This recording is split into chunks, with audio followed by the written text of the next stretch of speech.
my leadership in Rotary. So Bruce, I've lost you. You are somewhere, I know, Oh, yeah, not in I'm the here. clouds. If I talk, you'll see me. There you go. Okay. Thanks All so right, much. good morning. Good morning, everybody. And Jeff, if you would mind, would you please bring up the first page? I don't know how many of you have got downloaded the, I see people shaking their heads that you've downloaded the Rotary Leadership Institute participant guide. So we're going to be in the first page of the first section there on my leadership in Rotary, and there it is. And we'll just briefly talk about this and then we'll take that off. So when I start, and I know some of the other instructors feel the same way, is I like to go through the session goals and the inserts real quickly. And each one of these sessions has a statement with it. And we'll do it. And that's the last thing I'll talk about before we get into the topics. So our goals today, pretty straightforward. We want to explore the characteristics of leadership. Particularly, we want to know what motivates people in a volunteer organization, like as opposed to motivating people that are getting paid in their job. And we also want to talk about different leadership styles and what styles you might use when you are a leader in your club and or president of your club, whatever it may be. There's a couple of inserts that are referenced here. One is the basics of effective leadership, are really pretty basic, and the other is 12 leadership essentials. Those are online. You have to go to RLI, what is it? RLI files, www.rlifiles.com, and you can find that. And the link is listed here for you.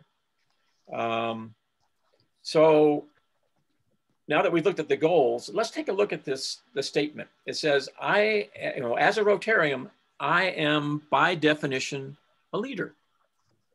That's an interesting way to look at it. And I'm curious to know what you think about that. What's your thought? Anybody?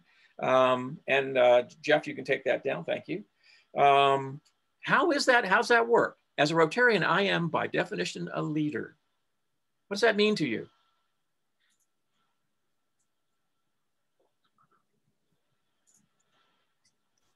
And again, you don't need to raise hands or chat. Just go ahead and just come on. Yep. Just let me know what you think. What does that statement mean, actually? Does it mean you have to be the club president? I guess for me, it speaks towards who is invited or who is recruited to join Rotary. We are always, at least from my perspective, looking for people who lead in the community and who can help our clubs continue to do good things in our community, and then obviously expanding to around the world. Okay, thank you, Ryan. Anybody else? I think it means that we set an example for other people. Okay, thank you, Dean. I'll take one more. I think being a leader is finding a way to, or helping the club complete their goals that they've set for the year, to set a vision, I guess, for the club. Okay, very good. Thank you, Susanna.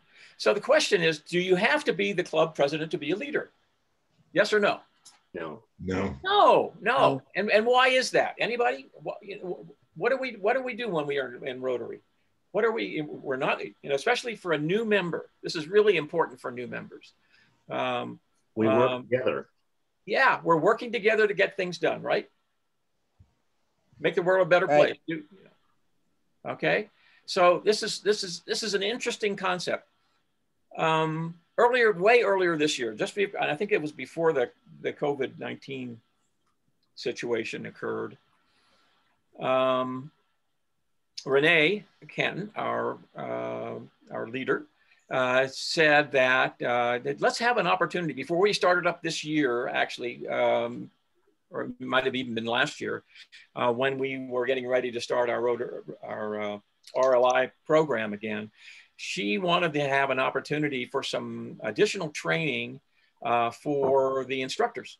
You know, let's get everybody back together again, and let's have a little follow-up training here for the instructors. And we invited some members of the club of the district just north of us in Colorado to join us. And I'll never forget that we were talking about leadership, and one of the facilitators from Colorado, she says, "Oh, you know," she says, "I'm not a leader. I don't want to be a leader. I think we should change the name of RLI and take the leadership out of it." And she did not see herself as a leader. And I said, "Do you realize you are, simply by being a Rotarian?" And she didn't want anything to do with being a club president. She just wanted to do good. She just wanted to serve. And I said, just having that desire to serve the people in your community makes you a leader. And you know, so it was kind of hard to get that through to her, but she was dead certain that she wanted to change the name of RLI and get the leadership out of there, because she thought that was, you know, she says, "No, I'm not a leader." She says, "I'm a follower. I want to go. I want to do good." So with that in mind, let's take a look at our session topics. And I think before we'll start, I'd like to know from you guys, anyone, let's talk about what we think the definition of leadership is. How would you define leadership?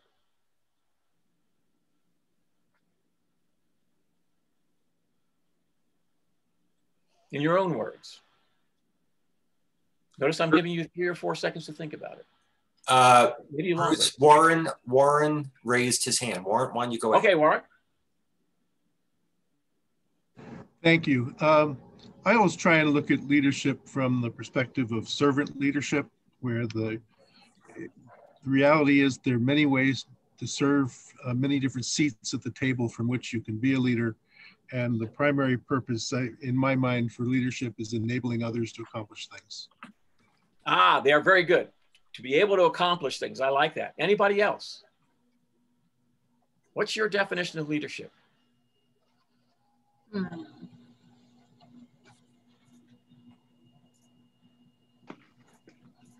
Jeff? Yes. Go ahead, I think that part of leadership is to be able to know when you need to lead in the conditions, and also you need to know when to follow. It's not all about just leading. It's also the ability to follow other ideas and help a group accomplish their goals. Very good. Thank you, Tom. I'll take one more. What's your definition? You know, what does it boil down to? The basics of leadership. What does it mean? Well, I think to follow up on what he was saying is, as a leader, to really understand who you're leading and to be able to bring them together. Megan was talking about how her group has always banded together, and I found that to be really compelling.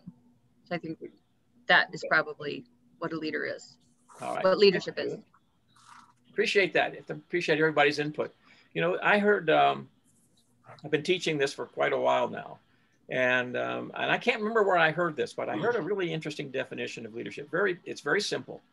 Leadership is getting things done through people. That's pretty basic, but that's what it is, isn't it? We're trying to do good in the world.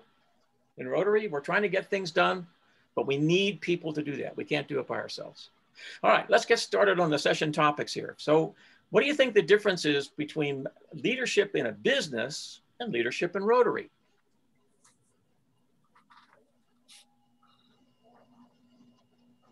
Well, obviously in business, you're trying to make a profit. Not so much all the time in Rotary. You're more trying to get things accomplished for the good of others. Okay, very good, Steve. So you talked about, you know, the difference. What's the big difference between a for-profit organization and a nonprofit? Not much, except that you can't spend all the money you make on a nonprofit on yourselves. True. We're not paying anybody to do this, are we?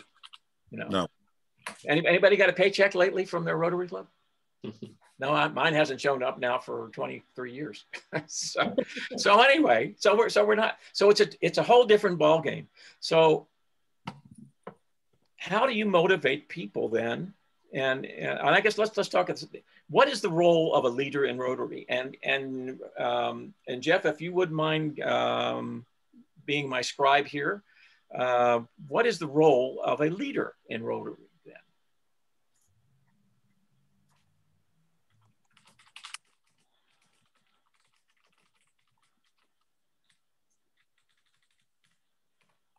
We've kind of talked about it already. Motivate others. To motivate others, I like that. What else do leaders do in Rotary?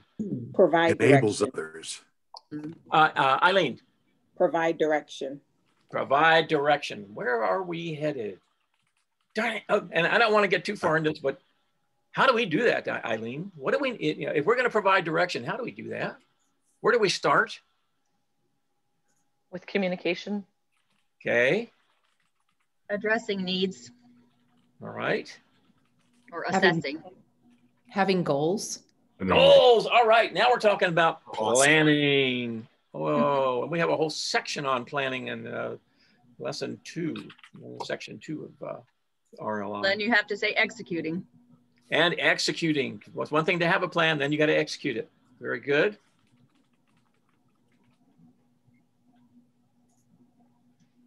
Anything else? Bruce, I would add getting to know your members and aligning their interests with your club activities. Okay, super. All right. Thank you, You Louis. said that? I did, Louis. Great. I like it. Getting to know your members and aligning the interests. Where were we? There's so many things here we could branch off and talk about, but I'm trying to keep us on, especially when you're bringing new members in. It is so important that you understand what their expectations are and what their interests are. Why did they join Rotary in the first place? That sort of thing. Okay. Then managing expectations is a huge part of communication. Okay. Absolutely. Managing expectations. All right, very good. We're providing direction. Anything else under providing direction, or do we need to know to another role? What else does the leader do? Motivation. Motivation. Well, we got that. Got that up top, number 1. Acts as a thread of continuity. What was that again? Acts as a thread of continuity. Thread of continuity. Okay. I think somebody else basically already said sets an example. Yeah. Oh, perfect. Say that again, Aaron. What I was Sets an example. Sets an example. Very good. These are all good things. Anything else you people can think about? What is the role of the leader in Rotary? Find solutions. Hey, let's find solutions. That assumes that, and those solutions to what, Steve? To whatever problem's in front of you, you need to learn to think out of the box sometimes. Okay. And it may not be a problem. It might simply be a challenge. Right. Yep. And I think every time we set out, and I know in my club it's this way, I think it's a challenge every time we come up with a new project that we're going to do to help out the community. It's certainly been a challenge to deal with still serving the community under the restrictions that we have under COVID-19. That has been a real issue for us. And yet we're continuing to do it. I don't know how you guys are doing up there in Nebraska and over in Arizona, but here in New Mexico, we're in a lockdown again. So the things that we do, and one of the things my club does is we deliver burritos and hot buns and stuff like that to our first line supporters that are out there in the hospitals. So now the question is, are we going to be able to still do that? So we're all in, and this is finding solutions. We've got to find solutions to continue to support our community while at the same time managing this COVID situation and staying within the guidelines. All right, let's look for one more thing about the role. Anything else on the role of a leader in Rotary? How about identifying those members who can lead in the future, finding strengths of your membership? Very good. Super. All right, good job. All right, let's move on. This is very good. Excellent input from everybody. Thanks so much. Okay, Jeff, we're going to shift gears here real quick. The next question that I would like to get your discussion going is, we probably have all seen good leaders, either at work or in Rotary or whatever. But what do you think the characteristics of a good leader are? And not only that, which ones are most important?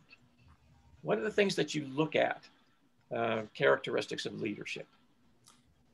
Bruce, do you want the notes back up? Yes, please. Yes. You can just follow on underneath that last one. We're looking for characteristics. Communicator. Characteristics are good leaders. A good communicator. Okay, is that from Gordon? It's Gordon. Hi, Gordon. Okay, good exclamation point, exclamation point, exclamation point. Well, Lewis mentioned being mission driven. Okay, very good. Warren raised his hand. Warren, go ahead. Go ahead, Warren. I would say Jeff Mitchell. Listener. Oh yeah. Okay, good listener. I would say hand in hand with that goes humility. Humility. I like that. I would say, Jeff, I'm not being a nitpicker, but that's mission, not missing. Oh, thank you. It's not a nitpicker. Oh, very good. Being focused on attention to detail. Thank you. Yes, yes. Is a good leader detail oriented? Not necessarily. I know, I'm just teasing. if I can just interject really quickly, there's a lot of really good information being shared through the chat, which is great, but not everyone is looking at the chat. So if you're putting things into the chat, please feel free to unmute and express your point of view so we can capture it. Yeah. For example, as the facilitator for this particular lesson, I can't look at chat and also, I can glance over there real quick, but I can't spend a lot of time away from you guys. So I won't see that. Something that Jeff there. Something that we just learned in our training was the role of love. I know it sounds kind of smushy, but a good leader loves what he does and he loves the people that he leads.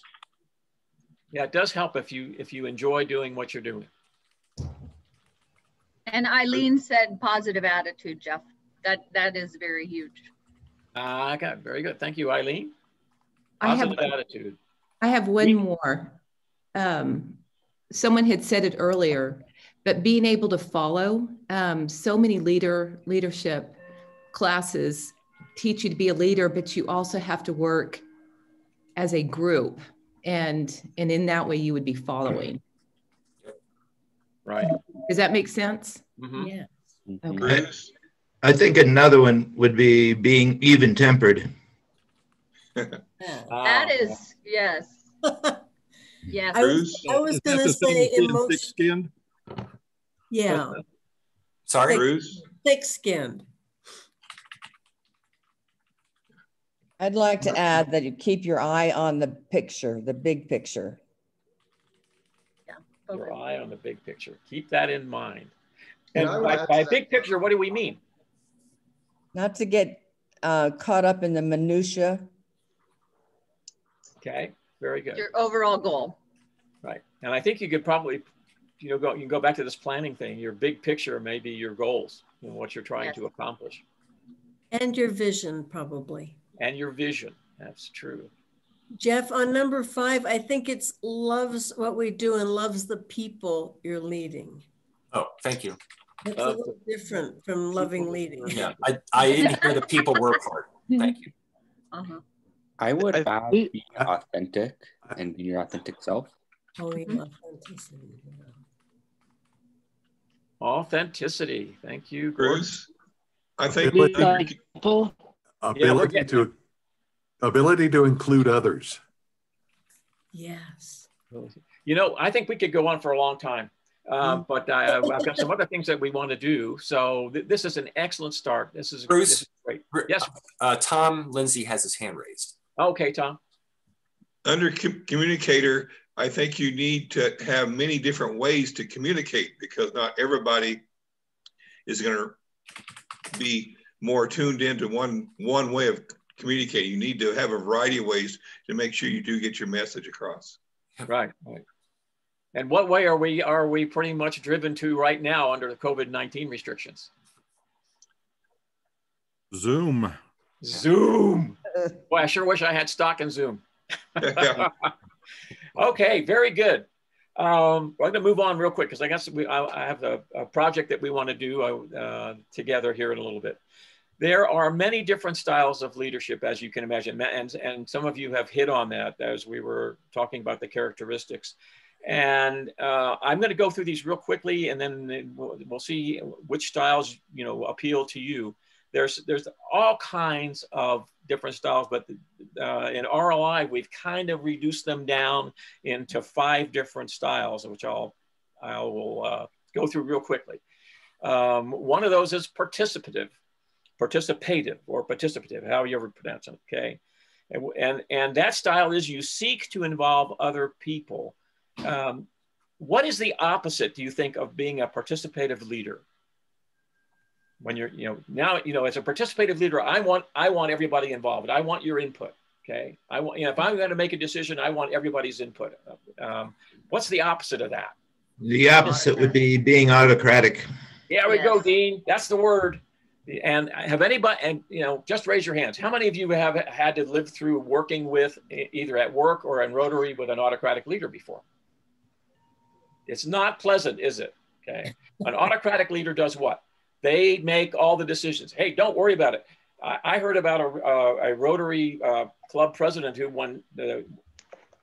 during the ceremony when they were changing presidents and inducting the new president, the first thing he said was, "Hey, don't worry about a thing. I'm going to take care of everything." Ooh, that turned out to be a pretty bad year for that club, based on what I heard. Okay, so the autocratic leader does everything themselves. They don't ask for help. It's their way or the highway.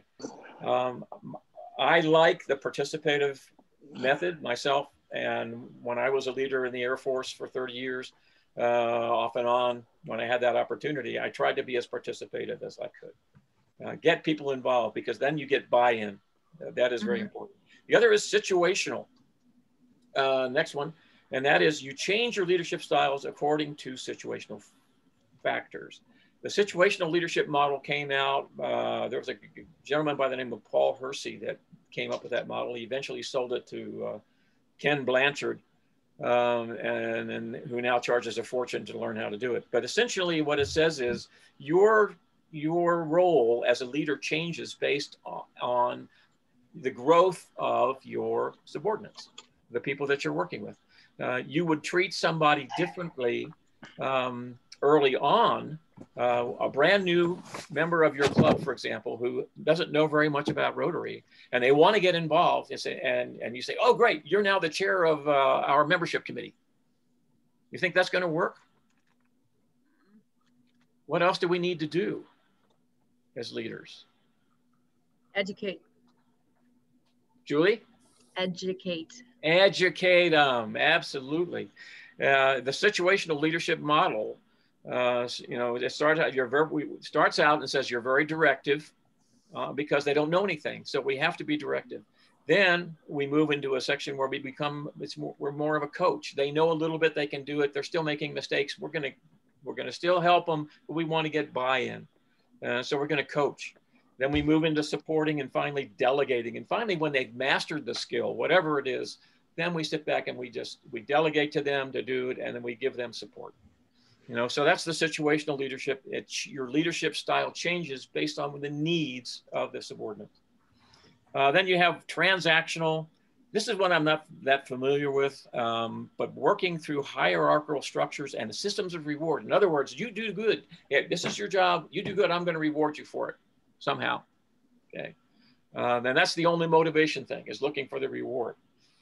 Transformational, on the other hand, means you're trying to inspire, your audience, and you want to share the energy and enthusiasm, and hope that carries on to your subordinates. And the other one is something we mentioned earlier, and that is servant leadership. And servant leadership means you serve others rather than being served. Have anybody got an example of that? Serving others. You're in leadership position, but do you have the opportunity to serve others as well? I think that you serve, Warren. I think that you serve others by enabling their ability to succeed. Absolutely. As a leader, and I ask some, you know, if I find somebody, I know that something has to be done. I ask them to take that role, and they then said, "Yep, I'll take care of this." And I said, "Great. Let me know what you need. I'll support you." You know, so now my role, then I'm going to be a servant. You tell me what you need, and I'll provide it. Okay. So those are three. There's more leadership styles, I think, than these. But I can guarantee you that, regardless of your leadership style, what you want to do is you need to be, I think maybe have a combination of things. As I mentioned, I particularly like the participative and situational leadership styles. I used to teach that when I was in the Air Force. And that's the way I tried to, manage my squadron when I was a squadron commander. With that, we have about 19 minutes left to go. And what I want to do is I want to break us into groups with Jeff's help. And 4 groups. Do you think that is enough, Jeff? Yeah. Okay, 4 groups. I'll take one. Jeff will have one. Jesse, would you mind being, a facilitator in one of the groups? Certainly. And Kathy, would you mind? Yes, I'm Yeah. good.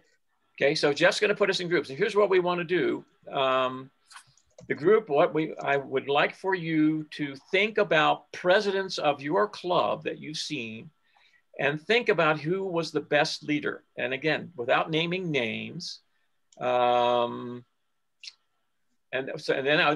then what I want you to do in your group, I want you to describe the best club president in terms of what you have seen. In other words, what are the characteristics? From your own experiences, describe what you think the best club president should be doing.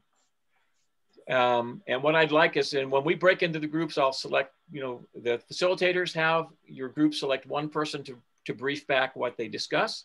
We'll have about 10 minutes to do that, maybe a little less now.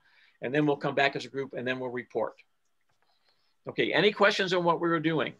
This is item 6 on the, in the book. Again, we're looking for your experience, based on your experiences, describe the best club presidents. What are the characteristics that we're looking for? That's what we're going to report back. Okay. And do we have any brand new members here? Yeah, we have, let's see, Dave is fairly new, and I think Aaron and Ryan, okay, if I remember correctly. For those Aaron, of you who are new, who are brand new and haven't had a chance. Oh, you're not new. Sorry. Okay.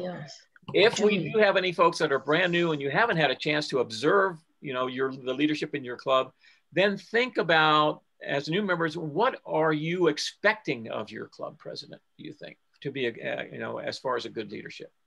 So are there any questions about what we're going to be doing? Okay, Jeff, I think we're ready to be put in our groups, and we'll stay into the groups for the next 6 or 7 minutes, and then we'll return back. Okay, so 6 or 7 minutes, Bruce? Yeah, I think so, because I want to have about 10 minutes to report back. All righty, here we go.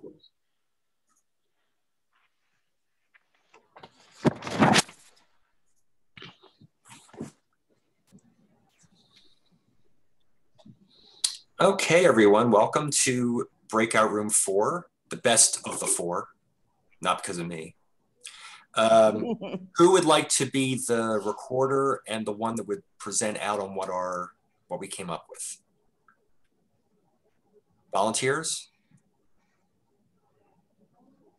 I'll try. Thank you, Warren. Okay, so for those of us who have been in Rotary for a little while, we've seen our different types of presidents. From your experience, what have you seen that you found was effective? And maybe if there were, and again, no names, and again, maybe you noticed something that was not that effective. I think that would be interesting too. So who would like to start? I can go ahead. Oh, go ahead, Kathy. That they're knowledgeable about everything they're talking about and presenting to the club. Excellent. Yep. As a district trainer, you know, we train the presidents-elect, and a lot of it is making sure they know what they need to know. And they don't have to be experts, but they need to know some about everything, right? Yes. Excellent. Okay, what else? An ability to really handle the diversity of opinions about a variety of topics. Yeah. Handle, that's great. Yep.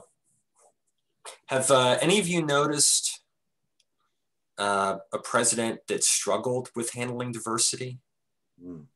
Yes.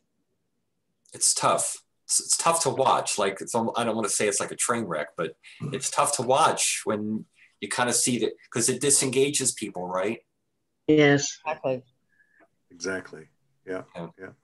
And forces them to look for other options if it becomes a regular kind of thing going on. Yep. You know, we're talking a lot about embracing diversity, more so than I think we used to. And for some, it's hard. Yeah. It's hard to do that. Excellent. What else? I think they need to be enthusiastic about the club goals and what projects the club might be working on. Yeah. I'm smiling because when I was club president, I'm not an overtly enthusiastic person. That's not my style. I'm enthusiastic inside, but I noticed that I had to be more overt and more demonstrative about that, because people could read body language. Yes. And if I walked in kind of like, you know, if the president's not committed, why should the members be? Exactly. Yep. Well, and one of the things we talk a lot about in our meetings is just having fun. Like, that's one of the things we miss about, you know, our in-person meetings. Zoom's okay, and it's better than nothing. But we always got together before the meetings and would talk for 10 minutes and just around our tables, and it was fun. And you can tell when a president's not having fun, when they're not having a bad day and they wear it on their shoulders. And you can tell when they're excited to be there, and it makes you excited to be there. Cheerleader. Yeah, that's where I was thinking, like a cheerleader is, you know, that's how you can bring some of the fun. If your president is not your number one cheerleader for the club, it's not going to work. That is absolutely true. Absolutely. I'm curious because a lot of us, because of Zoom and COVID, we're not meeting in person, or we're not meeting in person regularly. Are you finding that some of these attributes are a little bit different when we're not in person? And if so, what are those differences? Ooh, that I do see that it's a little bit different. I see the same people as far as work in our Zoom meetings. We have weekly, you know, a weekly Zoom meeting for staff. The same people are the ones that want to, let's get together and do something fun with everybody. And you have the same people who will retreat. So then you have that little mountain to climb on how to pull those people that retreat back in. That's a big factor. We've actually had with Zoom, it's actually opened up some members who haven't been as regular members. They're able to get on over that lunch hour, as opposed to taking, you know, an hour and a half and you know, because 15-minute drive, then it's not such a time intensive. Or they can come in and they can listen to just the speaker, or they can come in and just listen to the club business and then move on. And we've had some, you know, kind of lost members find their way back, which has been great. And we've had just the opposite. We've lost members' participation through the Zoom. So we're anxious to get back to regular meetings. Oh, yeah, we are. I mean, I think everybody. Who isn't? Yeah. Well, one of the things that, you know, we have 40 members in the Truth and Consequences Club, and probably a steady 14 go on Zoom. And so we branched out and tried to teach the others, but those that I had talked to and tried to set them up and offered to go down and set them up are just adamant about, nope, I'll wait. So that's the hard part. You miss, like Joe mentioned, that's where you kind of miss out on some of them. But I still call them. We kind of tag team and call some of those members that don't attend. I'm sorry, go ahead. I was going to say one more other thing that I do appreciate from the presidents in our club. They are the time masters. So, we have an hour and it is that hour, and the people who respect the time of all the club members and they're on task, they have an agenda, they stick to that agenda, and they keep things moving. Those are, I think time management is very important in the president. Agreed. Warren, are you okay with what we've captured so far? Yes. Excellent. The only thing I wanted to add about the enthusiasm and fun, and the reason I asked about COVID and Zoom, is that expressing or showing enthusiasm and fun is sometimes a little different when you're a box on a computer screen. Right. So what I've discovered over time is that I have to express enthusiasm and fun more through my words because I'm sitting in a chair. And so I think about that because that has to replace whatever people would get off of just my natural, however I'm presenting myself in front of a group.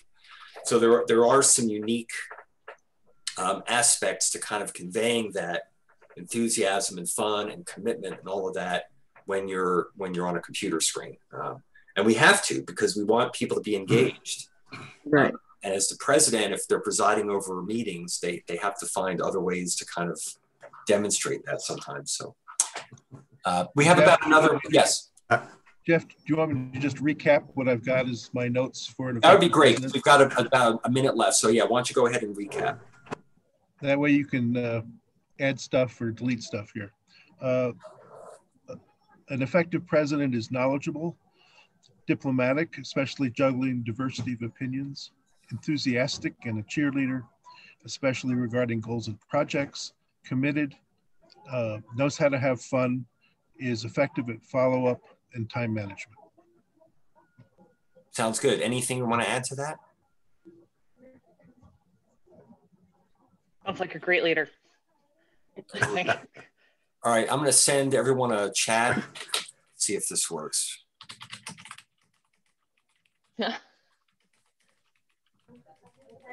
Here's one of the funds that I usually will bring. Oh, that's great. That's great. All right, let's see about reconvening. Here we go.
Jeff, you were talking about one of the ways to express yourself.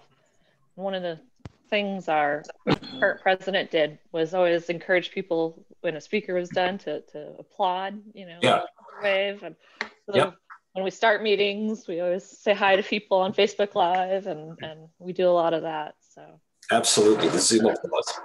All right, I think we're all back. Oh, we're all back. Excellent. All right. So I think I'll start with our group. if that's okay with you guys. And Eileen was our note taker, and she's our scribe, and she's also going to report. She's going to also report back for us. So Eileen, you have the floor. What did we come up with in our group as far as the characteristics of the best leadership that we talked about? Well, I will start, and I just want to let people know my name is pronounced Aline. Oh, Aline, very good. Yes, It looks like an I. I know, but if you would pronounce it Aline, that would be awesome. Aline, I apologize for that. No worries. All right, well, what I have down for our group, we talked about a leader needs to be consistent, that's very important, that a leader should be charismatic, be able to delegate effectively and to empower others. A leader should always be present and involved, diplomatic, a good communicator, being able to communicate the why and what's important. Be a visionary. A leader should also be fair and open, no secrets, be above board. They should know how to recognize others who serve and not necessarily take the credit. So those were the things that I captured as far as the things that our group felt were important as far as the characteristics of a good leader of Rotary. Thank you, Aline. I appreciate You're welcome. That. Okay, hey, Jeff, how about your group? Okay, Warren was our recorder, and he'll present on what we came up with. I think we have many of the same thoughts, which is always reassuring. We looked at a good Rotary president as being knowledgeable, especially about Rotary itself, diplomatic, able to both juggle and embrace diversity of opinions, enthusiastic and a cheerleader for goals, projects, committed, able to have fun, knowing how to have fun, a good master of follow-up and time, and honest with a positive attitude. Very good. Thank you so much. Appreciate that, Warren. And next, how about Jesse? Okay, in our group, I actually took notes, but we asked Bob Hovey to comment on them. So I'll put what I was scribing, and Bob, let you talk about these. Well, they were all good. I thought I was just going to report what was given. I think they speak for themselves, each of the different factors. I don't know that I've got anything more to say. Oh, okay. Well, does anybody else in the group have anything they want to emphasize?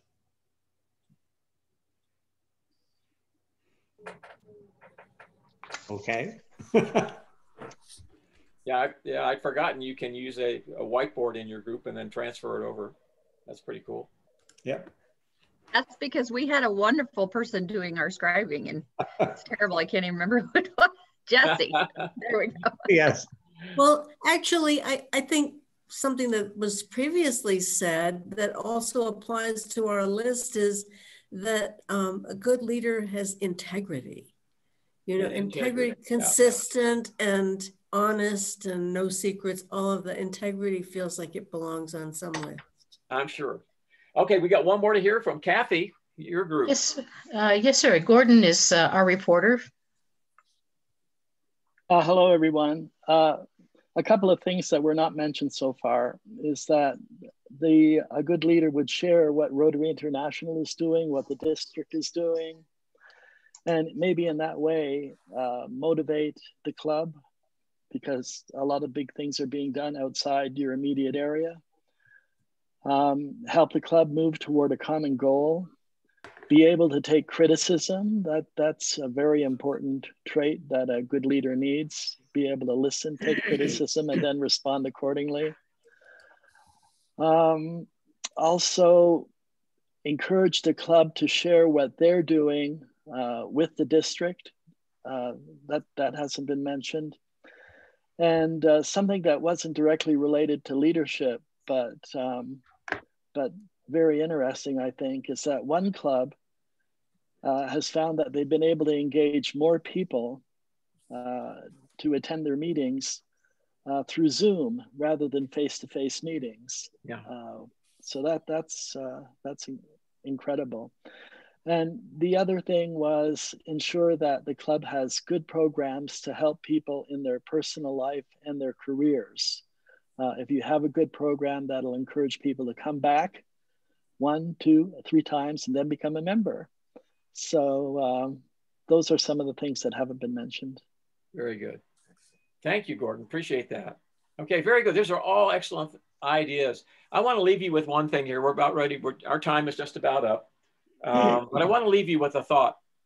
And this comes out of the one of the inserts that we talked about earlier. It's the one that says the basics of effective leadership are really pretty basic. And if you go online and take a look at that, they talk about 3 basic things that that the leader must have to be effective. The number one thing is a vision.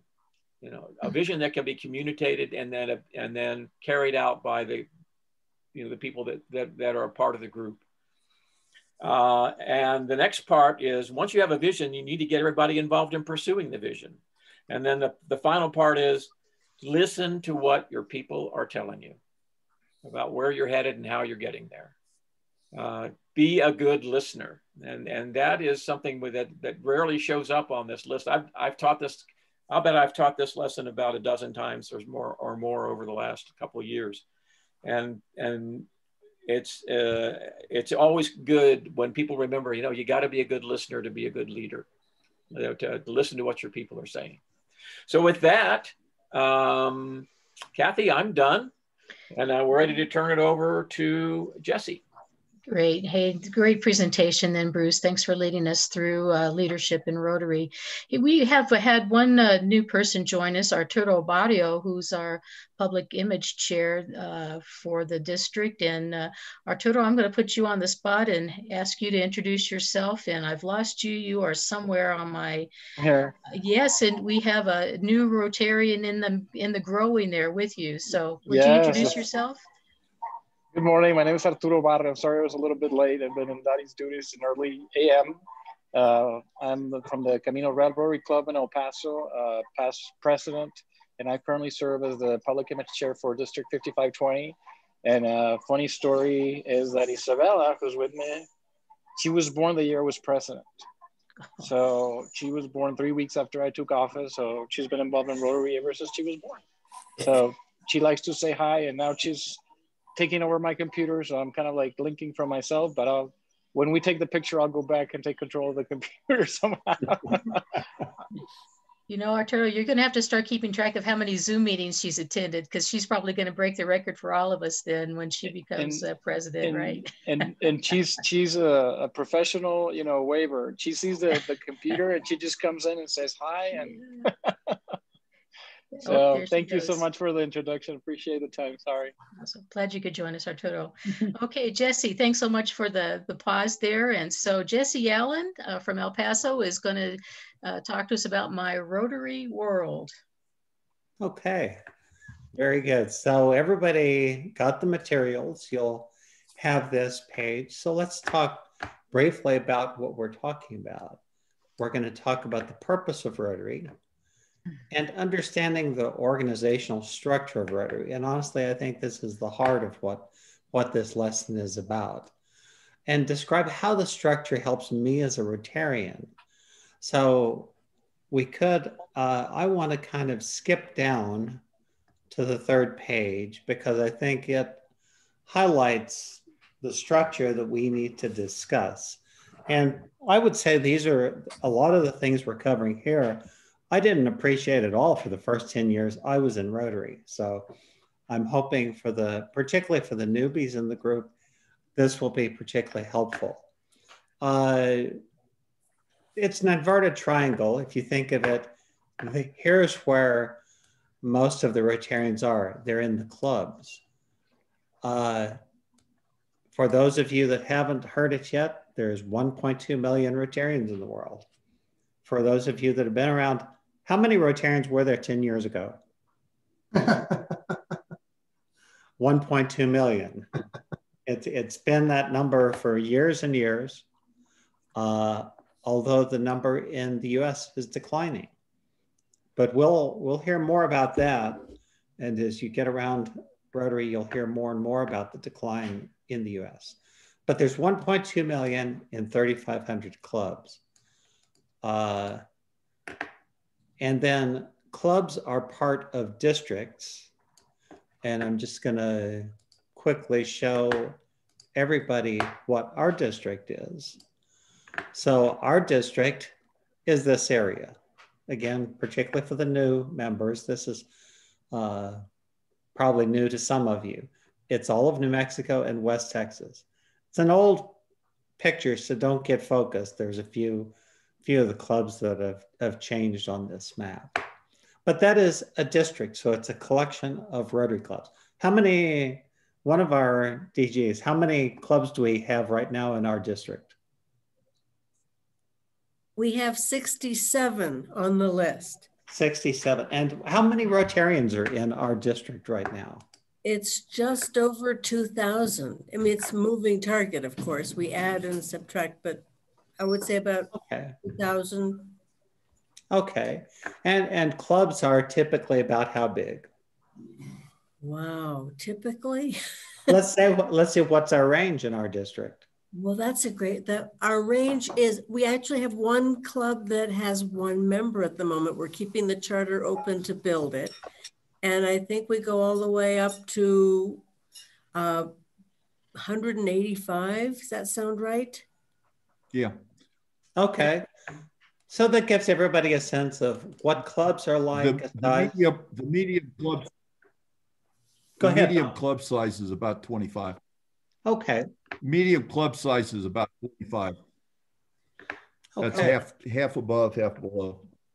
Thank you. And then, so this bigger picture beyond your own club, like I said, I had no idea of for the first 10 years I was in Rotary, but there is a level above the club, a collection of clubs.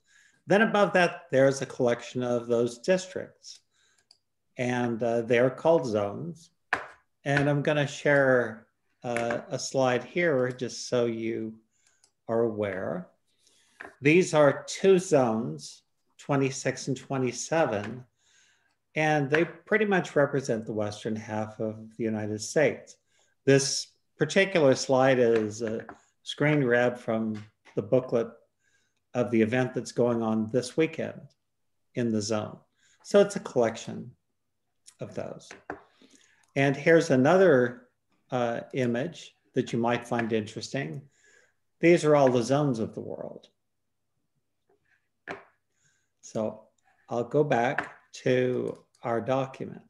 And then the zones make up Rotary International. And there is an organization, Rotary International, and there's activity there. So each of these levels has an organizational structure and management. So with that, I'd like to go back and start discussing each of those. So why do we have districts? So I think I may read these questions off and just lead the discussion. Why do we have a district? Why does it matter?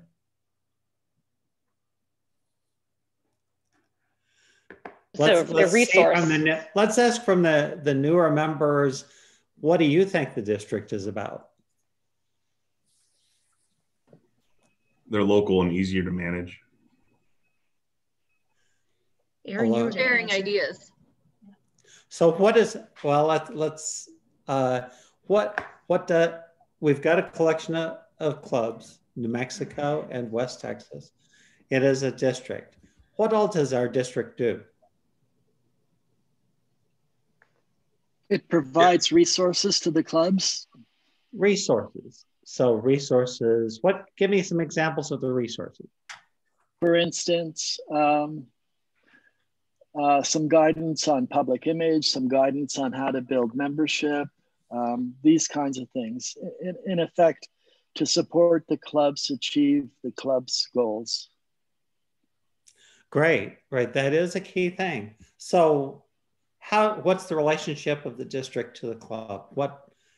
I think you're hitting at something there. It's supporting the clubs, right? Precisely. Okay. So some of those resources. I'm going to share something else. I just want everybody to, yeah, somebody had a comment there? I was just going to say that the obvious resource is the one we're using right now, which is RLI. Right, right. Jesse? So, yes. Just Sunny. want to mention, there are some things clubs want to do that are hard to do as a club, like youth exchange. And so great example. The district youth exists. exchange. Yeah, go ahead. Go ahead. No, just gonna youth say, exchange is a great example. It's too big for one club, right? Right. Exactly.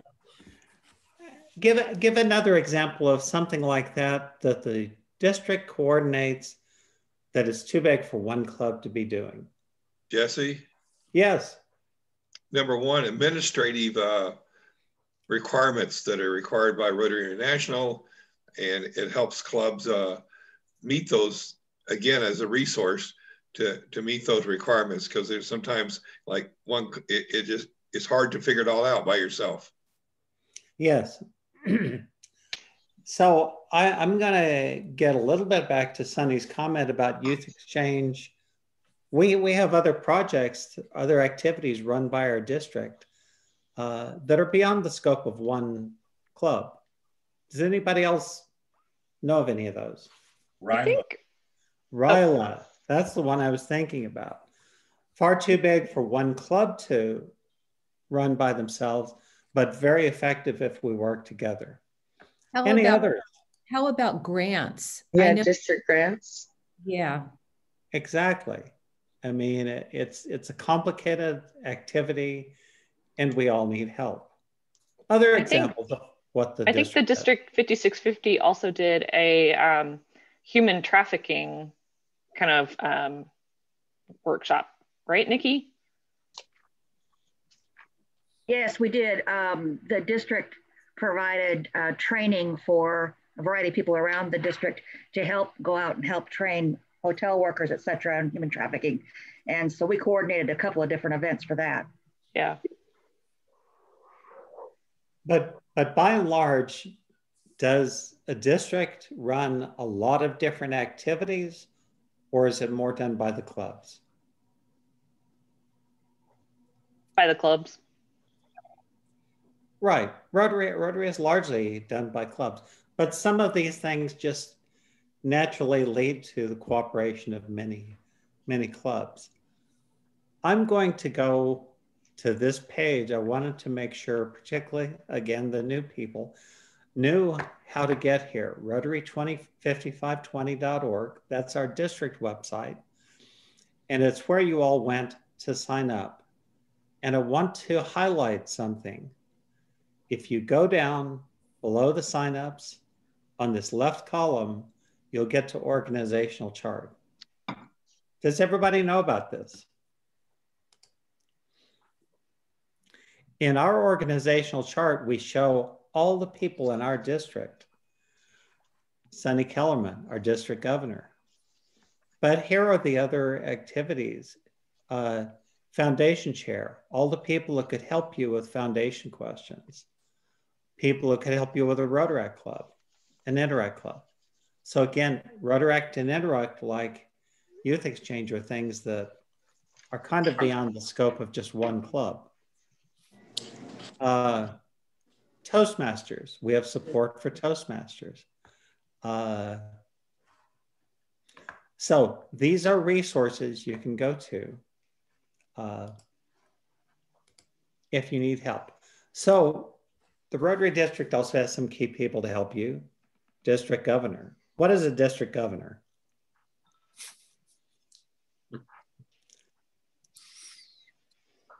Oh, we have several of them present. Somebody, please. What is the district governor? District governor is a cheerleader for all the leaders in the club, basically. That's right. That's right. And when do we see the district governor? All the time. He's present everywhere. He's here just in the institute, and you know, this year that we have had the pandemic, you know, I think Sunny has done an amazing job at being present in all our President's Council meetings and all our club meetings. So just amazing. And that's what she is. She's a cheerleader. She's a cheerleader, and she's everywhere encouraging people to do what they do. Jesse, yes. One thing most people may not realize is that I'm actually an officer of Rotary International. Good point. Good point. I'm a liaison from our district to our both ways. So, okay, anything else, say, Sunny, since you're our current district governor, that you'd like to say about your role? I'm amazed every day by the breadth of the responsibilities and the variety of interesting questions that come my way. I would say that what I most love about the job is the ability to be with all the Rotarians in our district, to be celebrating our accomplishments and making sure everyone knows about them, and to be looking ahead to what we can create together. That's what I would say. Very good. And for those of you that don't know, again, the district governor makes a visit to every club throughout the year. So she will visit this year the 67 clubs.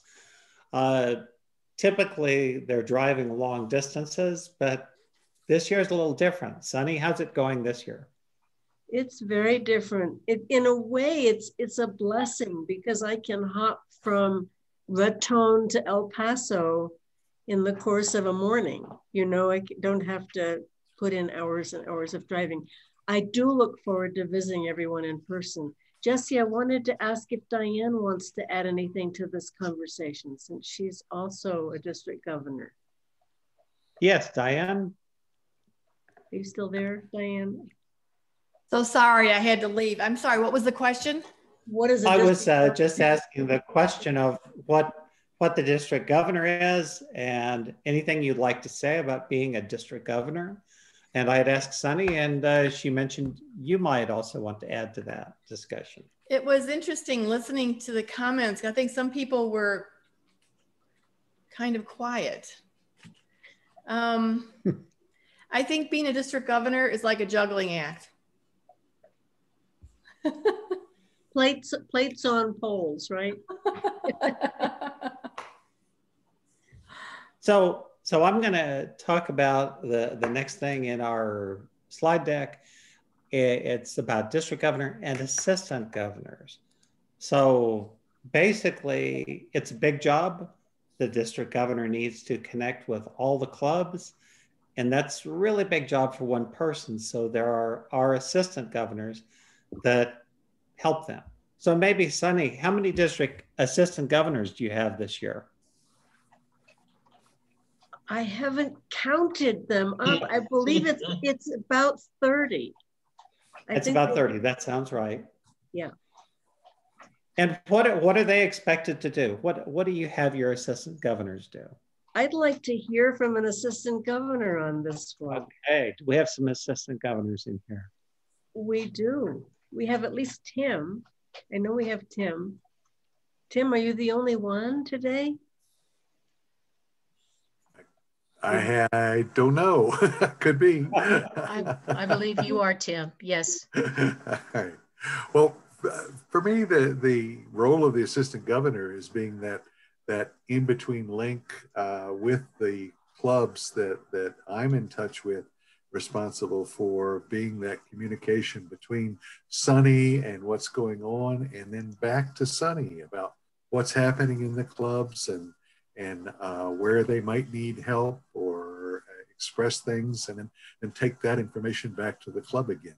So I think it's a really important role that is being fleshed out as we move forward in working in our district and being able to have those things be easier, and especially in this time of COVID, when you can't be face to face with people, and really try to enable that to happen. Nicely put, Tim. It's a critical role. There's no way a governor could work without someone to be his or her voice, you know, and eyes and ears. Thank you. And when I was assistant governor, I had two roles. One is I was the eyes and the ears of the governor, but I was an assistant to the clubs. Yes. I was a key conduit for them to get information about the district and about Rotary. Yes. Okay. So the district has district governors, assistant governors, and one of the questions is, how would a club learn about and contact the district? How do y'all contact the district? Do you contact the district? I call Nikki a lot. Okay, there you go. So you call Nikki, you call, who all would you call in your district? I mostly go through our AG. Right. And I think that's the most likely thing. So that's the point of this, is you've got a key contact in that assistant governor. You could go directly to the district governor. There's no prohibitions, no strict hierarchy. Mm-hmm. But like in our district, I showed everyone the website. If you have any question about any aspect of Rotary, just go to that directory and look through it and find somebody that knows your topic. Thanks, son. Because why are those people in that directory? What is their role? Who are they there to help? This is the clubs. The clubs. That's what it's all about. They are there to help the clubs. Okay, Rotary zone. So let's talk another level. There's a question, what is a zone and why do we have them? Did y'all read that in your materials? I think in the materials, it says this: zones were created by Rotary International to serve as geographical areas for the election of RI directors. The RI board has used zones for the appointment of RI officers noted in paragraph 2. So what are RI directors and what purpose do they serve? And here, I guess I would ask some of our DJs and senior leaders, because you probably could comment on it a lot better than I could. Well, I'll jump in. John and I have just been through our governor training, and that's conducted by the zones. And so the directors in the zones are they're parallel to the committee chairs in the district. You have a foundation director, you've got a public image director. They go by different names, but they all have counterparts at the zone level, and they are there to provide support to the districts as far as training goes, and support and become a conduit again between Rotary International and the districts. So we've got a lot of training over the last several months from zone directors, and we'll continue to get that. And then the zone directors are also on the, we have, I can't remember what the term is, Sunday, for the board members. They're each zone. Well, actually, I think we refer to our zone officers as coordinators for the coordinators. Thank you. Thank you. Yeah. And then the RI directors are the members of the board of Rotary International. Coordinators. And then they actually are involved in electing the Rotary International presidents.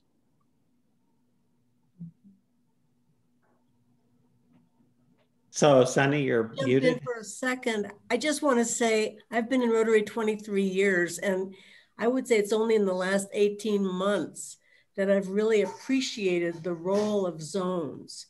And I know that zones do a lot of different things and they do empower the districts mightily. I'm discovering that one thing they do is they reflect the character and the needs of the districts in their areas. So they're looking to see what kinds of training will make a difference for us and what kinds of initiatives would be empowering for us. So you probably have heard we have Rotary Gratefulness Week coming up next week. That's a zone initiative. The Polio Plus Society is a zone initiative. So it's kind of fascinating. And the more you participate in Rotary, the more you'll learn about zones. They have a great website. Jesse, you're going to tell them about that, right? Yeah, actually, I'll show a couple of websites right now where you can go learn more about all of this. It is. So key websites for you to know, rotary5520.org. And I'm going to post this all in the chat at the end of my session, so you'll have these links. And here's the other one that Sunny's talking about, which is zone2627.org. It's really 2 zones.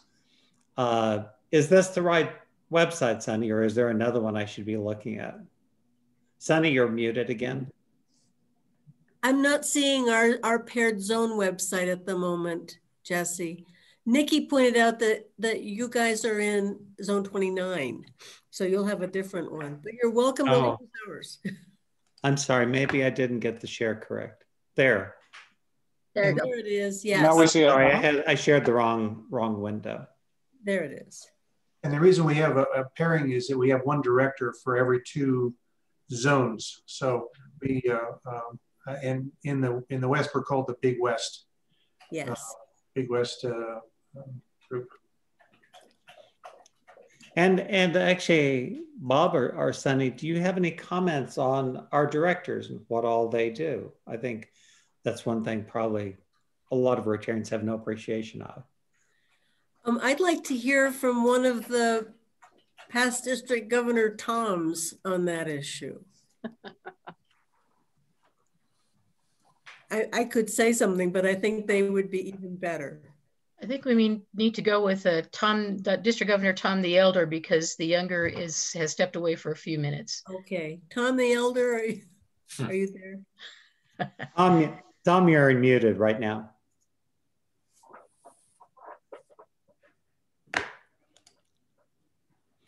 Tom, can you hear? Tom Lindsay, you're muted. Oh. There we go. There we go. Are you talking about the international director? Yes. Well, number one, you kind of didn't know they existed in a way. You knew they existed, but as governor, you become very aware of it because your director of your zone is generally at one of the zone meetings, and they have different meetings.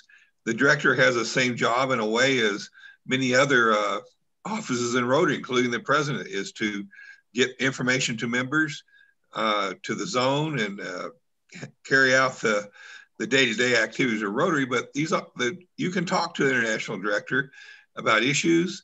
Our directors in the past have shared the meeting minutes. You're always amazed at what they can tell you what's going on in Rotary International and trends and future. They work on voting on final legislation or legislation ideas for the council legislation. They're very busy, but they will come and speak to you, your club, if you need them. They're very available. You can talk to an international director quite easily. It kind of gives you the governor a direct contact with Rotary International anytime they need it. Okay, thank you, Tom. Thank you, Tom. So I'm going to move on past the district and the zone to the discussion of Rotary International. So Rotary International is there as an overall umbrella. The question is, why is it necessary? What does it do? Anybody? Well, I will jump in with one thing it does. It coordinates all of us and it augments our power. We would not be fighting to eradicate polio without Rotary International at our helm, we wouldn't have the kind of world renown that we have without Rotary International. That's right. And polio is a great example of a project that we'd all like to be involved in, but is far bigger than our club and our district.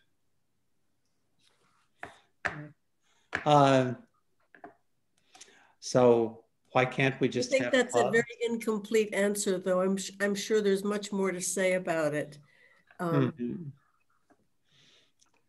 We are so diverse. We have more countries and territories in Rotary International than there are in the United Nations. Yes.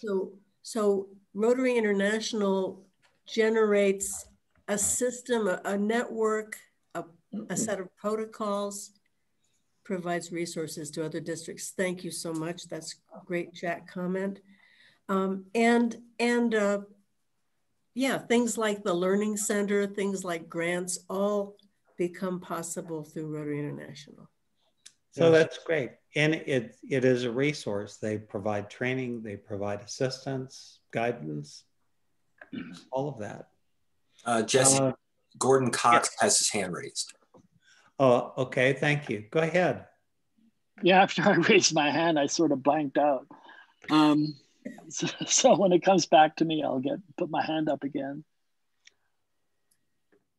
Rotary International also has, if you do call, they ask you what district you're from, and there are people assigned to help you in your district with issues and get you to the correct people or help you get solutions to problems. Thank you. I am going to now I have it. Go ahead. Yeah, the important thing, they provide focus, like the 5 areas of focus. They help us determine, instead of being all over the map, working on a million different things, they get us to combine our resources in just a few areas so that we can be more effective, both as clubs and districts and zones. They get us together. I think that's a really key point in there. Just a quick amendment for new members. We have 5 areas of service, and we have 7 areas of focus, but that's another topic. Here's a key question I would ask. Does RI control or rule the clubs? What are your comments on that? Who are you asking? I guess I'm asking anybody, probably of the attendees first, and then if any of the district governors would like to chime in. Do you all have a sense of what that relationship is? Is there a Rotary police? Is there a Big Brother? Is there any of that? I think they provide a framework for all the Rotary clubs for consistency, but the clubs run independently. Right, and that pretty much is the answer. Even the district doesn't run the club. The zone doesn't run the club, right? And district governors, correct me if I'm wrong on any of this. No, that's right. We're fond of saying there are no Rotary police, remember? Yes. The International gives us a model constitution, a bylaw to help us with ours. And they sort of are like the captain of the fleet, and they sort of set the general direction and then rely on everybody below them to carry out within that direction. That's right. The 7 areas of focus. So in a lot of ways, if we think of leadership back in Bruce's discussion, they are providing leadership in much the same way that we look to an individual, but they are not controlling the clubs. How do we contact RI? If you look in your materials, there are a couple of key things. It says you can go to Rotary.org. Has everybody gone to Rotary.org and logged on themselves? You can find information about your club. Has anybody tried to search the Rotary site for information? Yes. Yes, many times. And is it comfortable, easy? it can be frustrating sometimes. So what I want to do is share with everybody a way to search for things on the, let me get to a browser. Okay, if you have a, oh wait, you can't see that.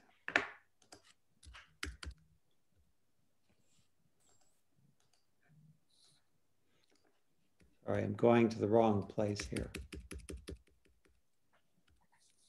If I'm at Google, rather than going to the Rotary site to search, here's my suggestion to everybody when you're searching. If there's a topic you want to know about, say it's RLI, you can type RLI and then the word site. Do you see that? Site, colon, and then you put the name of the, I'll make that bigger so you can see. Whatever you want to search for, but you type in site colon and the name of the site.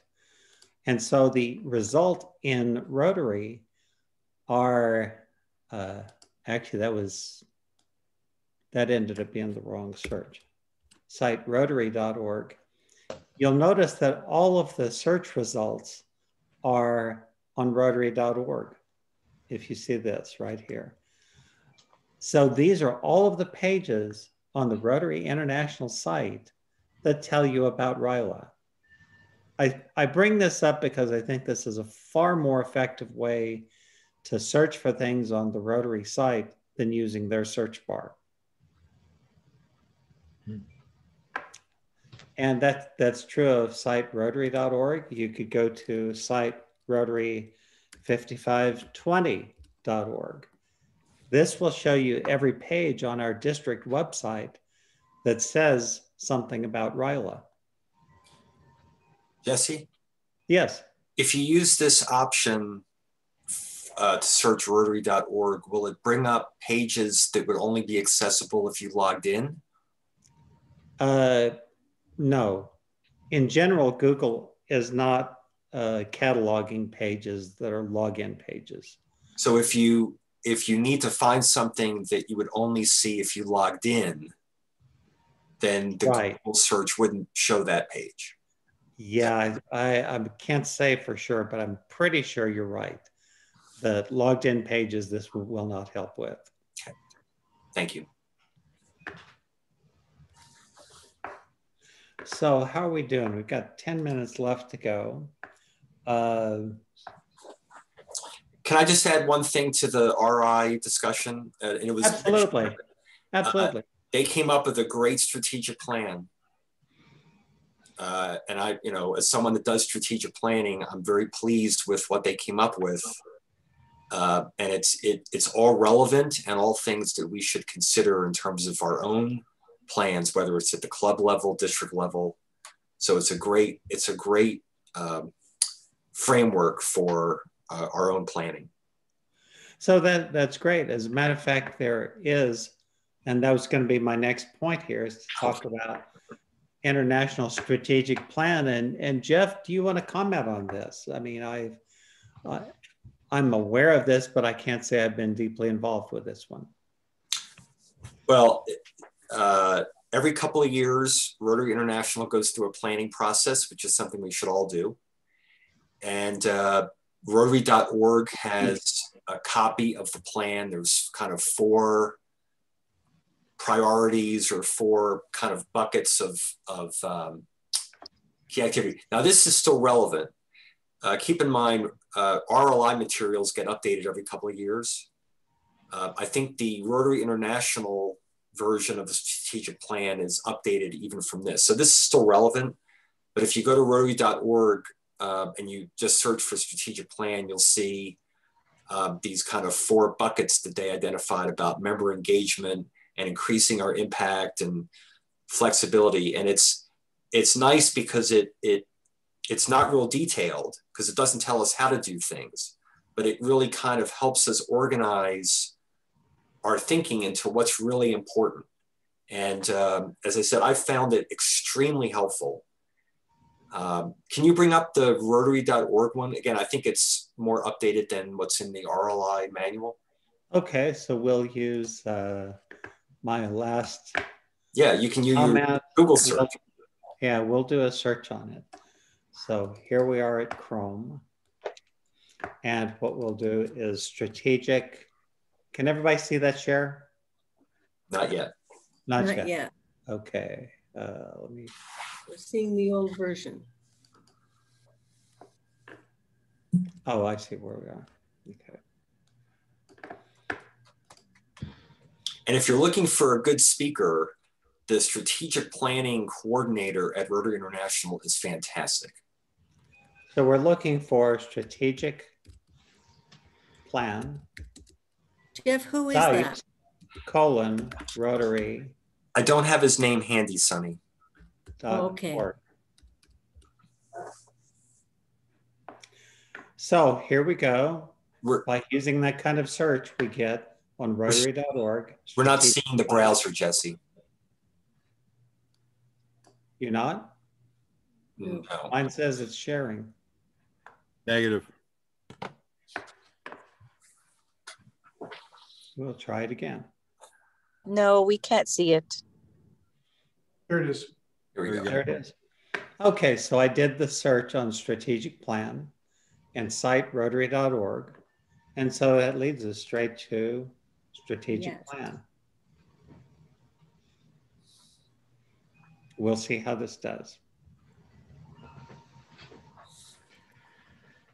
It's taking its time.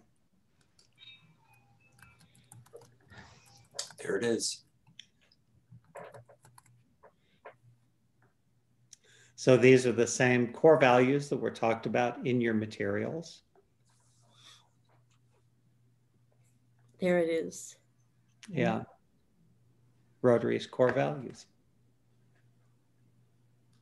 So those four strategic priorities and objectives are kind of like the 4 areas of focus for us to be effective clubs. We covered that when we did the Be a Vibrant Club workshops. They're just very helpful because we can get involved in so many different things and kind of lose focus. But I think Rotary's done a great job providing pillars for us to think about in terms of how we can be more effective. Very good. So, Jesse, could we just get a show of hands of how many people are seeing that for the first time, the strategic plan from Rotary International? Because it's really key to maybe mention those 4 pillars while we're there, if we have the moment to do it. Okay. And the 4 pillars, again, Jeff, were? Right on that Here, page. the screen, I don't have them memorized, although I kind of increase our impact, expand our reach, enhance member engagement, and become adaptable and innovative. That's why Sonny's the governor. Check it out, everyone. It's really powerful. Okay, so I would like to end up a session with a summary. So we've talked about particularly what's the world of Rotary and where does our club fit in relationship to our district, our zone, and Rotary International. And I always like to end the session with homework. So everybody has a homework assignment. Go research the strategic plan of Rotary.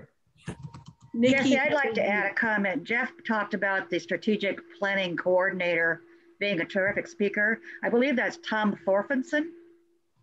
And he's from originally from a club in Minnesota, and he is a fabulous speaker about international projects. And I haven't heard him talk about the strategic plan, but I think that might be who you're talking about. And, you know, the person may change from year to year, so I'm not sure if it's the one that I worked with, but they've just been fantastic. Okay. Thank you. Say that name one more time, please. Tom Thorfinson. And if you just go to the Rotary website and look for the executive staff, he's on there. Could you put that in chat so that you got that? Please? I will. Thank you. That'll be great. Good suggestion, Susanna. Thank you.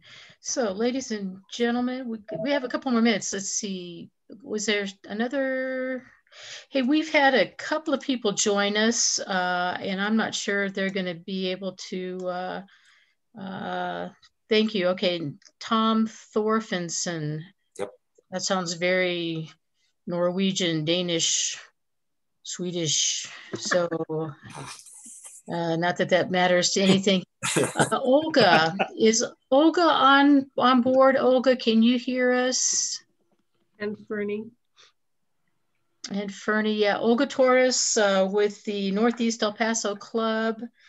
I sent a chat, but okay.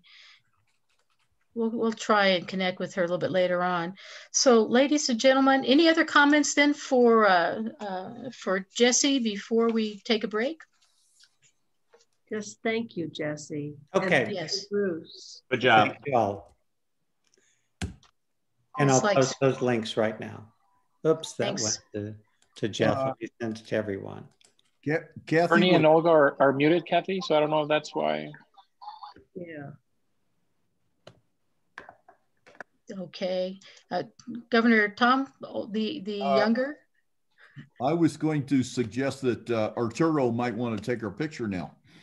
Good idea. We will do that after the break if that works. Okay, sounds good. Thank you, Tom. Jesse, Bob, good presentation. Okay, yes. So everyone, Jesse, thanks so much. Great presentation. It's almost like scratching the surface of the moon here. It's like we don't have any. There's so much material, so much depth there, and I think we can each spend a lifetime then learning and becoming better Rotarians. So I'm seeing lots of good comments then about your presentation, Jesse. Thank you. We've got a 20 Deming, also known as the elder. And Tom's going to talk to us about ethics and vocational service. So thank you, Governor.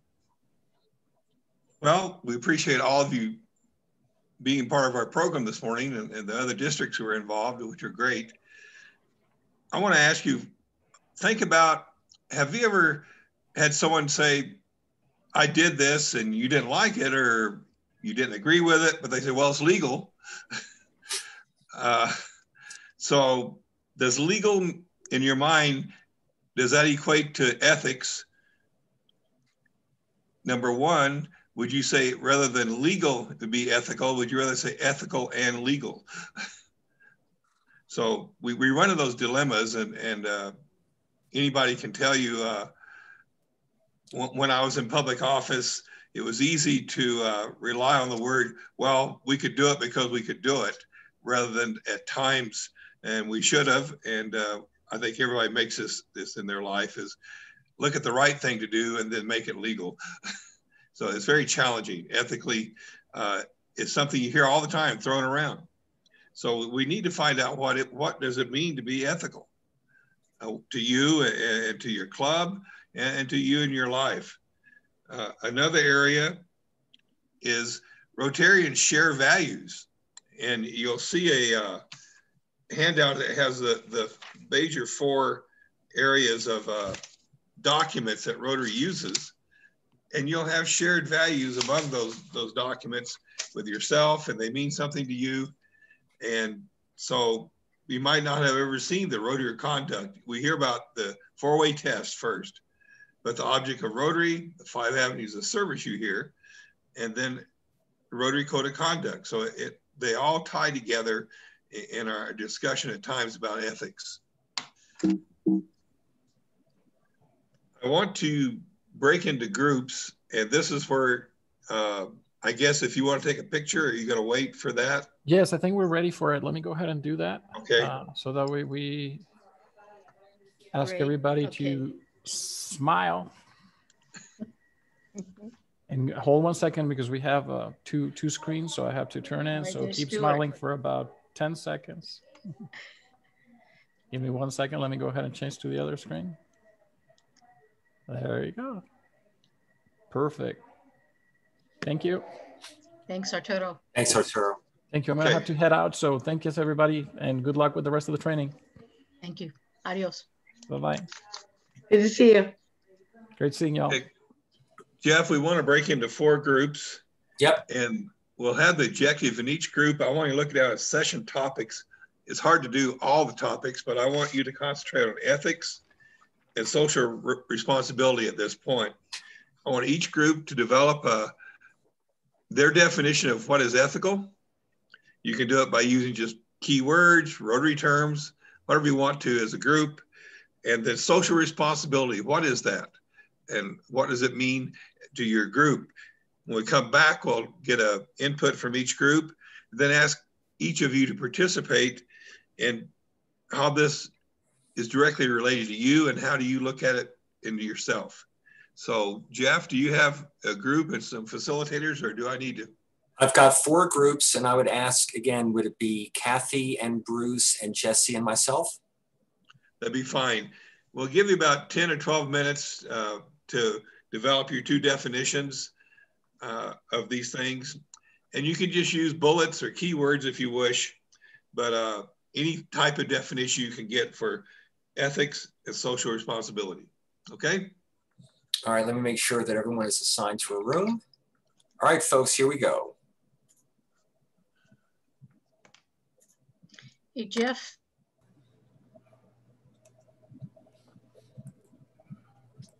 Okay, welcome everyone. Hi there, Jeff. So we have our assignment from Tom the Elder, or Tom from Deming. Would anyone be willing to take notes and report out when we reconvene? Yes. Kathy, excellent. Thank you. So we'll leave a couple minutes when we're done, and you'll kind of give us an update on everything covered. Thank you for doing that. Okay, what is ethics, or what is ethical? So we'll just, bullets, anything that comes to mind. Honesty, integrity. Honesty and integrity. Yep, excellent. And treating everyone with respect. Agreed. Thank you. Excellent. Thank you, Gordon. Other ideas, other thoughts? Well, ethics refer to the specific rules and actions or our behaviors. Yeah. So can you be a little bit more specific? What a particular type of behaviors, or? Well, ethics have to do with any time without putting a moral judgment on them. It is those behaviors and things of how we operate to be about what we're doing. So the behavior, ethical behavior has to do with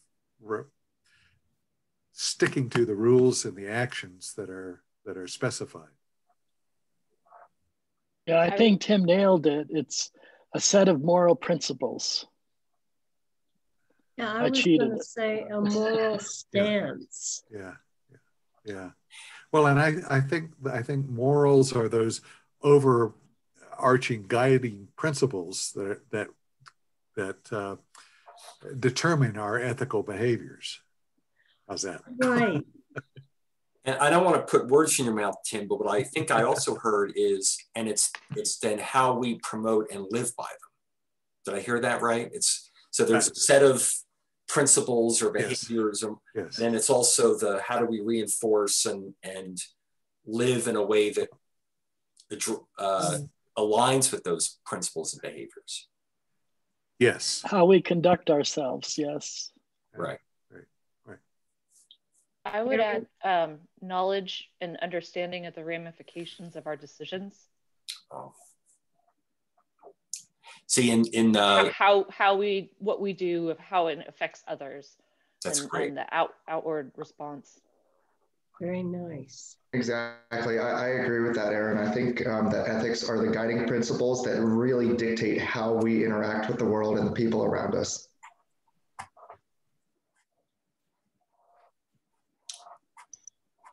Excellent. Warren, did you have anything to add, or Kathy? Warren, you're muted. Your lips are moving. Thank you, Sonny.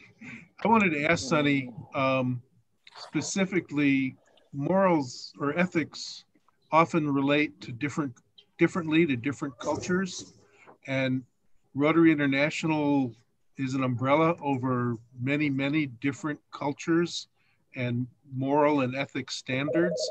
And how does Rotary International kind of deal with that from an overarching standpoint? That's a great question. Anyone want to tackle it? I don't know if this directly answers your question, and if it doesn't, stop me. But from what I have gathered from talking to people who are in other groups like Rotary, what they tell me is what sets us apart is like the four-way test. They don't have something like that that's those guiding principles that we remind ourselves, we live by them. So if that's true, that kind of sets us apart,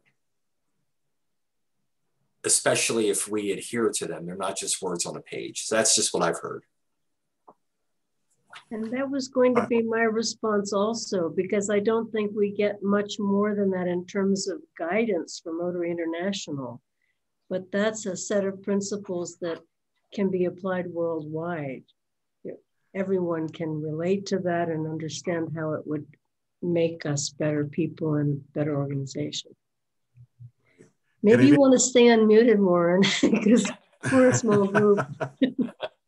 And I just wanted to add that it is the piece of what is put out by Rotary that really allows us all to be connected, because we are living by those same principles going on, so that we're not making a judgment about people's goodness or unworthiness or whatever, but we're judging back by the principles that we state in the four-way test. Is, in every decision we make, if we apply those principles, then I think that's what connects us and makes us be able to be Rotary International.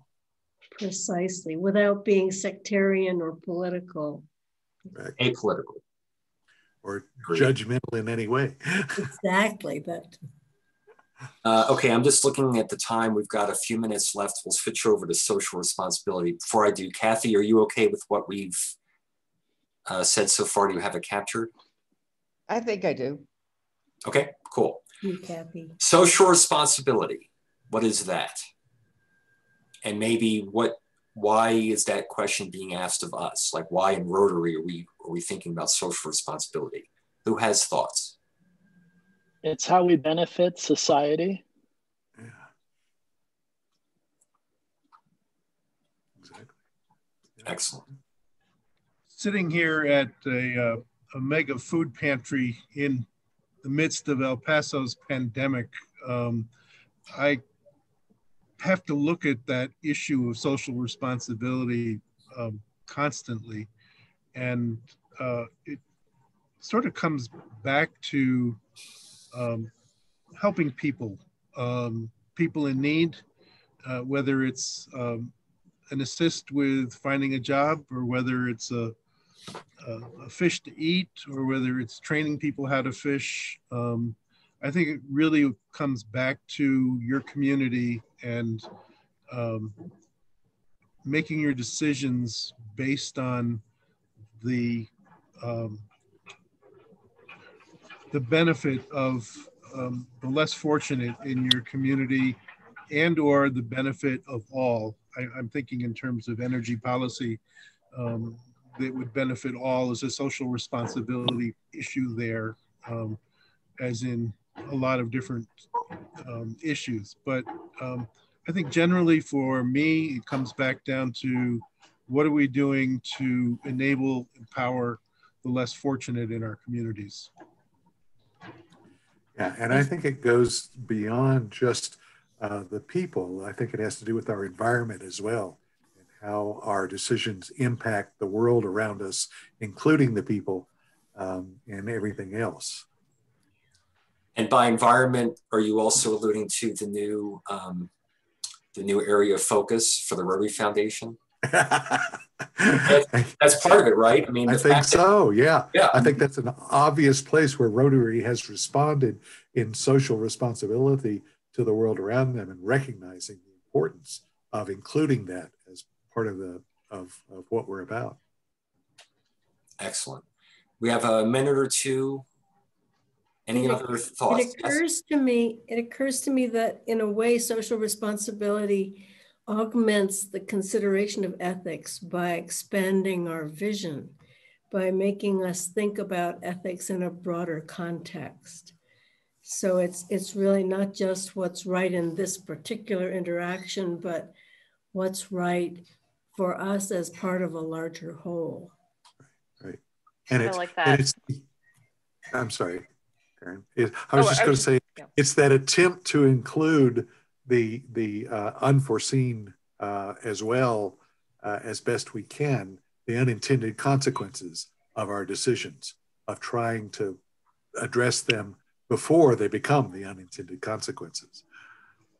Excellent. Okay. That was a mouthful to write. So Kathy, sorry, Kathy. So Kathy, are you okay with reporting in on this? I think I'd have Tim repeat that a little bit. Go ahead. Maybe shorten it. Let me see if I can make it shorter for you, okay? Because the thing I was thinking about,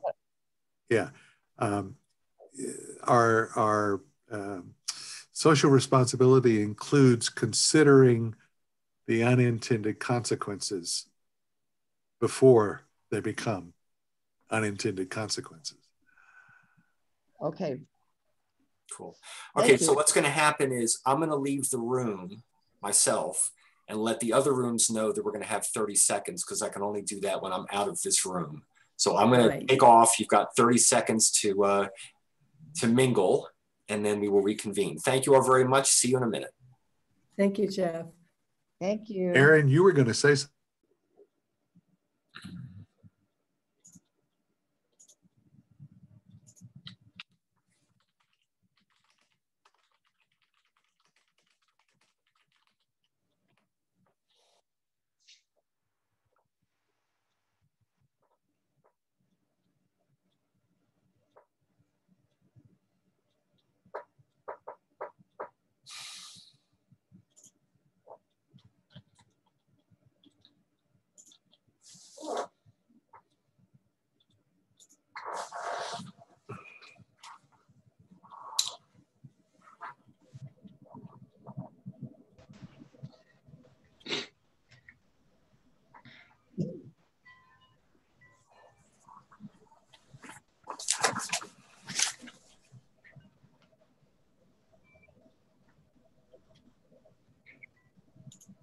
I got to learn how to do this breakout thing. Awesome.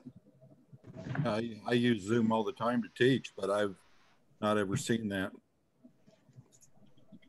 So Jeff, a quick question from our room is, how do you turn on the whiteboard feature? Do you need to be a host to do that?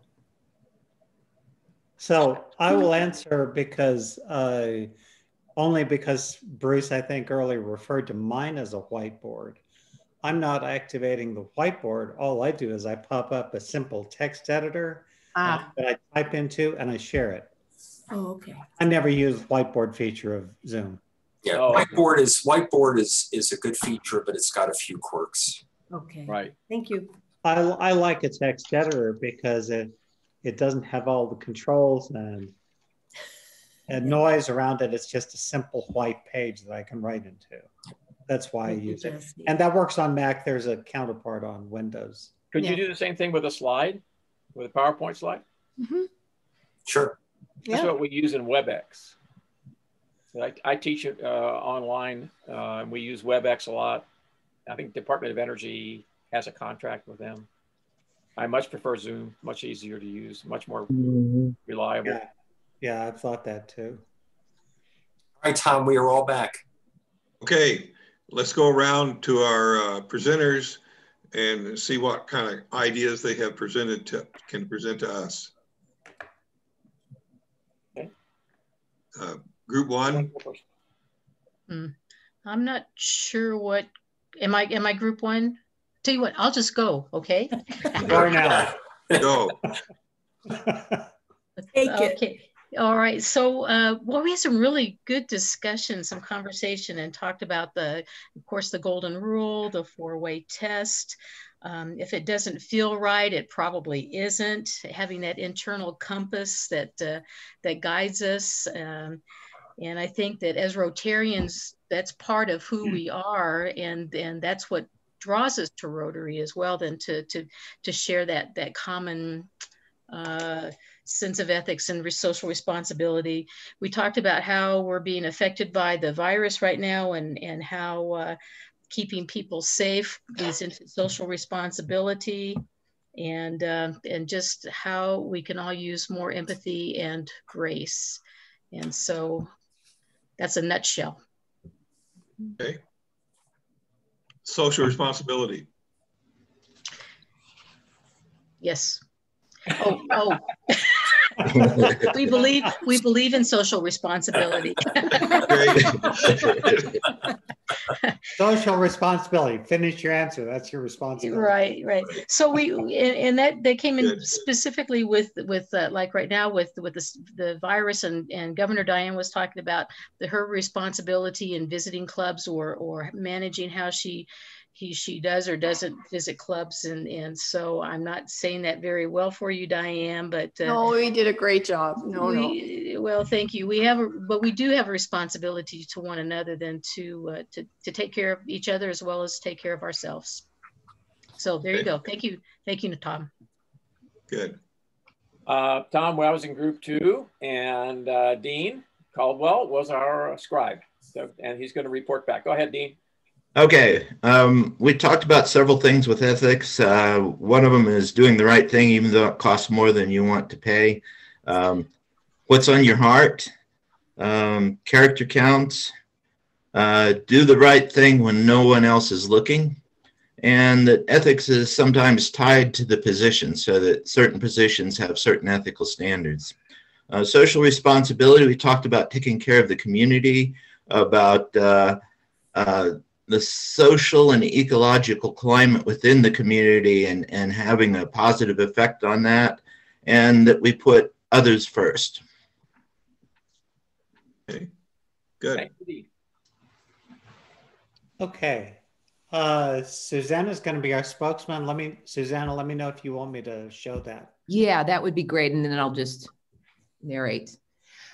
We started out talking about what we each thought was ethical, or fell under the title of ethics. And Nikki came up with moral philosophy is what the dictionary says it is. And then the social response, so those are all listed there. The social responsibility.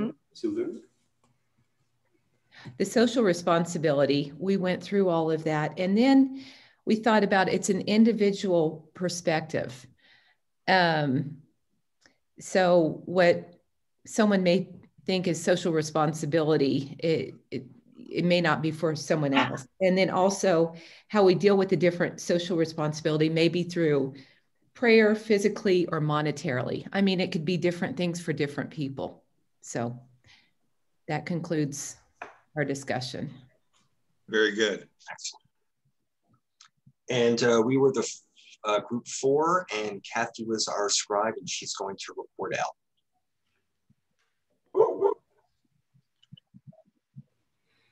Kathy already did. Kathy, you're on mute. Sorry. Do the best I can.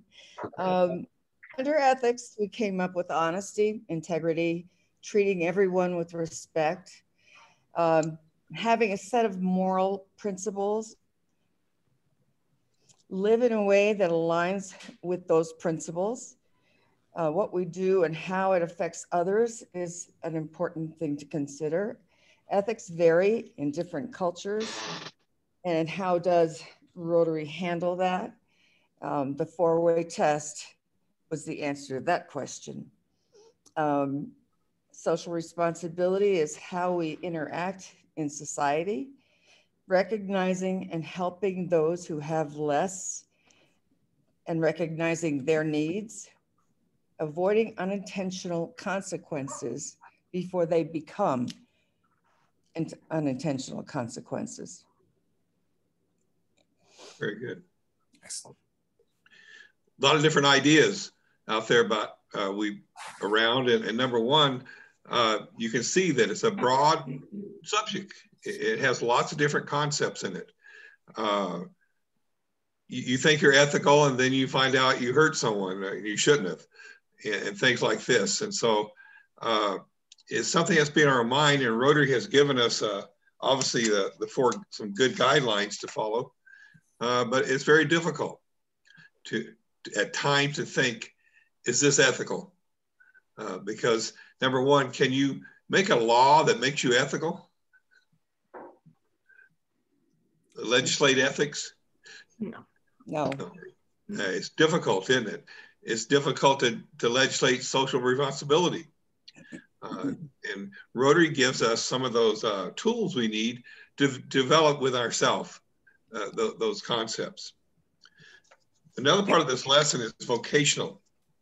Rotary has always stressed vocational service.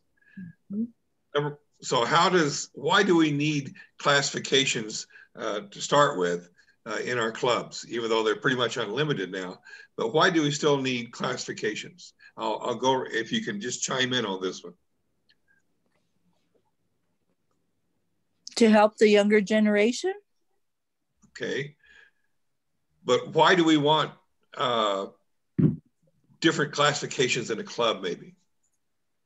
Bring different skills and background to our projects, to our activities. Mm-hmm. I don't understand what a classification is. I'm sorry. I don't either. I'm sorry. Can you explain that to me? Thank you for mentioning that. If you're a member, it's what your primary occupation is, what you do for a living, or whatever like that. Okay. Maybe well, when you're a member, they classify you. Tom, maybe you could comment on the history of classifications. And I mean, that's something from quite a few years ago. Rotary originally would only allow one classification per person, per group, or sometimes two maybe. It was very limited. You could not have that many duplicate occupations within a club. With the exception, they always had you could have unlimited number of lawyers and spiritual folks. But otherwise, it could only be one insurance agent or one plumber, one banker, one speaker, right. Whatever. And then one real estate broker. To get another person in your same classification, the club had to go to you and you had to prove it. To get around this approval at times, Rotary developed a thing called senior active, which they no longer had. That got people out of their classification to open it up for other ones. As time went on, Rotary expanded, and you can pretty much have as many people as you want under any classification now, or any occupation. At the time, we got quite creative.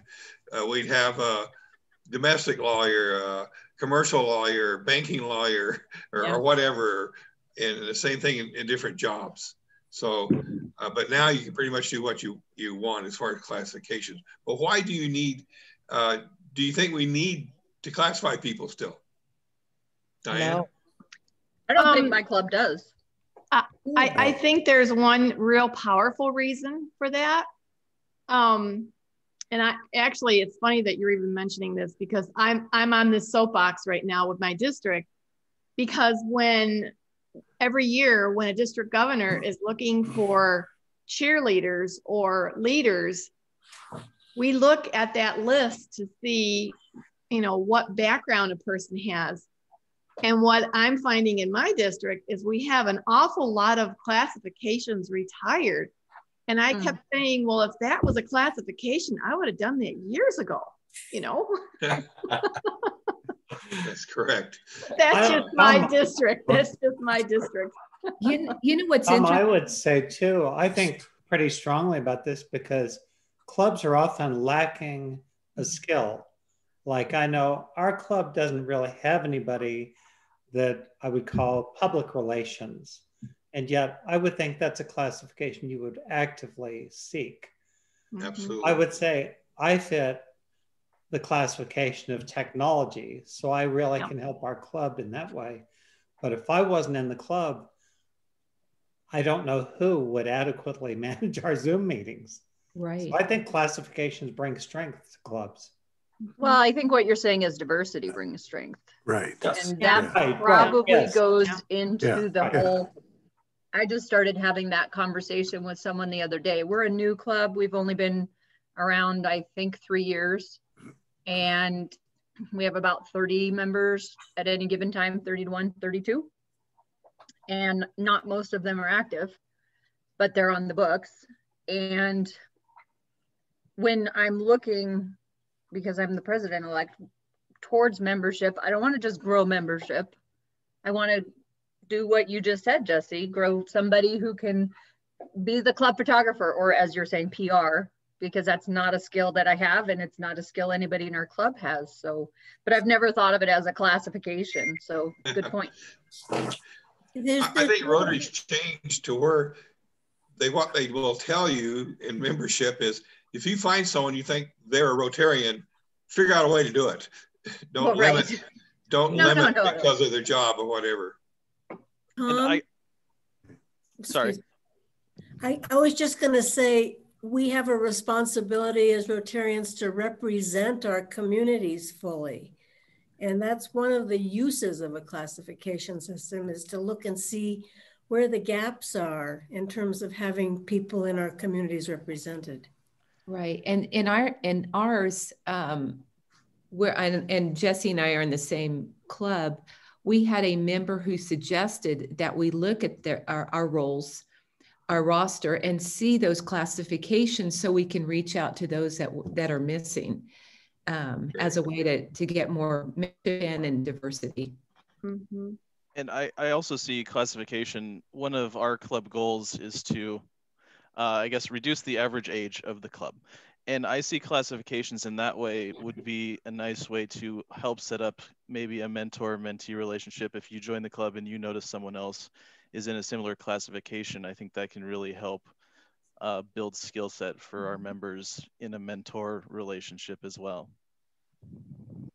Very good. I'm hoping that classifications as a recruitment criteria are on the way out or gone.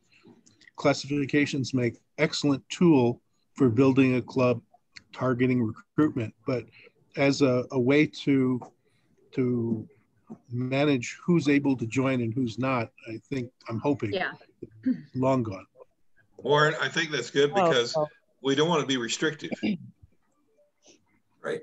This is actually something I think our club struggles a little bit with, just because of the age of the club. It's we're 14, so we're the 14th oldest club in the U.S., or in Rotary, not just the U.S. And so, a lot of it started out with a lot of older businessmen, specifically, and there's still a strong contingent of older businessmen, and they want to see that continue with older businessmen, and women now, I guess. But there's a double-edged sword. You get the older people who are the lawyers and the doctors and the bankers, and they have money to spend on club projects and grants and stuff. But we also struggle, but the flip side of that is then you get young people in who are working with nonprofits and are doers and getters. And I think our club does really well because we actually have both, but sometimes there's conflict that occurs because of the two different groups. I'm not really sure where I'm going with that now, but I can give you an example. My wife was rejected in our club originally. What? Because of the rules of classification. What? And it has changed a lot over the years. Huh? What year was that, Tom? Well over 20 years ago. Oh, okay, thank you. All right. Aaron and I are being indignant because we've only been in it a few years. I would have to say the 2020 version of classification is skill set. Yeah. Yes. True. Yes. Good. Definitely not an exclusion anymore. In fact, starting about the turn of the century, we started talking about a quantity of quality. and people who are service-minded belong in Rotary. Exactly. Right. Good. Governor Tom. Yes, sir. At the 2019 Council on Legislation, basically, I think the word and all references to it for classification were almost totally removed. And what it really basically says now, a well-balanced club. And one of the things that I did when I was president is I went through the entire membership roster, and we used to have a lot of past service and retireds. And so I went back to their most recent job before that, because one of the functions of a Rotary Club, which many of our younger members will be looking at, is mentorship. And how do you find what somebody did that's retired? But if you say a banker retired, or financial services, or whatever it was retired, then that is somebody that might be able to mentor one of our newer, younger members, because they can now figure out who you are. And this is especially important in a club like Albuquerque that has nearly 200 members, because you can get lost in the forest, as it were. Okay, I have one more section to go through and have your comments on it. What can you do in vocational service? What is that? And how do you approach it from your perspective, or from Rotary's perspective?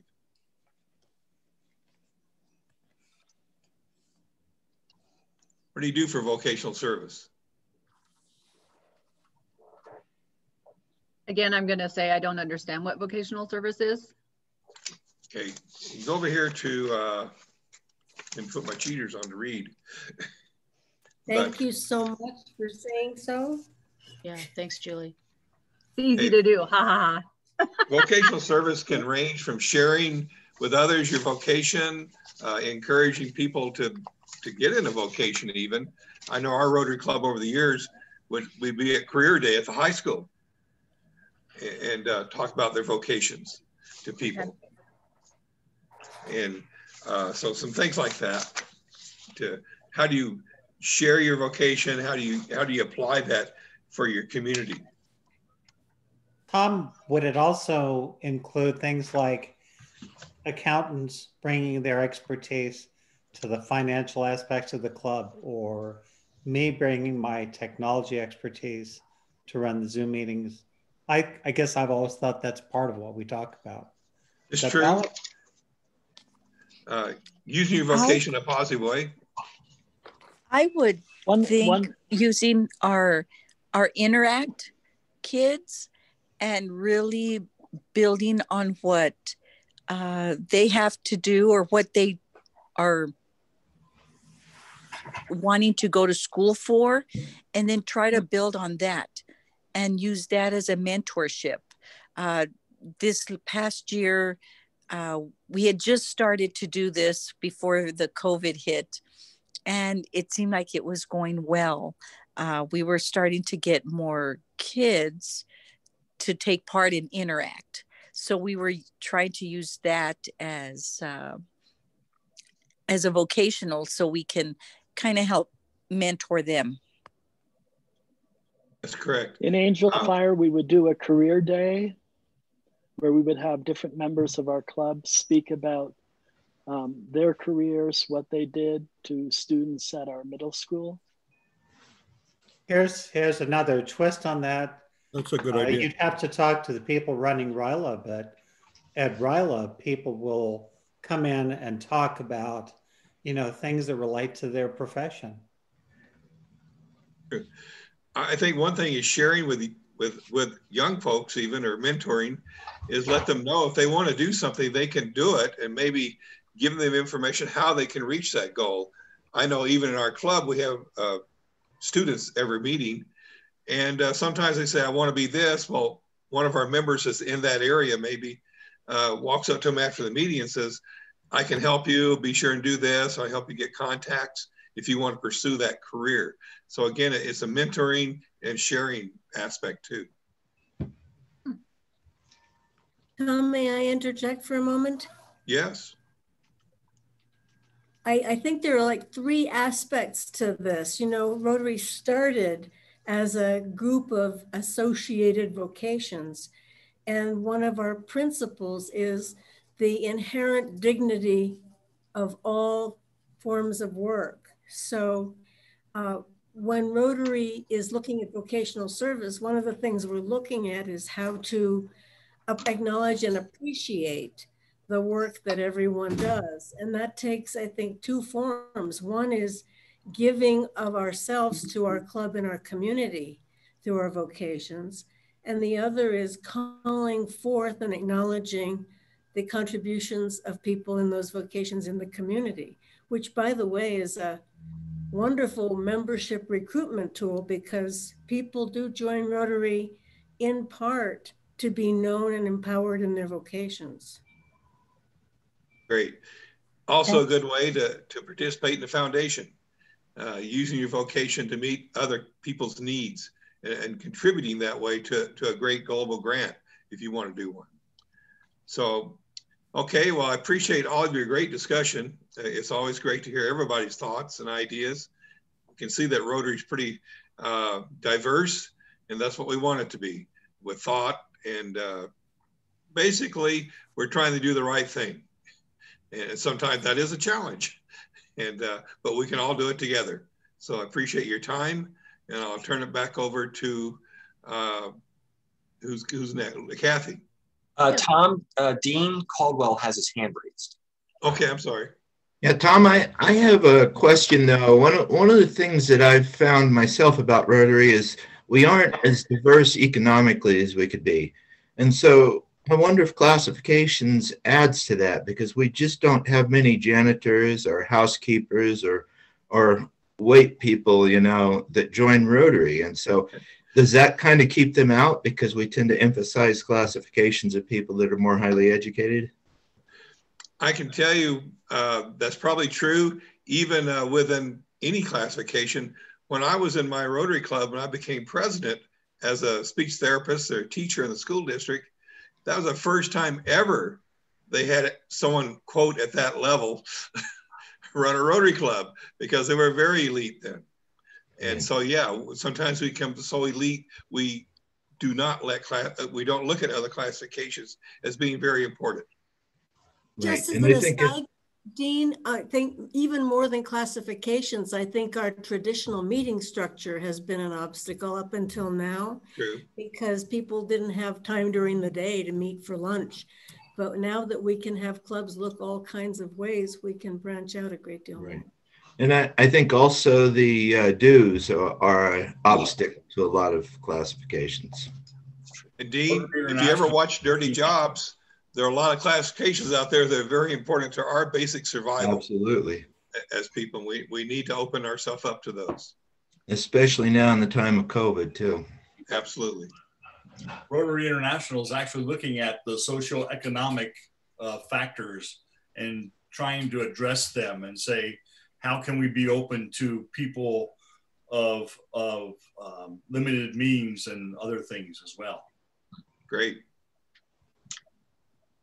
Tom, before we turn it over to the other Tom, there's been some excellent chat questions. And since a number of you may be new to RLI, the agenda that's in your packet and the questions in order are not automatically followed by facilitators.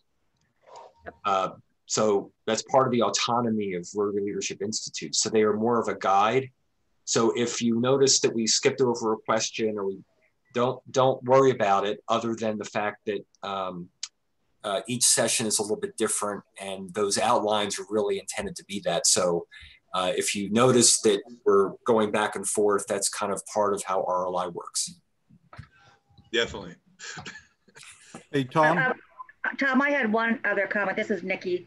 As you get further in your Rotary experience, you'll learn more and more about the options that are available. And one of the things I was just remembering this week was that we can use our vocations and be a part of like Rotary action groups, which can then help all around the world with certain projects, with certain needs because of our skills. And we could help maybe where there's an area that's needing some engineering help, for example. And so Rotarian action groups are very effective, and even the Rotary fellowships. Nikki, I think you bring a good thing is Rotary is not an abstract idea, a group. It's a group of people that do real things, and we're people, and it's not some abstract concept we're dealing with. We're dealing with personal involvement. It's very important. Hey, Tom. Yes.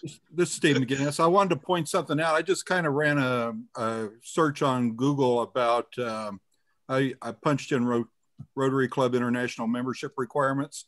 And the first thing that comes up, it says hold or be retired from a professional, proprietary, executive, managerial, or community position. And when we're having these conversations about the different types of people we get in, like somebody mentioned janitors and things of that nature, the homemakers, it's kind of what we've got out there in the world seems to not be the same as what we're talking about. Tom, have they changed that? I think they did, you said. Well, that was in the classifications, but the standards the idea is that a homemaker could be a community leader. Mm-hmm. So a janitor could be a community leader. Why not? It might be worthwhile though addressing that if we want other types of people in. The issue is you don't have to be the top guy the way it used to be. Right. Right. Warren, you have your hand up. Did you have a question? You're on mute. Sorry, it's a noisy background here. I wanted to know if anybody had experience with clubs that provide dues assistance for people of action or people that embody service above self, but are not in a profession that allows sufficient income to consider our dues. Our club has actually this year started to look into alternative club memberships. There is a young professional club membership for those under 35 that eliminates about $100 in the dues. Our dues are currently just shy of $400. So instead of $397, I think it's actually I think it's $150, maybe $250. Not necessarily a full scholarship, but a recognition that young earners don't tend to have the economic background. And then there has been discussion about family memberships, but that has not flown the coop because it gets complicated when one spouse has corporate paying for it and the other spouse is paying for it out of pocket. And then there's corporate sponsorships we're starting this year as well, where companies that do pay for one membership might pay for 2 or 3 at a reduced rate, and that doesn't have just has different legalities behind it. But we've also, in a few instances, the board has voted to help and assist somebody who may have chosen to leave Rotary because they could no longer afford it, but they've been such a strong asset to help provide them. But that's been more of a one-off and not a overall system. However, with COVID this year, knowing that a few people were going to come up short, we did actually take some of our club funds and allocate them to people who applied for dues assistance. You can also use honoraries. Rotary International honoraries cost the club I think $12 a year. That's $1 a month for the magazine, or club honoraries. Rotary Club of Albuquerque has a couple of classifications, and those are primarily used for our valued members that want to be able to participate. The finances are getting in the way. So, ladies and gentlemen, that said, yeah, boy, great conversations here, and I appreciate the chats that we have sharing, but let's go ahead and continue on then with our agenda, if we may, please. And so we have Governor Tom, the younger, and his submarine, who's going to talk to us about our foundation. And so this might be a good way to make that transition into to money. So Governor Tom, thank you. Jeff, would you put the open page up there? First of all, if you have read through your notes, it probably took you 45 minutes to cover all the questions. So it's unrealistic for us to expect that we're going to get through everything. So one of the things that I'm going to try to do is make sure that you leave here with some good contact information and know where to go to find answers to questions. So what this session is intended to do is understand the basic goals and programs and financing of the Rotary Foundation. And they point out it's our foundation. Discuss the importance and value of the Rotary Foundation to our club. And also put forth the idea that each Rotarian should consider making the foundation their charity of choice. Now let's take a look at some of the reference material. The OF 123 are those are very good. The foundation reference guide is periodically updated. I think that's maybe a bit out of date, but that second one there, the TRF reference guide is something you definitely ought to look at. And when I was governor, I gave it to all my assistant governors so they would know. Sounds like we have some background. There's also a thing on Charity Navigator. Yep, we're 4 stars. Been that way for a long time. We're in basically in the upper echelons of all U.S. charitable things. There's a thing, direct contribution form. Let's see. So 2 things that are not on here. So Jeff, would you bring up zone2627.org, please? Okay, and this will work for anybody in Zone 26, but it'll also work for the folks from Nebraska, except that your contact information will be wrong.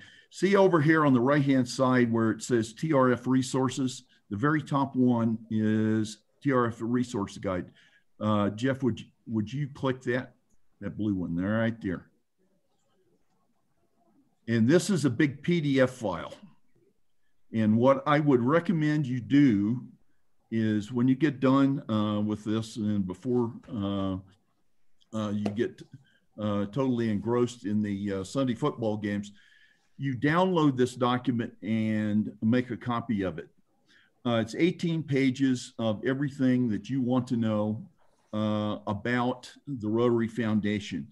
And for Zone 26, 27 folks, it has the picture of all the zone staff and all the foundation resources that are available. Every form known to man dealing with the foundation is here. And you can see from the table of contents the sorts of things they're talking about. For instance, you see under recognition, there's club banners. That's a tremendously useful thing for you. If you're having trouble understanding this foundation recognition points, Paul Harris credits, in other words, there's where you go, and there's a description of all of these things, and it's current because it's maintained by the headquarters. So Jeff, I think we've seen that. So again, it's zone2627runtogether.org. Please write that one down. And there's one other reference that I would provide for you. Again, And in this case, it's for District 5520, but on the district website under the Rotary Foundation, and you don't have to log in to get it, is the annual Foundation Committee report.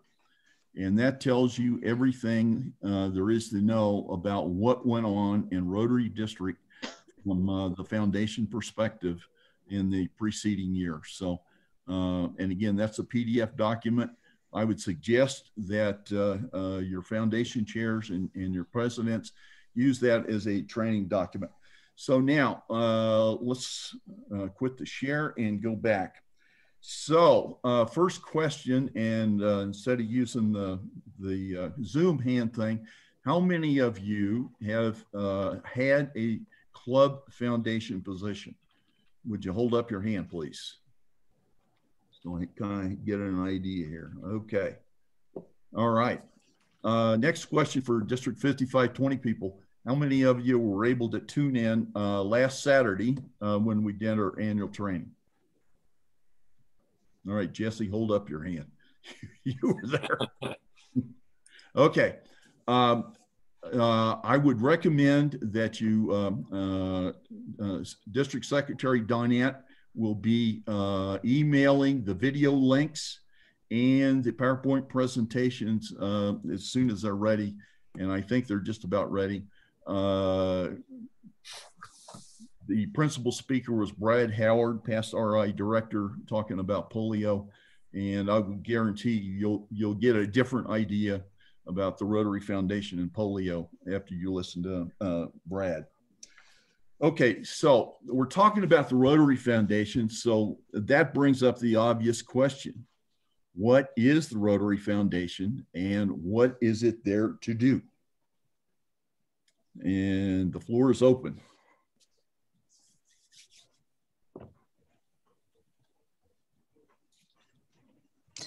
This is Olga, and I'm new. I've been with the club now going on 3 years now. However, no, it's 2 years. But I was just elected to be part of the foundation. And I just see it so fascinating because it's a totally different entity of what the Rotary Club does and how much they really help the community as far as different organizations. I'm still learning and how they give to charities. And this year we donated over $40,000. Okay. So there's Rotary International and there's the Rotary Foundation. And to be honest, the Council on Legislation the last time can further confuse things a little bit because they're trying to make the Rotary International a 501c3 charitable organization, which the Rotary Foundation already is, but they are absolutely separate entities. Okay, what is, in simple terms, maybe the function of the Rotary Foundation? Anybody remember its motto? No. Okay, Arch Clump back in, let's see, 1917, a long time ago. I wasn't even born yet, despite what Tom Lindsay thinks. Arch Clump at the 1917 Atlanta Convention, and we just celebrated the centennial a couple years ago, proposed the Rotary Foundation as an organization to do good in the world. And hence, that is the motto of the Rotary Foundation. So RI has one of service above self and the foundation to do good in the world. So, so what does it do? It does projects. It does disaster relief. It does disease. Anybody, does a disease come to mind related to Rotary? Polio. Hey, polio. Okay, that's our corporate project. We're doing good here. So the question is, we're all individual Rotarians. We're a member of Rotary clubs. We're a member of districts. We're members of zones. How does the Rotary Foundation enable us to do good in the world?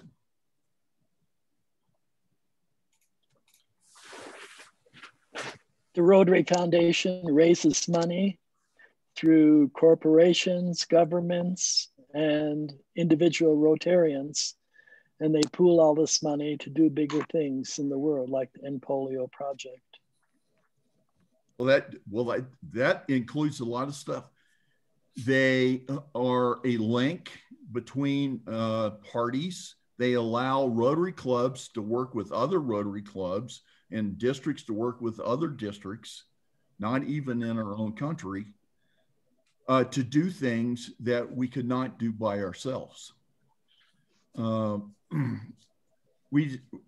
District 5520 was participating in a project that was worth $500,000.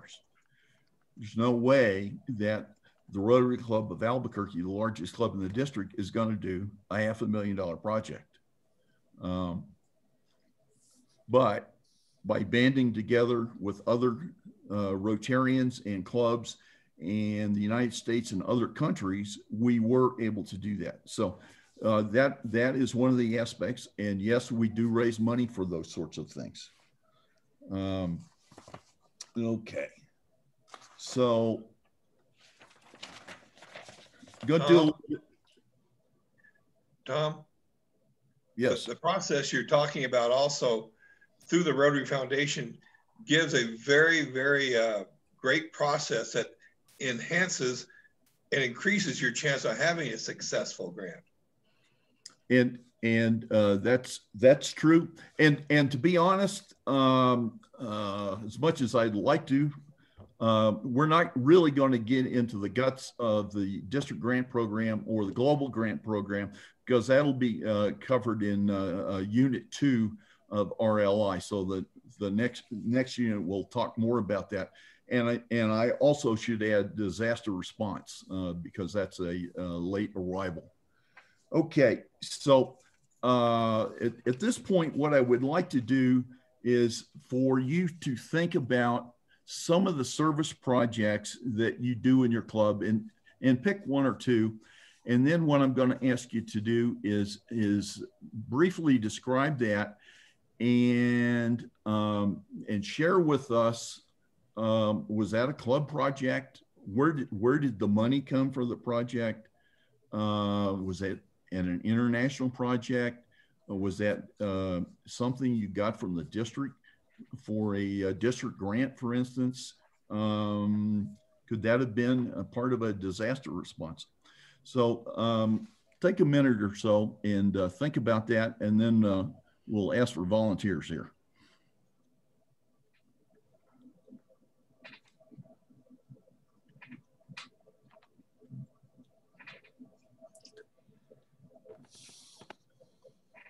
I'm willing to talk about our project in the Rotary Club of Angel Fire. All right.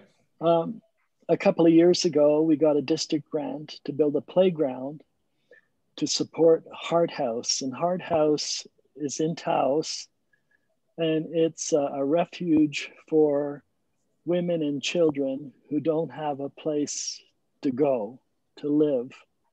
And they could stay at Heart House for quite an extended period until they get their lives back on track.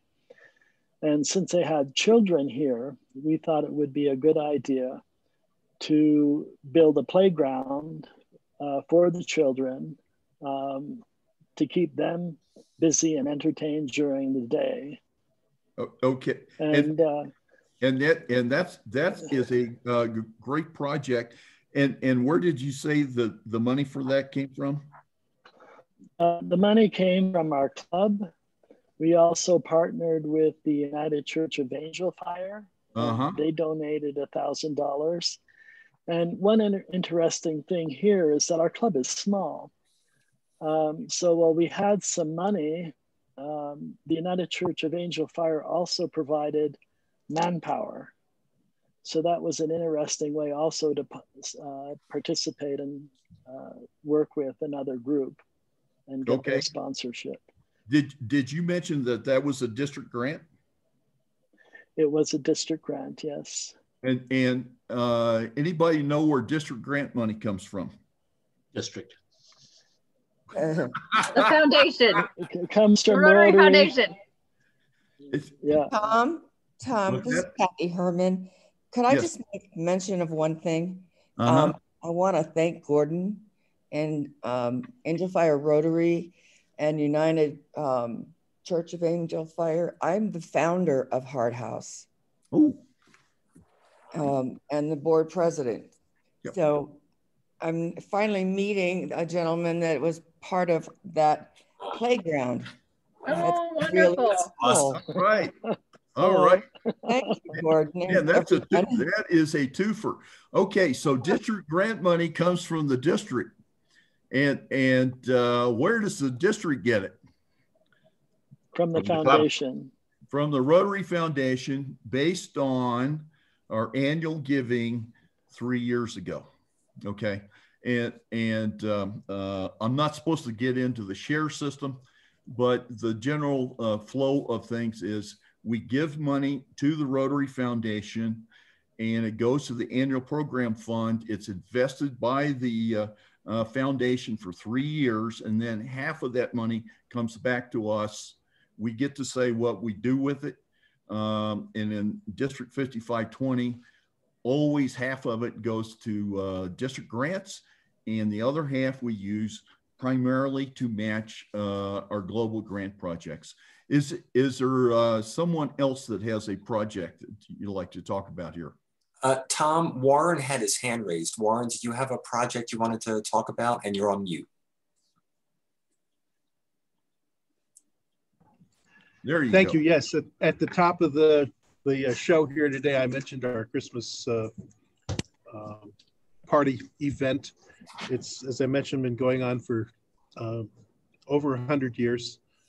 We serve 4,500 Head Start kids with an event that's a special part of their lives. And we have people who attended that event 40 years ago come back to our club and tell us what a difference it made to them when they were in Head Start. I believe we get some funds for that from the district grant. We have a club foundation which supports some of that project. We do a fundraiser. Our major one is our Wine Fest, and we have sponsorships from some of the local companies. And then we work with our other El Paso clubs in terms of volunteer assistance at the event. This year, we're taking the event to 30 different sites, as opposed to historically, we gather everybody in our Coliseum and do it all at once. Okay. Lewis, does Taos do a project or two? Yes, we do. So we actually received a district grant this past year to be able to provide books to students in Ranchos Elementary, Arroyos del Norte, and Alta Vista Elementary, which is in Cuesta. So we went ahead and applied for that match grant and received it. And during these times of COVID, that came in really handy and helpful to be able to do that work, which in a way supplemented what we were already doing, but it was very timely and very relevant for us. Okay. Some of our guests from Nebraska or Arizona, what sorts of projects do you do in your clubs? Bob Holby here with the Bellevue Papillion Club. Last year, we had a project that earned the Significant Service Award, and it involved several families in the Bellevue area, butts on the Missouri River, flooded very quickly. Some of the people that lived there went to work in the morning and couldn't get back to their house during the day because the flood waters came so quickly. And there were a number of school-aged children in these families who were kind of sent out to other parts of Omaha to reside for a while. But we went to the school to find out who had been affected. We found out which children were, and we offered to them in partnership with with Target, and we had the partial portion was district grant. We arranged that the children could go to Target on this particular day, and half of our club members were there to assist. We then gave them gift cards in the amount of $300 per child, and that's per child, not per family. So if there were 3 children, they would get the $900. Okay. And, well, they were really appreciative, and it was a great project. That's a great project, and part of your money came from a district grant from your district. Yes. Okay, and let's see. So we've talked about a bunch of district grants, and in some cases it was part of the money that was supplemented by either partnerships with other entities, local foundations, and so forth. Is anybody participating in a global grant, for instance? Well, as I look around here, I know. Jesse, I know West El Paso is in on a couple projects, or at least one in Bolivia. Right, and I'm not sure I could describe the Bolivia project. We've been involved in some over the years, like the Guatemala water project Deborah Simon has done. We've contributed to that. We've done some contribution to Bridges for Prosperity, which I believe had been a global grant at one point. Yes.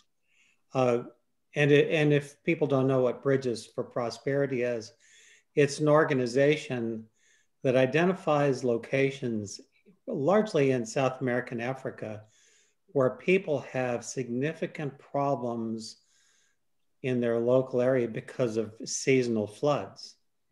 And the organization designs bridges that are built to get across rivers to help people get to their work, get to their school, whatever. And it's a fabulous organization. We've contributed to that, and actually had some of our members go down on some of those projects. And the way that works in District 5520 is clubs comes together and put club cash in, and the district matches their club cash up to whatever the limit is. Last year it was $15,000. But we're running a little bare this year, so it's about 8. And I can't tell all of you, Deborah Simon has another project.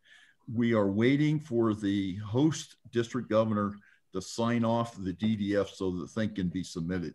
And unfortunately, he is in Belize, and I do believe they're having hurricanes down there. So that's part of the problem.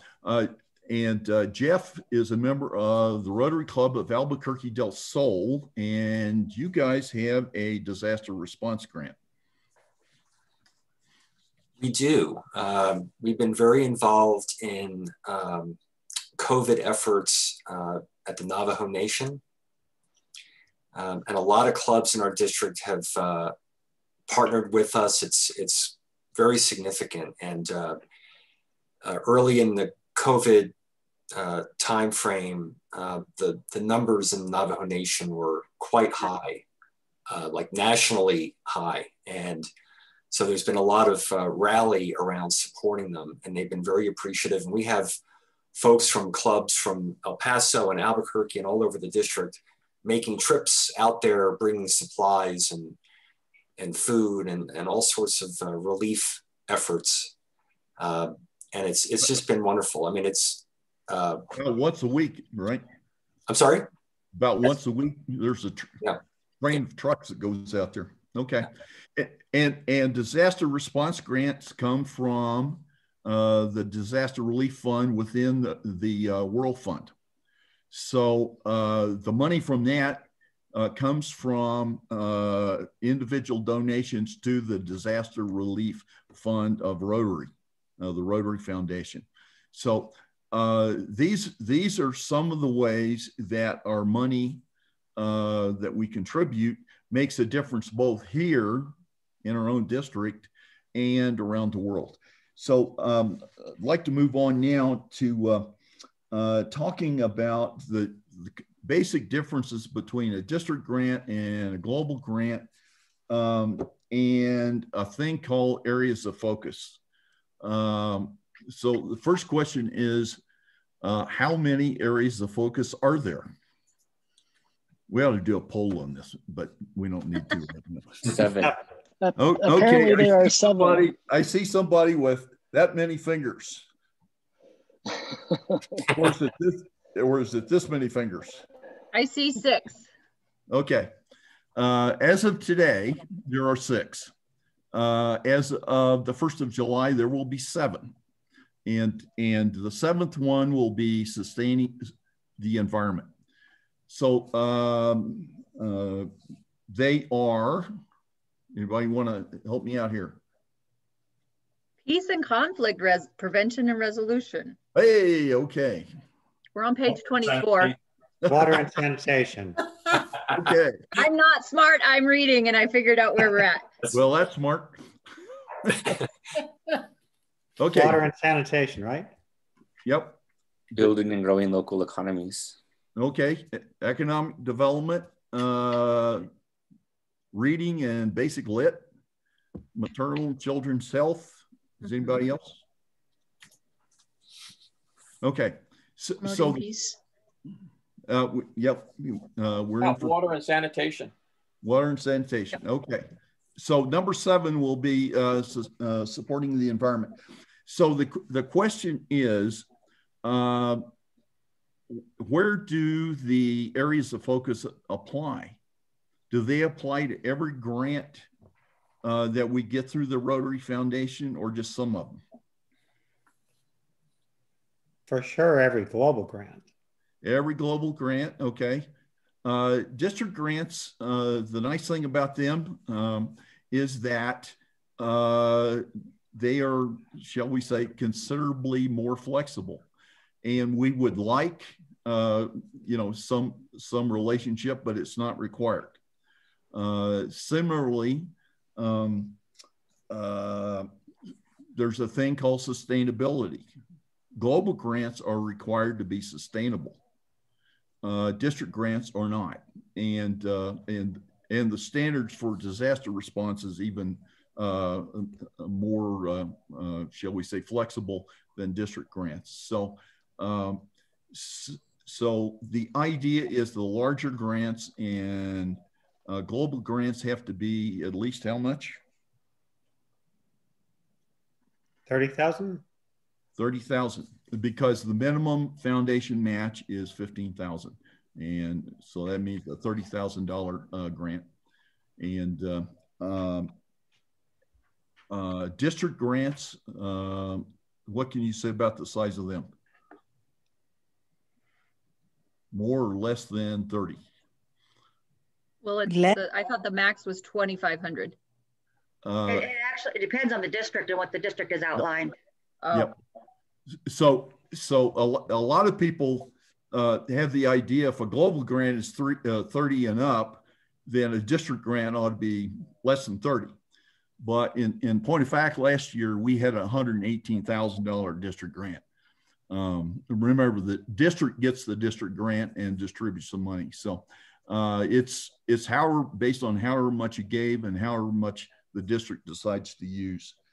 Okay, so the next thing we said, it's our foundation and it is funded by us primarily, but not exclusively. So how can you and your club contribute to the Rotary Foundation and raise funds for it? How do you do that?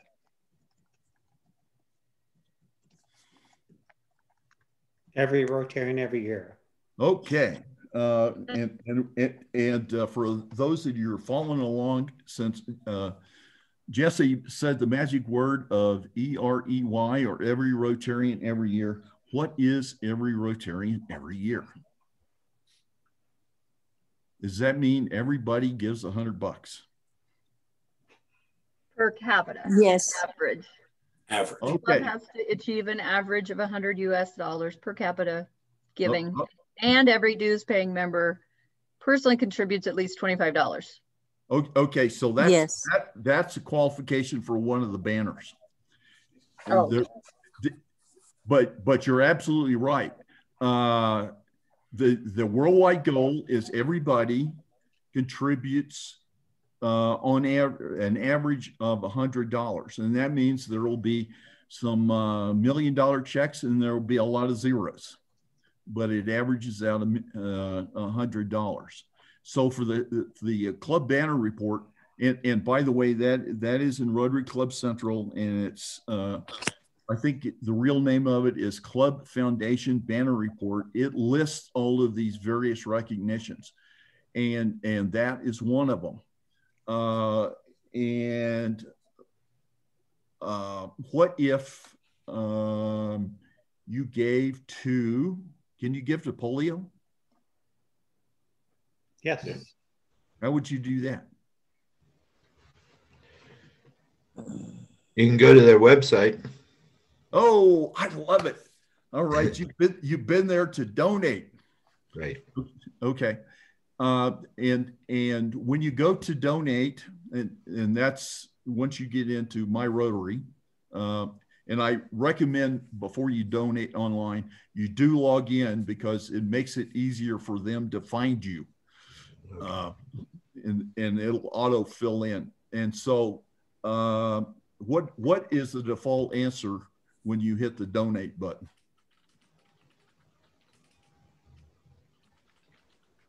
PRF? Annual fund. The annual fund. Annual fund. Okay. And then you get options. By the way, a lot of people get confused because the Rotary Foundation is tricky. Because when you go in there, there's annual fund, and then and that's the one they like is annual fund share. Remember, share is this 3-year cycle thing where the money comes back. But then there's what I call area focus. So it'll be annual fund peace and conflict, or annual fund water and sanitation, or annual fund child and maternal health. And what happens if you click one of those? If you click on one of what now? One of say you go in and they told you at your club to give to the annual fund, and you go in and you see annual fund children and maternal health. And is it a one-time? Is it like children? Is it a one-time giving? It can be. You can set it up to do it every month or once a quarter or once a year, whenever you want to do it. Are you asking what it's defaulted to? Because it's asking me to give $250.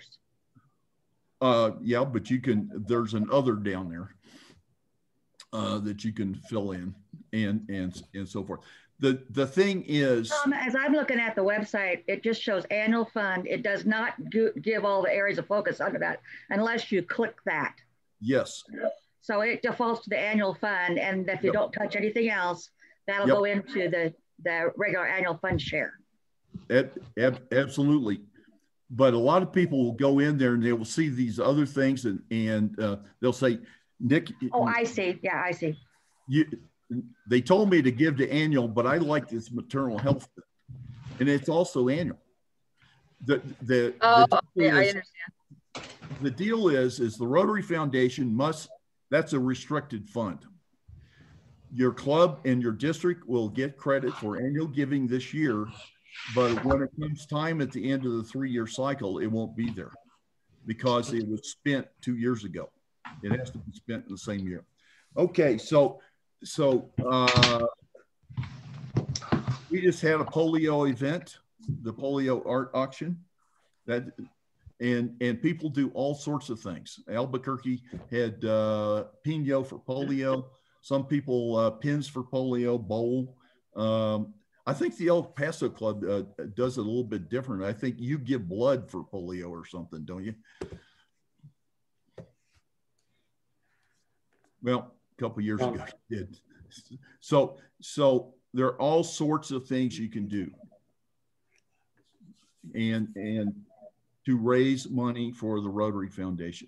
But the most common one probably is the Every Rotarian Every Year appeal. and that basically fuels the engine of Rotary. And just a comment on that, what our club does, if y'all consider it, try and promote all your members to sign up for it, and we just collect it with our dues, and then we submit it for the member to Rotary. That's, yeah. Did you mention Rotary Direct also? And I was about to say Rotary Direct. Way to go, Sonny. Rotary Direct, you can set it up any way you want. As a matter of fact, what is the Paul Harris Society?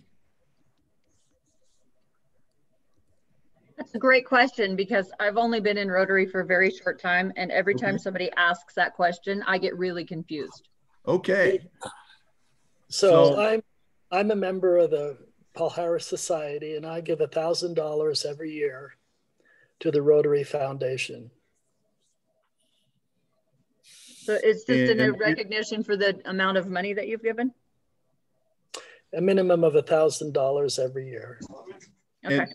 And when you look at the Paul Harris report, and there is one, it includes people that give $1,000 per year, but you also sign a form that says, I pledge to try to do at least $1,000 per year. And the Rotary police are not going to come and get you if situation changes or something. But an inordinate amount of funding for the Rotary Foundation comes from the Paul Harris Society. Anybody know how many Paul Harris Society members there are in this district or your home district? 176 in 5520. And by the way, at the Zone Institute, there are districts that have 300, 400, 500. So, and Jeff says, please reach out to your district Rotary Foundation representatives. Okay. I'd like to share something on my give. I donate straight from my IRA retirement account. And because I do it that way, if I didn't itemize my deductions, I would still be able to deduct that amount from my taxable income. So for those people who are retired, that's a nice benefit. Okay. Well, Gordon, can't you also apply some of your required minimum distribution? Can't you accomplish some of that through this kind of donation? Yes. Exactly. Okay, so Governor Sonny mentioned Rotary Direct. So in District 5520, many of the Paul Harris Society members make their contributions. They set it up through Rotary Direct. In some cases, they make a single contribution. In other cases, it's $85 a month. And in some cases, it's $250 a quarter.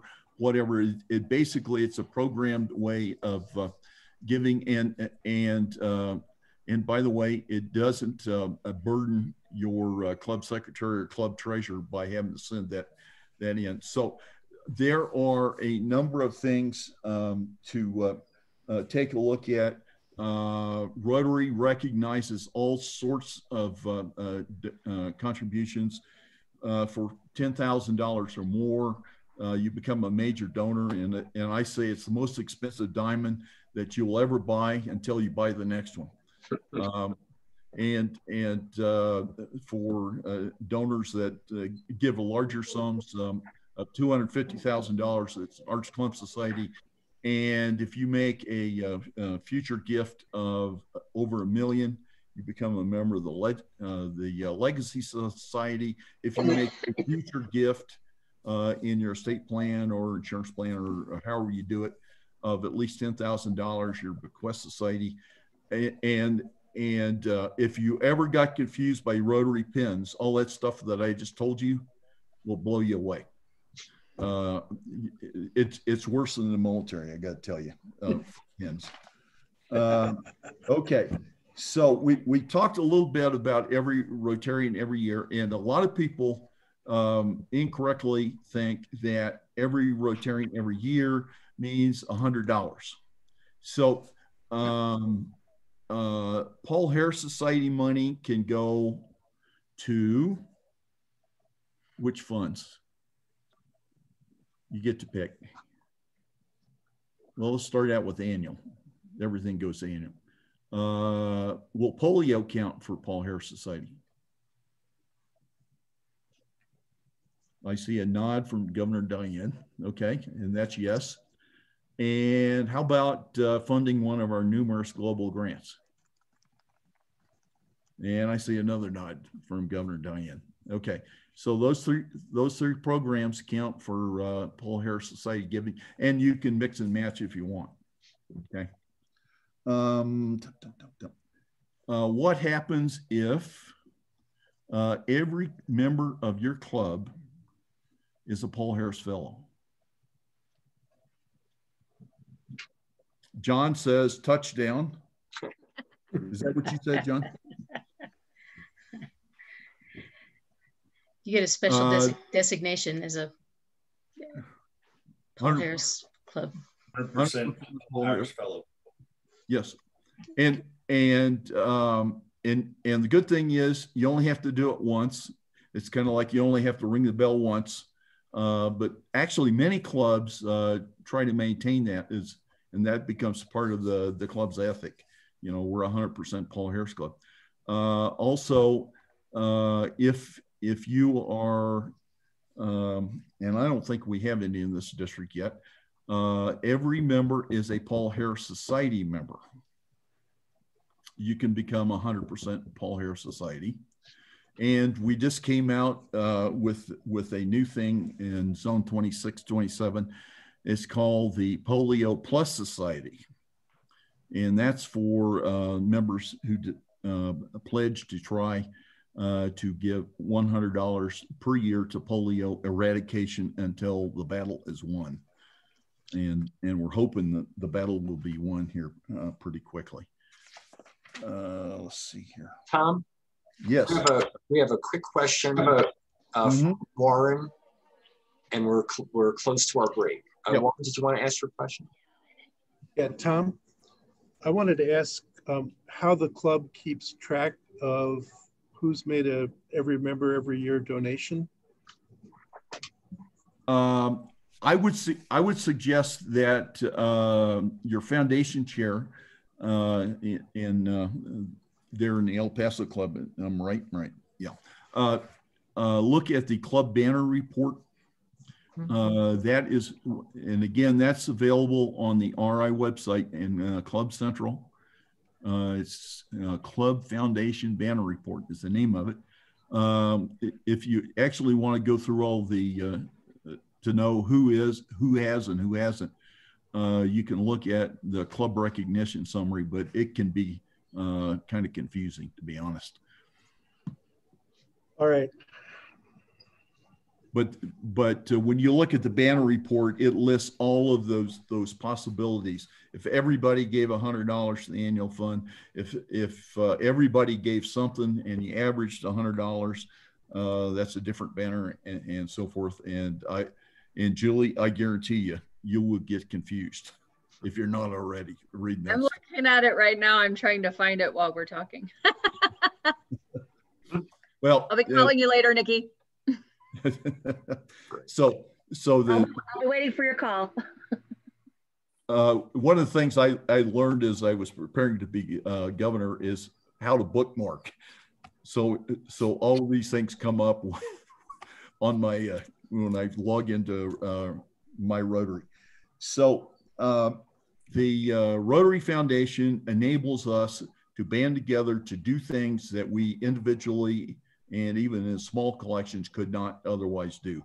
The Rotary Foundation enables us to address all of humanity's major needs, get disaster relief, peace, literacy, health, economic development, and to be sustaining the environment.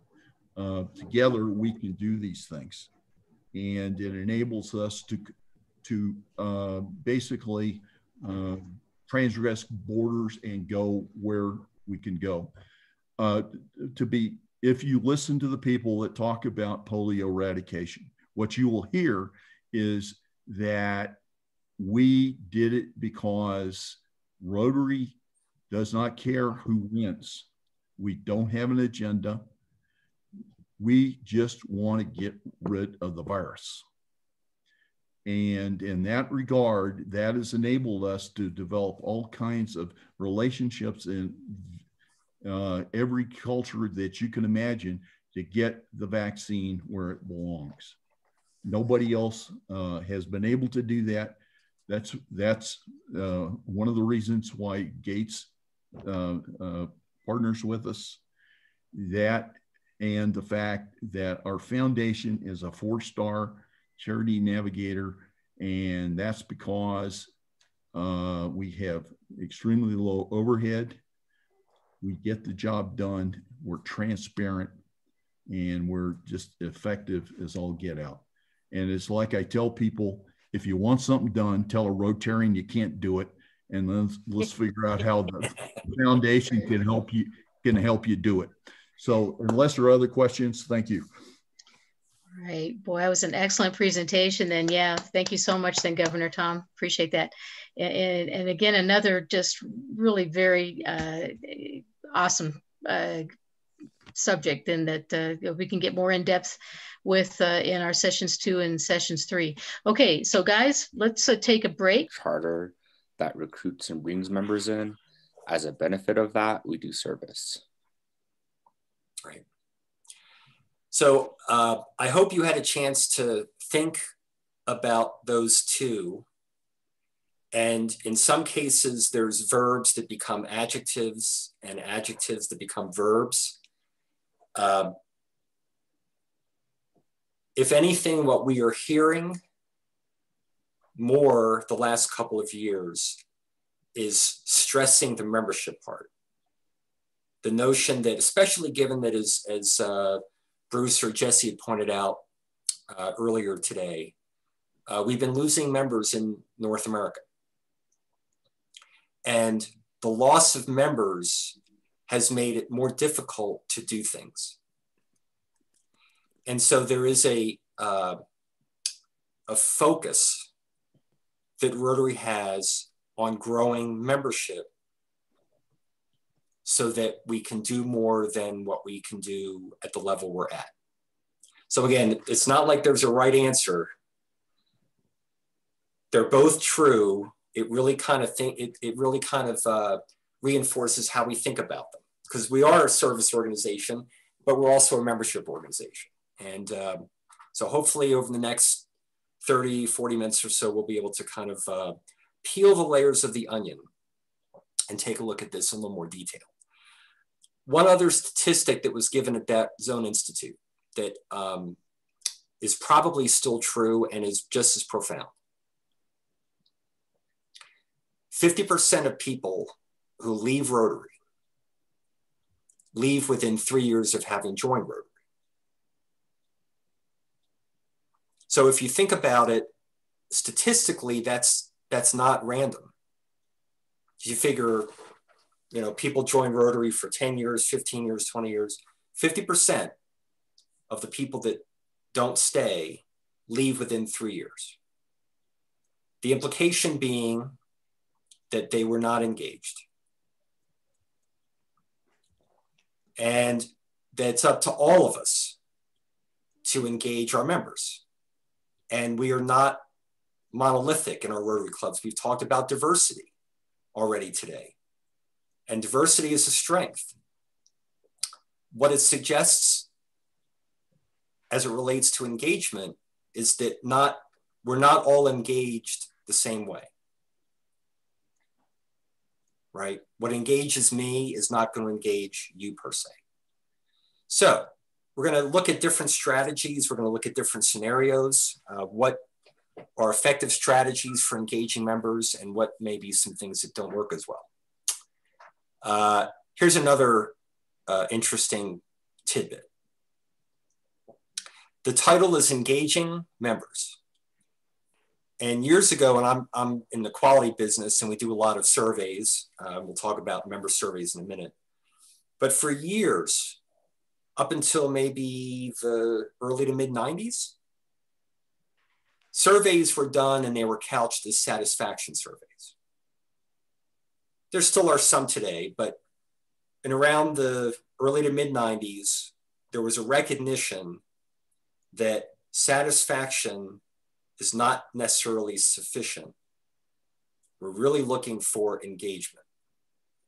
So my question to you is, if you think about satisfaction and you think about engagement, what difference is there between those two? Level of passion. So can you explain that? Well, satisfaction seems like almost a minimal qualification. Engagement is almost like an ultimate level of excitement. Yes, more passion, more excitement. So there's a level of increase when it relates to engagement. There's a few examples of that as well, but any other thoughts about the difference between satisfaction and engagement? I think within a context of Rotary clubs, you do have members that are satisfied with coming to the meetings and the fellowship, but they're not really interested in being engaged in service. And then there's people that do definitely join, and that's the reason for them being in the club, is to be able to engage in service to their community in the world. Excellent. Thank you, Bob.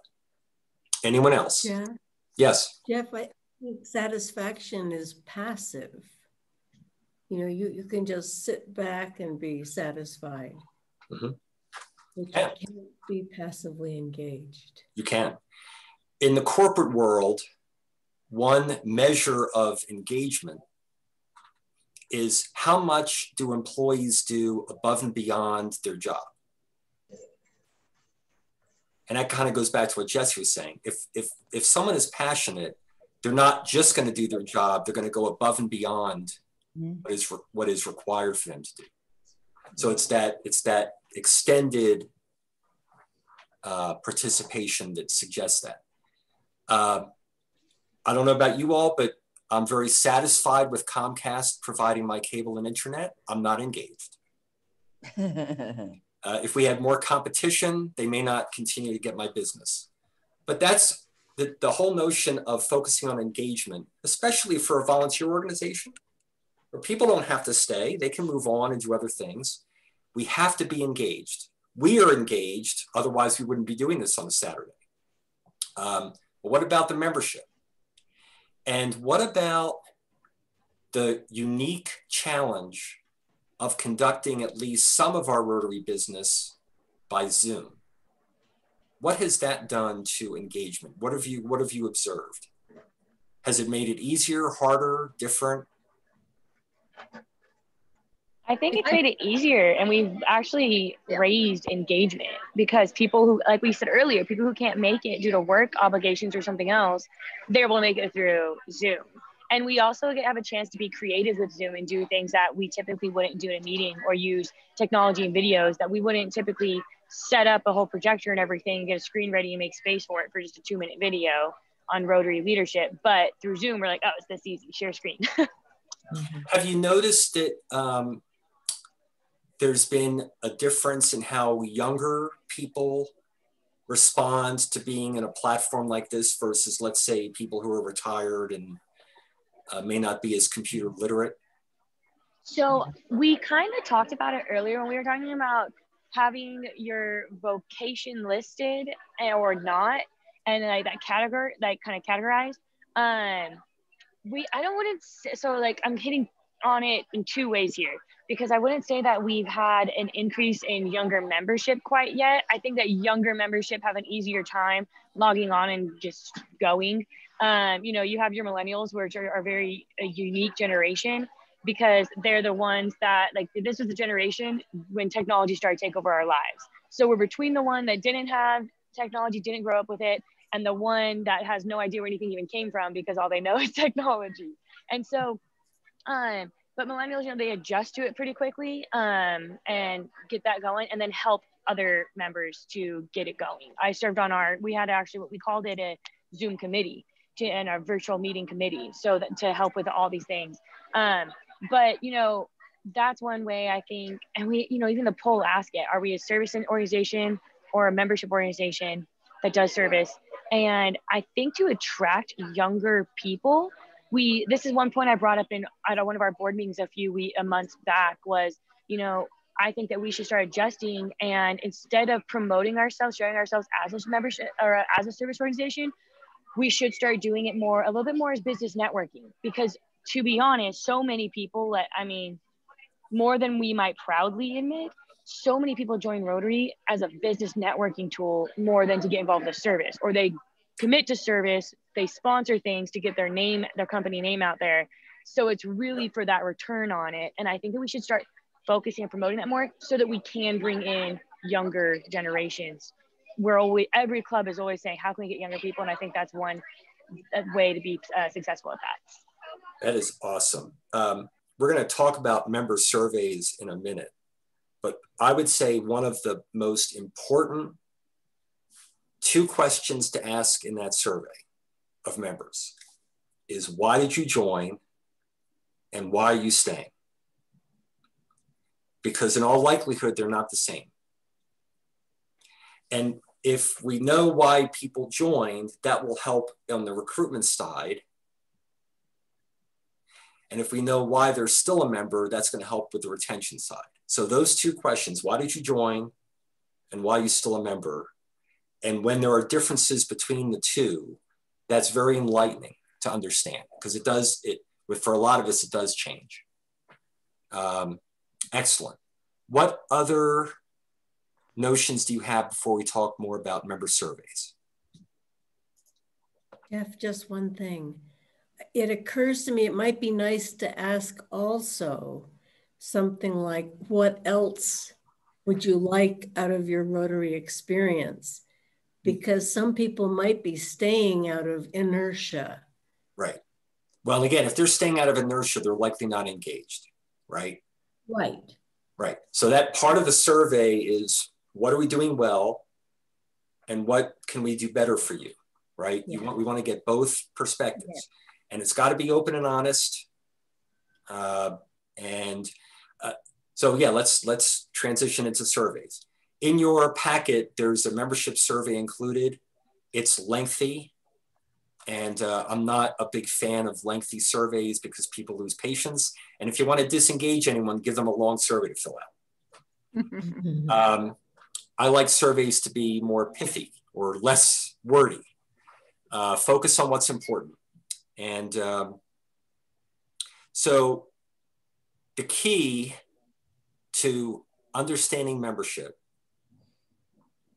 is asking the right questions and understanding the demographics, the diversity. So like as Megan was pointing out, we're all not the same. So if we have 30 people in the club and I ask, why did you all join Rotary and why are you still in Rotary? And I put the answers together, but I don't know how the young people answered versus how the older people answered, or how the men in the club answered versus how the women in the club answered. I lose a lot of useful information because we're not all the same. So whenever you're doing a survey like this, if you're in a position to do one, think about knowing enough about the people that responded, even if it's anonymous. So you can just say, are you male or female? How long have you been in Rotary? Things like that. Taking that data apart and looking at the different segments of your population can often provide insight that you're not going to get when you're just looking at the average, okay?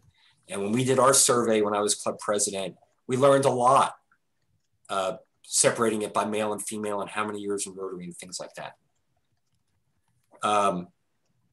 As an example,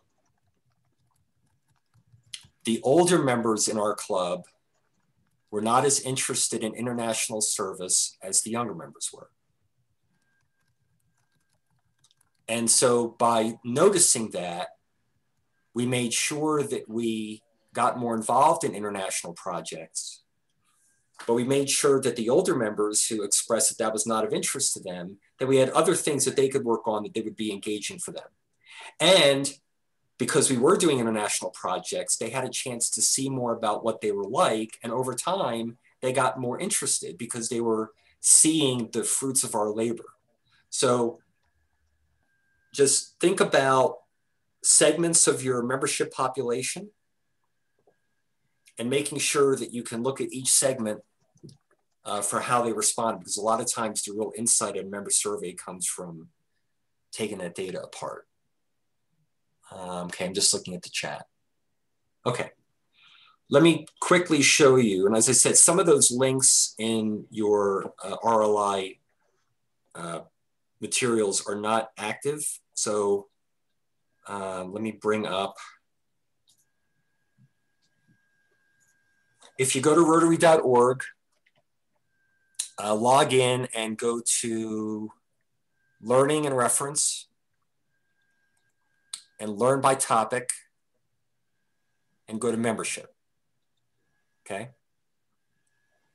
And you will get a whole litany of materials and guides and courses in Learning Center, all about membership, recruitment, retention, all of it. So my suggestion is this should be like your central repository of information about membership, including assessing your club and engaging members and things like that. So if the RLI links don't work, don't worry about it. This would be your one-stop shop for membership. So you just went to myrotary.org and clicked on membership? I went to Learning and Reference. Oh, okay. Learn by Topic. Okay. Membership. Okay.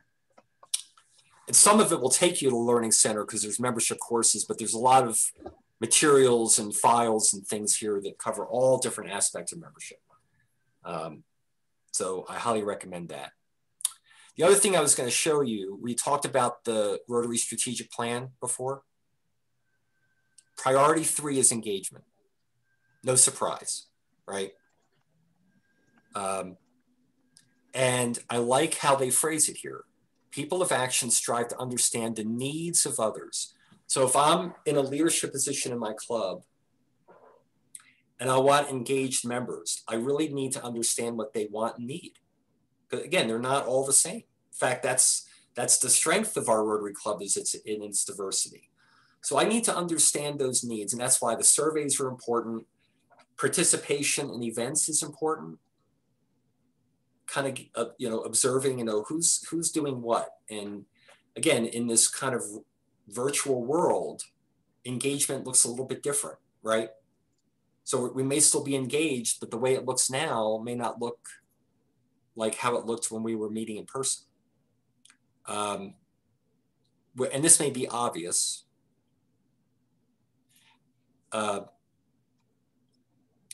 It's even more incumbent, I believe, right now when we're not meeting in person, that we have really good service projects. And what we have found is that if people are not participating in as many meetings for whatever reason, but they're involved in the service projects, that's fantastic. And that's how they're engaged. So again, that membership organization that does service organization comprised of members, a lot of that engagement is going to manifest in service projects. Not for everyone, but for a lot of the members, that's why they're in.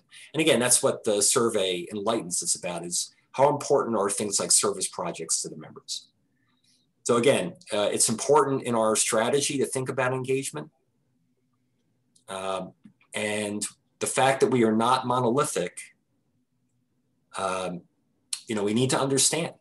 And the surveys are a great way to do that. And if your club has not done a survey for a number of years, I think some of you are presidents and presidents-elect, every couple of years it's a good idea to gauge the membership, including the new members. It's even more important to gauge the new members, because you want them to really get involved and not just wait to be asked to do something. Again, just checking the chat. Can I add something real quick? Yes. I think another thing, engagement with projects is good. but also there needs to be an emphasis on succession. Who's going to be involved with the leadership of the club? And this is really timely because we're going to send out a survey with our club about how much people want to be involved with their leadership. And I think that's important to know how involved people want to be other than the service projects to help with the mission of the club. Absolutely. Every single person that joins, it's important to understand what they're looking for in their Rotary experience and to make sure that they know how much opportunity there is in Rotary experience. It's one of the reasons, another reason why a lot of clubs will have new members come to Rotary Leadership Institute, because it's a great way to kind of see all that Rotary has to offer. So one more question and then we're going to do a breakout. When does member engagement start?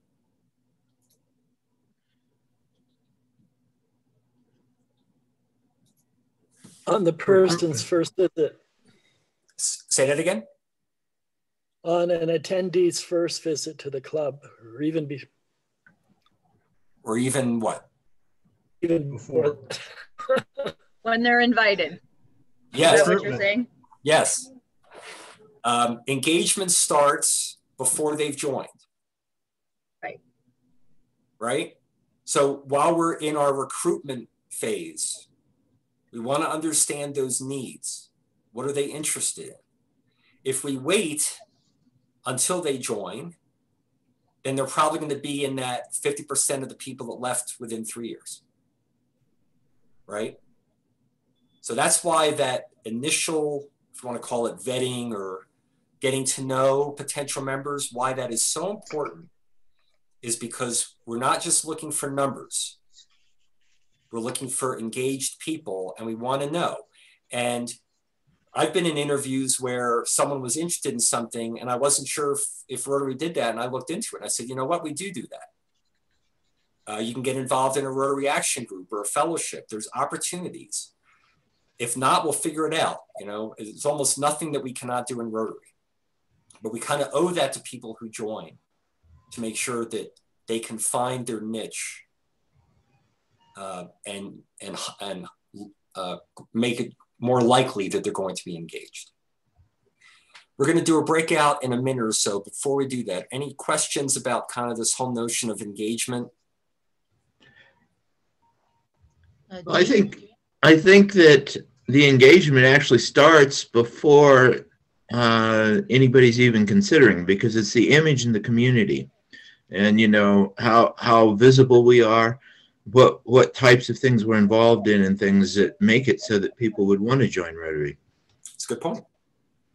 It's a good point. The only caveat I would add is that, again, we're not monolithic. So right. People are going to get different messages like, oh, I'm really responding to that. This one I'm not too interested in. So kind of the brand, if it reflects the diversity of what Rotary does, then I'd say absolutely. And it has helped quite a bit. Rotary's image has helped in bringing people in, no doubt about it. And I think that's another reason why Rotary has been so involved in more branding and public image, you know, making sure that people understand what it is we do. Excellent point. Okay, we're going to do a breakout. If we still have our facilitators, Kathy and Bruce and Jesse and myself. Yep. Okay, we're going to do this a little bit different. Each group is going to work on a different scenario or a different type of member that we're trying to figure out how we can better engage them. So Kathy, your group is going to work on new members to Rotary. Okay. New members to Rotary in general. Jesse, your group is going to work on new members to a club, but they're not new to Rotary. So they transferred from another club. Maybe they had a change of job or something like that. So they're new to the club, but not new to Rotary. Bruce, your group is going to deal with members that have been in Rotary for 20 or more years. And my group is going to deal with members who are not comfortable with virtual meetings. Okay, so we're going to take 10 minutes and we're going to look at kind of what would be our strategies for engaging the population that you were given. And we will reconvene in about 10 minutes. So here we go.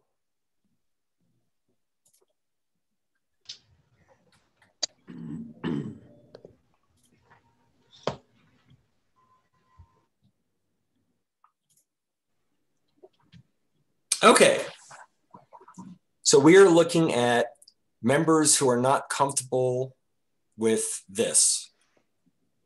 With Zoom? Yeah, or with whatever you're using.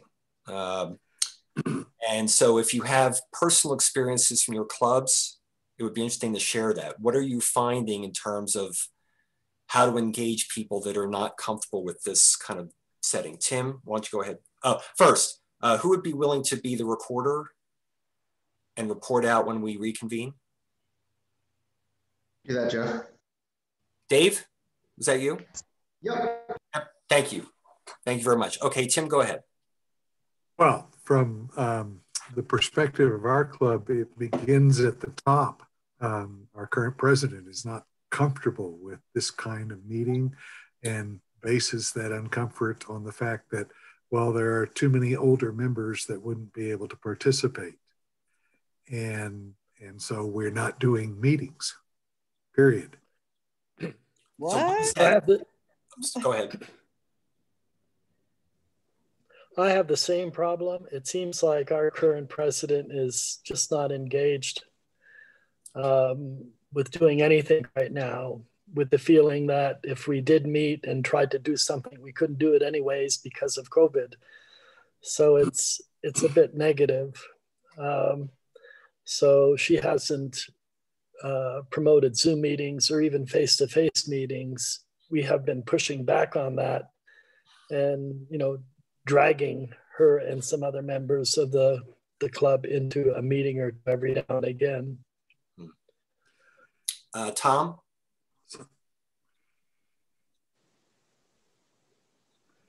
Yes. I think you were going to say something, or you raised your hand. Well, I think number one, you may not like the format, and you know me well enough. I love person-to-person format, but realities at this point dictate if we're going to achieve our goals in Rotary and various things in service, we need to have these type of meetings. Just the bottom line. Thank you. Kathy? Taos Milagro, we have a relatively young man who is our president, and he is really capable of utilizing Zoom and formatting different things so that, he puts slides up. We have breakout rooms and people, it took some of us a little bit longer to grasp the technique, but he's done a wonderful job, and most of our members are coming to the Zoom meetings. And did you say that it took a little time for people to kind of get comfortable and acclimated to it? Like the first 2 meetings, I think. Okay. Getting people to unmute or mute. Yeah. Yeah. So we've had a lot of luck with it. Oh, sorry. Go ahead. Dave? Yeah, so to second that, Kathy, I think just understanding that it's an adjustment, but I think demonstrating its efficacy is really important. In our Rotary Club that I've only been in for 3 months, I've been blown away by some of the things they've been able to do to make the meetings fun and engaging. We start with a game runs about 5 minutes. We did 2 truths and a lie one week and had about 10 members volunteer that. We also did a scavenger hunt, and about half of our members are in an office and half are at home. And they had 2 separate lists where if you were in an office, you found these items. If you were at home, you found these 10. So there's some really neat little gimmicks to make it fun and engaging, where you also learn about the members. That's awesome. Thank you. Aaron? So we do both Zoom, and then we also live stream to Facebook Live during the meetings as well.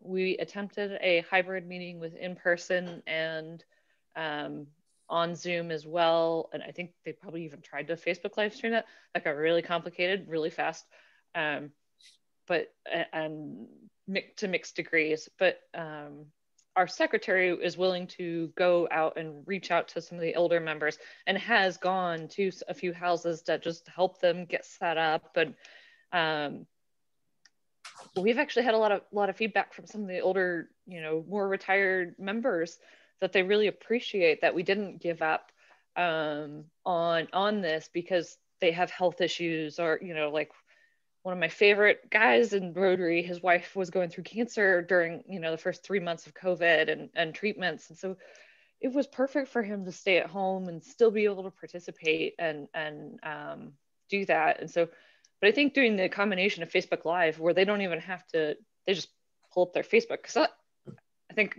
more and more of those guys and gals are getting that type of technology. And I think even later they can watch it on YouTube. So even if you're not there at that time, you can even still participate by watching it later, the live stream. And so it just, for a flexibility standpoint, has really, really helped our club. That's great. Governor Diane, what are you noticing across your district? Has it affected membership yet? Yeah, it has affected membership. My background is technology. I have an MBA in technology management. So what I've been doing, and I do have my own little business that I work in Tucson. So what I've been doing is, when I don't see someone, I've been trying to reach out and say, let's do a test. You and me will do a test Zoom, because we now have a 10-user license for the entire district. And so I do a test with them and show them how to do things, so they're not embarrassed when they're in front of other members. And it's been somewhat positive. Although there are still some naysayers that say this is not Rotary, it's got to be person to person, or so it's up. It's not 100%. One of our club activities has been, we've partnered with a local elementary school that's just south of downtown, and read books to the children. And as COVID shut down the schools, and then summer hit, and then still COVID come fall, but they actually allowed us to start doing Zoom and read to the children via Zoom. So somebody drops a book off, and then they read it and get that live interaction. And so we're still doing service even via Zoom. Like there are opportunities out there if people just be creative. And so some of these, older guys can get in on that, and be healthy and safe. Yeah. That's a good one. When we do the president-elect training, we talk a lot about planning and goal setting. And one of the things that they've expressed is that, they didn't plan for this. And yet they're having to figure out and make adjustments to what their plan was, because this is a whole new ballgame, right? So this is one of the places where innovation and flexibility and those kind of things come out. I'm pleased with how the clubs have kind of made adjustments. It's been hard, and those plans, have changed significantly. Membership, the whole notion about recruiting and retaining members has changed as a result of this. It's different, and we don't know how much longer it's going to be, but it's one of the reasons we want to have this discussion, is to kind of see what you've been noticing in terms of membership retention and engagement. I was going to add one more thing.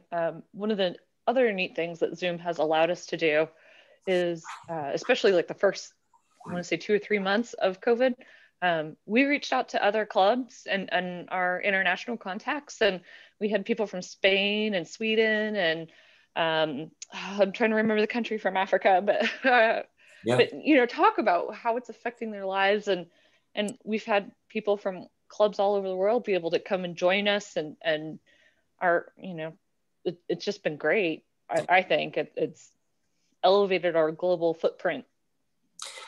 Dave, are you good with reporting out on what we discussed?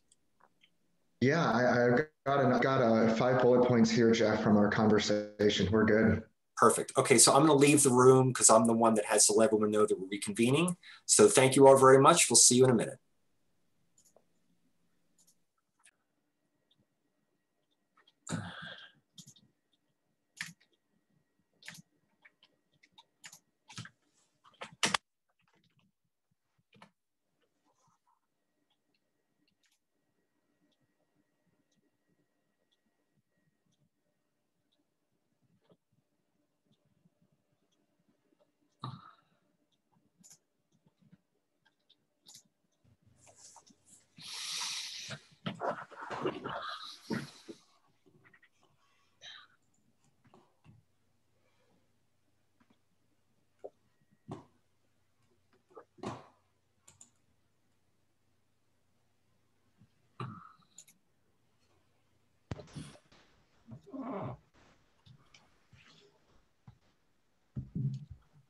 Okay, so we have a couple minutes left. Let's do quick report outs. 1 minute-ish.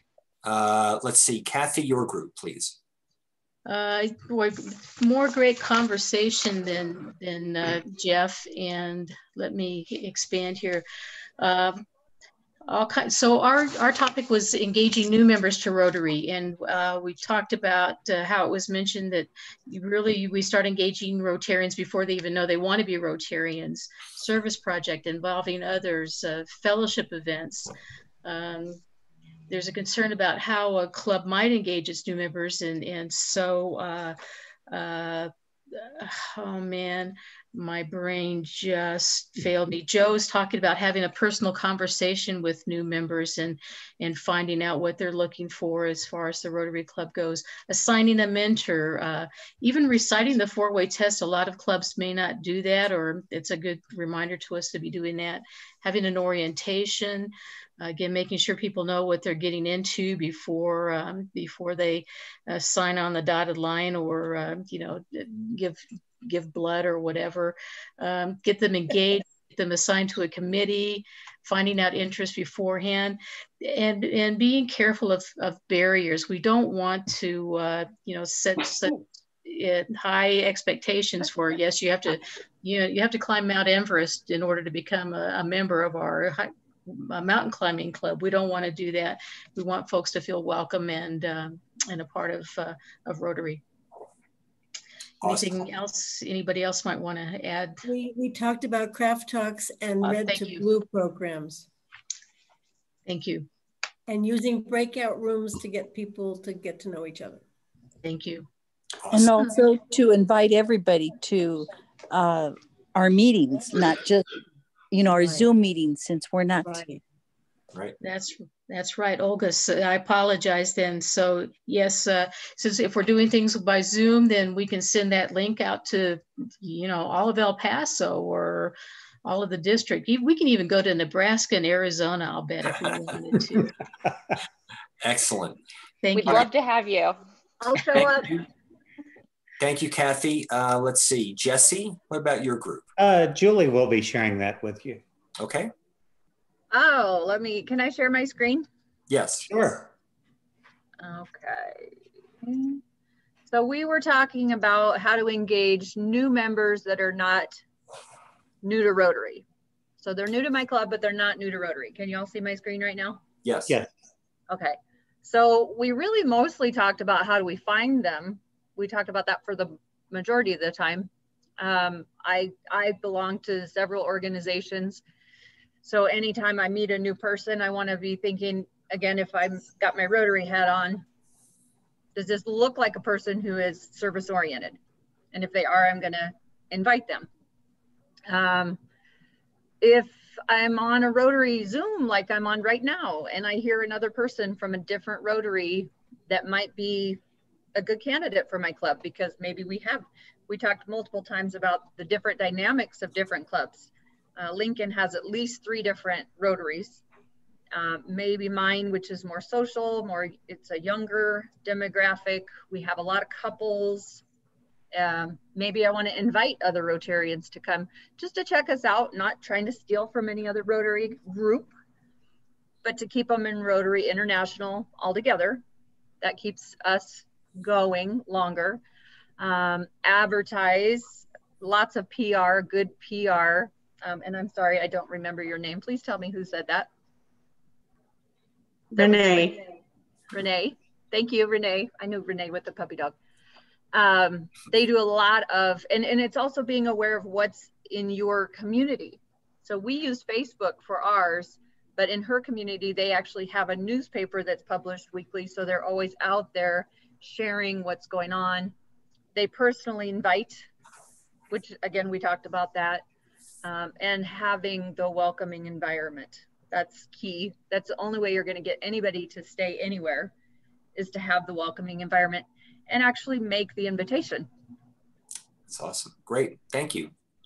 Let me stop your share. But I did forget to say one thing. So Renee is going to her third new group. And one way that you get new members is when you find out somebody's moving, is you make sure that they go to Rotary International or the website that they need to go to find the club so they can go out and research and get the group that's right for them. Totally agree. Excellent. Thank you. Okay, Bruce, you're up. Okay. And I've got the brief back here. So our scenario was, what strategies can we use to engage members who have been in Rotary for a long time, 20 years or more? And that's an interesting one, because I think the discussion, we realized that it's real easy to miss those folks. You know, oh, George, yeah, he's been here a long time. Yep, good to see George. But we sometimes we'll forget. We just assume that they're going to stay, that they're engaged, and we forget about them. So here's some ideas. One of the things is talk to them about their experiences in Rotary and how long and why have they stayed so long? What was the key that kept them around? Maybe we can use that for our newer members. What are their interests, and how have their interests changed over the years since they first joined the club? I think basically what we wanted to do was show that we value their presence in the club and their contributions, take advantage of their knowledge. Maybe, and one thing that I just threw in here, and I can't remember if we talked about it or not, because my memory's not so hot anymore, and that is make them mentors, you know, and to share what they've learned and what they've experienced over the years with our new members. And we talked about, try not to fall into the trap if they volunteer to do something and says, oh, that's, we tried that years ago, it didn't work. But tell them, hey, things have changed. Just look at what we're doing with Zoom. What didn't work then may work now. Okay, and so don't just assume it's not going to. Oh, what else? Let's see.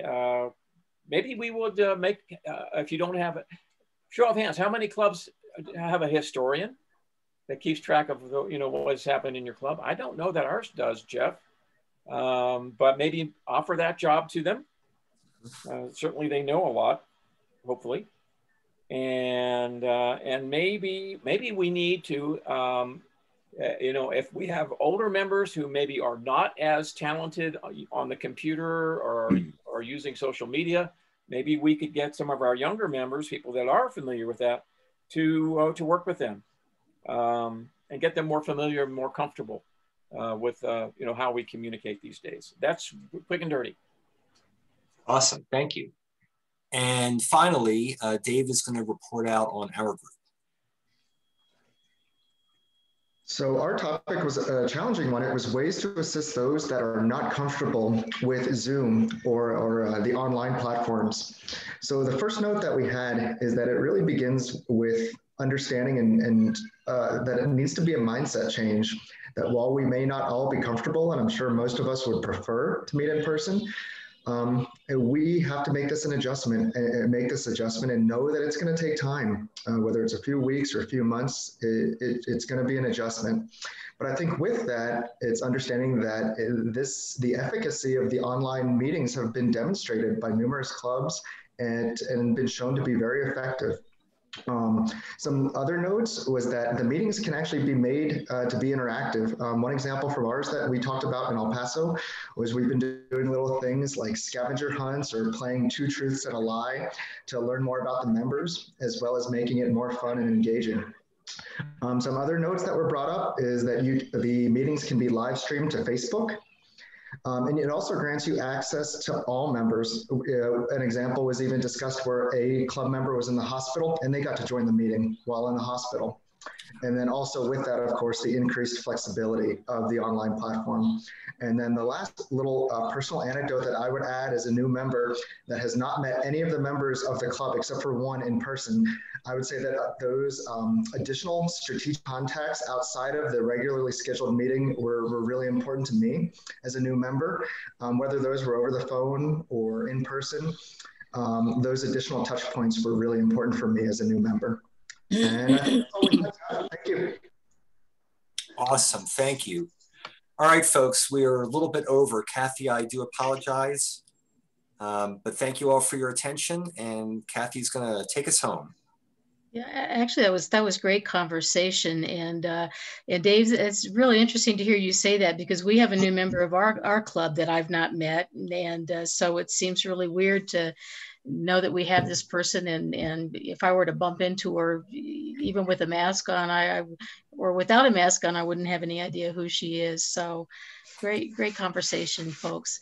So this final session then for the day is creating service projects, and that actually begins on page 34 of your student guide and our participants guide, and creating service projects. And it says that we are a vital part of a worldwide service organization meeting needs in communities. And what I love is how this is all, thanks, Jeff. I love how this is all tied together. So everything from what Rotary is, our vocational service, our ethics, what we believe in, the money, all of this our engaging members, this can all be tied together then with our creating service projects. And so what I have is I have a poll to begin with. And yes, Jeff, you did a great job. So thank you. Great job of engaging members. If I could just say then, talking about creating service projects or being engaged, I joined Rotary for personal reasons. I wasn't because I wanted to be a part of something. I just wanted to be a Rotarian, and I had an ultimate job in mind that if I was a Rotarian, that being a Rotarian would increase the possibility of getting that job. And that did not turn out, but I did become a Rotarian. And I became a Rotarian then when I became engaged in service projects. And so I think you might have read that in my bio. And so yeah. I really am glad to be a Rotarian. So let's go to that first poll then. Okay, please, Jeff. So as people of action, which is what we are called as Rotarians, Rotary's website states that we are, and what do we do? And so this is not even a challenge question like Jeff's was then, but what do we do as Rotarians?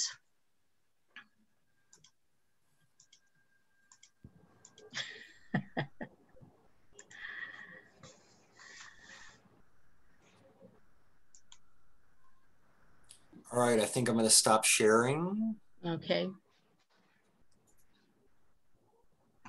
All right. Okay. See, you guys are quick learners. I am so impressed. I am so impressed.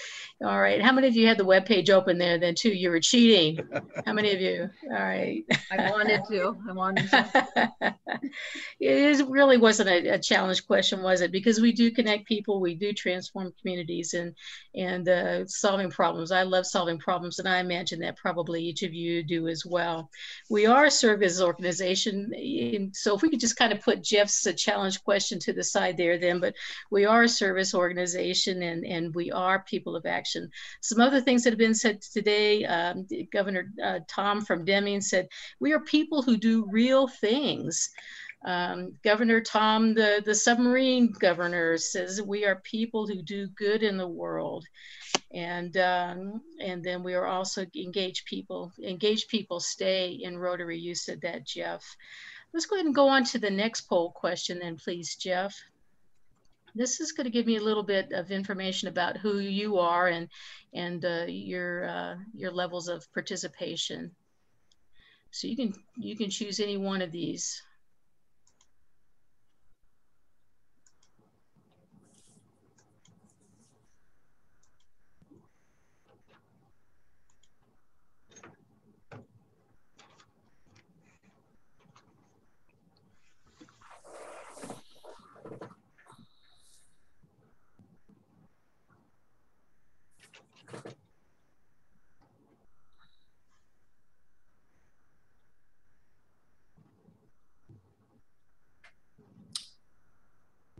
Okay, I'm going to stop the share or stop the polling. All right, thanks, Jeff. Okay. Now this is very interesting then. So we've got 4%, a couple of people then that have not done any of that. And I'm guessing that those are our newer members. And so, but most of us have been involved in a club service project, whether that's anything from cleaning the highway to participating in drinking beer, pints for polio, maybe donating blood. We'll get some more ideas here in a minute.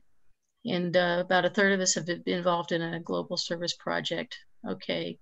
Hey, thanks, Jeff, for sharing that then. So there were a couple of people who said other. Can anyone who's checked other share what they might have done? Well, I'm one of the ones who checked other, and I thanks, promote other people's service projects. They're just spreading the word. Okay, so it wasn't necessarily Rotary, but another service organization. I'm talking about Rotary. Okay, awesome. Anyone else? I checked other. What I wanted to say is that I was able to develop my leadership skills. Awesome. Okay, absolutely. And Rotorship is all about developing leaders. So again, as we talked about right off the beginning with Bruce, then each of us is a leader, right? And you don't have to be the club president or a chair of a committee or whatever then in order to be a leader in Rotary. And so I appreciate all the opportunities that Rotary gives us then to develop leadership skills. So thank you for pointing that out then, Nikki. So again, this gives me an idea of where we are then as far as our experience goes with creating a service project. On page 34, Jeff, can we go back to that again for a sec? Give me 1 second. Yeah, I did not ask you to do this ahead of time, and I appreciate your flexibility. So looking at the materials here then, just to let you know, the very bottom one then, the Lead Your Club Service Projects Committee, that link does not work. The other links do work. And then we have the inserted articles, the attached inserts then that are available. But just to let you know, the Lead Your Club Service Projects Committee is not a link. But what I have, there were some information materials that I'm going to send to you guys and afterwards, and so you can access some great resources. So if we could just kind of think about you, and I specifically asked the presidents-elect to think about a service project. Did any of you think about something that you have done or that you want to do as a president-elect? If I could just call on anyone who might want to say that, yes, you saw that homework assignment and that you did give it some thought. I would love to find a way to get our local colleges more involved. So I know that there's Rotaract, but sometimes, you know, committing straight to a club, even one of their age, is a little daunting for people. But to get them involved, you know, teaching them what it is, whether it's having them help out Habitat for Humanity or anything else, but something that is planting the seed for them to join the Rotary later on as a professional. Awesome. So Megan, I missed the very first part of what you said, but I think you're asking specifically about getting Rotaract students involved. Well, not specifically Rotaract, but college age students. Because I think that sometimes joining a club can be like daunting for people, especially your college kids. who are already, you know, playing a sport, involved in clubs, just trying to get through class, you know, and pay their bills. And so getting them involved and in a way that makes them feel comfortable, because it is so weird, you know, having to go to a lunch and you feel like you have to like dress in slacks and a nice shirt and everything. And so get them to feel comfortable and more. And of course, you know, once all this pandemic stuff lifts, and maybe we could do some like softball teams or tournaments or different games and stuff to get involved with those, like with those kinds of that age group. Well, have you done a pub crawl? Have you guys? What was that? Do you do pub crawls where you're at? So Hobbs doesn't have enough pubs to crawl. We do crawl into each other's houses. We have one brewery. Be adaptable. That would be fun, actually. I mean, I love hosting, so that would be fun. And sorry, guys, I'm like totally multitasking. Hey, sweetie, how are you? I am double booked today. So I was like, that's why I had my video off so much of today. I didn't want to be distracting as I was like organizing things, but I was listening the whole time. So, well, I just heard Kathy mention that you can get paid, just a service project to drink beer for polio. I think your college age kids could do that. Man, then I think that I'm doing a whole lot more service than I thought I was. Pennies for polio. I'm like, that's being my excuse the rest of the weekend. Thanks to you. I'm like, hey people, I'm killing polio right now. So you have to give a check to the club though at the end of the day. Okay, hey, you don't get to just say it. No. The more pubs I visit, the bigger that check's gonna be. So encourage that. I'm like, wait, how many zeros did I put? You got the college president in your club. What was that? You have the college president in your club. We do, yeah. And he does a really good job. He's amazing. I love Quinn. He was actually, that college, I finished my degree there. And so he was my president my senior year in college. So it's kind of something fun. But yeah, he does a really good job on getting different athletic teams involved at Habitat for Humanity, or, you know, hey, if you need help moving things or getting things ready, call us, we'll send a team over. So they're really great at that. Now pub crawls, like we could do, you know, it would be honestly go from the brewery here to brewery in Lovington to like Applebee's or like Cattle Baron. That would be our kind of pub crawl. So we would have to do it like people's houses. Awesome. So yes, sir. Stuart has his hand up. Yes. So Megan, great. I'm glad you were thinking about that. I'm going to come to Hobbs and help you out with that. Stuart, what were you thinking of? Yeah, so we have a newer Interact club in our area, about 2 years old. And during the first shutdown, they been disbanded out of school, and then it's been hard to get them back together. So I want to get my current club pretty much matched person to person between Interact and club member to kind of help mentor them through and kind of get them. So we have 1 or 2 people in our club right now that interacts with the Interact club. But I would like to get the entire club working with the Interact club, because I think it's very important for these kids to see everything that's happening. And I think there's kind of a disconnect right now between the two groups, and there shouldn't be a disconnect. They should be working together, working on a project together, instead of, you know, sometimes we ask them to come park cars or sell water bottles or something like that. And it's not really a fun job for a high school kid. So right. One of my goals this year is to build that bridge between the club members and the high school kids. And so I appreciate that. And so to me, it's really exciting that Julie, here you are working, you know, wanting to focus on college age students. Stuart, you're wanting to focus on high school, maybe middle school age students and that transition to college. And these guys are going to be our future Rotarians. And so how cool it is that we're building our Rotary World and beginning with these guys. If you would take a look at page 37, the insert in the service project questions. And so these are some really good questions that we can ask ourselves, and as we start a project then, but can the Hobbs Rotary Club do anything?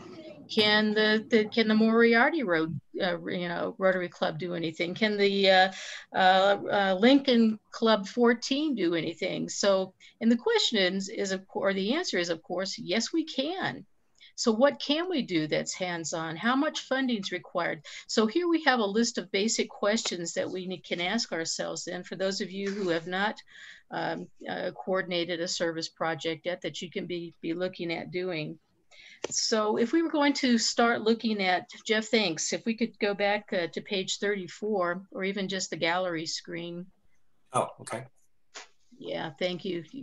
I'm going to have to pay Jeff extra money here today, guys. So double his salary.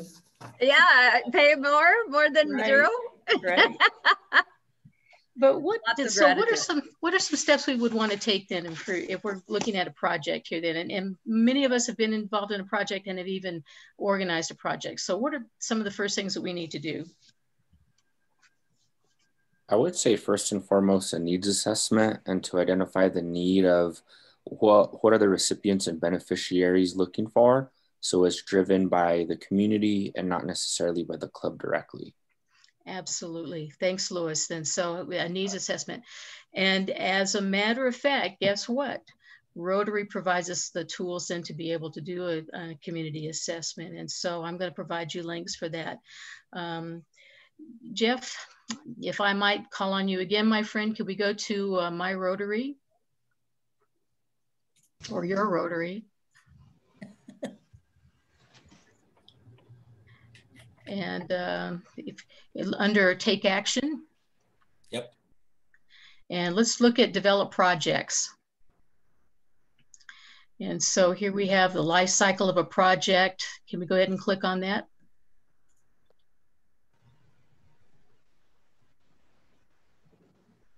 And so if you guys have not checked into my Rotary, if you've not set up the ability to check out or to be able to access my Rotary, you need to do that. I'm going to give you another homework assignment that you've got to do that by Monday. I'm going to give you this weekend to do that, and I'm going to check up with you to make sure.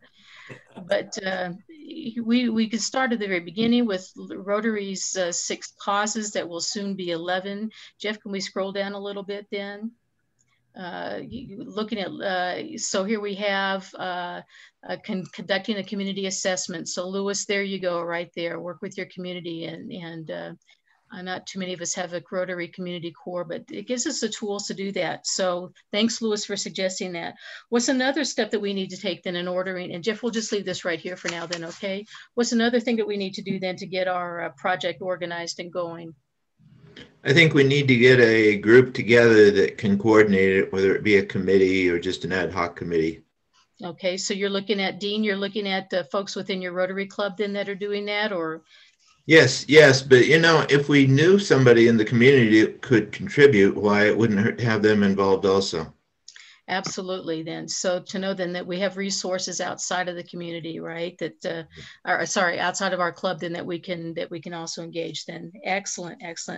How do we get the support of our club members, especially if they might be thinking, Dean, I'm not so sure about that, or Julie, I'm not so sure about Crub or I can say this, pub crawling, not crub hauling, but pub crawling. So how do we get our Rotary members to buy in with us? Well, you have to be enthusiastic. It has to be something that you want to do to begin with yourself. It starts with you as the leader. And of course, you don't force anyone to do anything, but again, knowing what their dynamic is. I personally am motivated by a challenge. So get 2 teams and this team versus that team and who can outperform and make it, there has to be a lengthy time frame. You can't just, okay, and now we're going to do this tomorrow, by the way. You know, right. Got to be planning and forethought and all of that. Absolutely. Thanks, Julie. Really let them know on the benefit and the long run and what this project is going to do for whom we're working for and how we're helping them. And we need everybody to contribute, but letting them know the benefits of what the outcome of this project will be. Yeah, thank you very much, Olga. I appreciate that. So excellent suggestions for getting your committee or your group buy-in. Then, hey Jeff, can we go back to gallery view then? And again, I'll provide the links to these resources here then. Jeff does an excellent presentation in session 3 then on strategic planning. And so and that's kind of what we're doing here on maybe a smaller scale then, especially if we're looking at a club or a community project then, but do we need to set goals? We've got a goal. We know what we want to do. What else needs to be a part of the project design and implementation? Funding.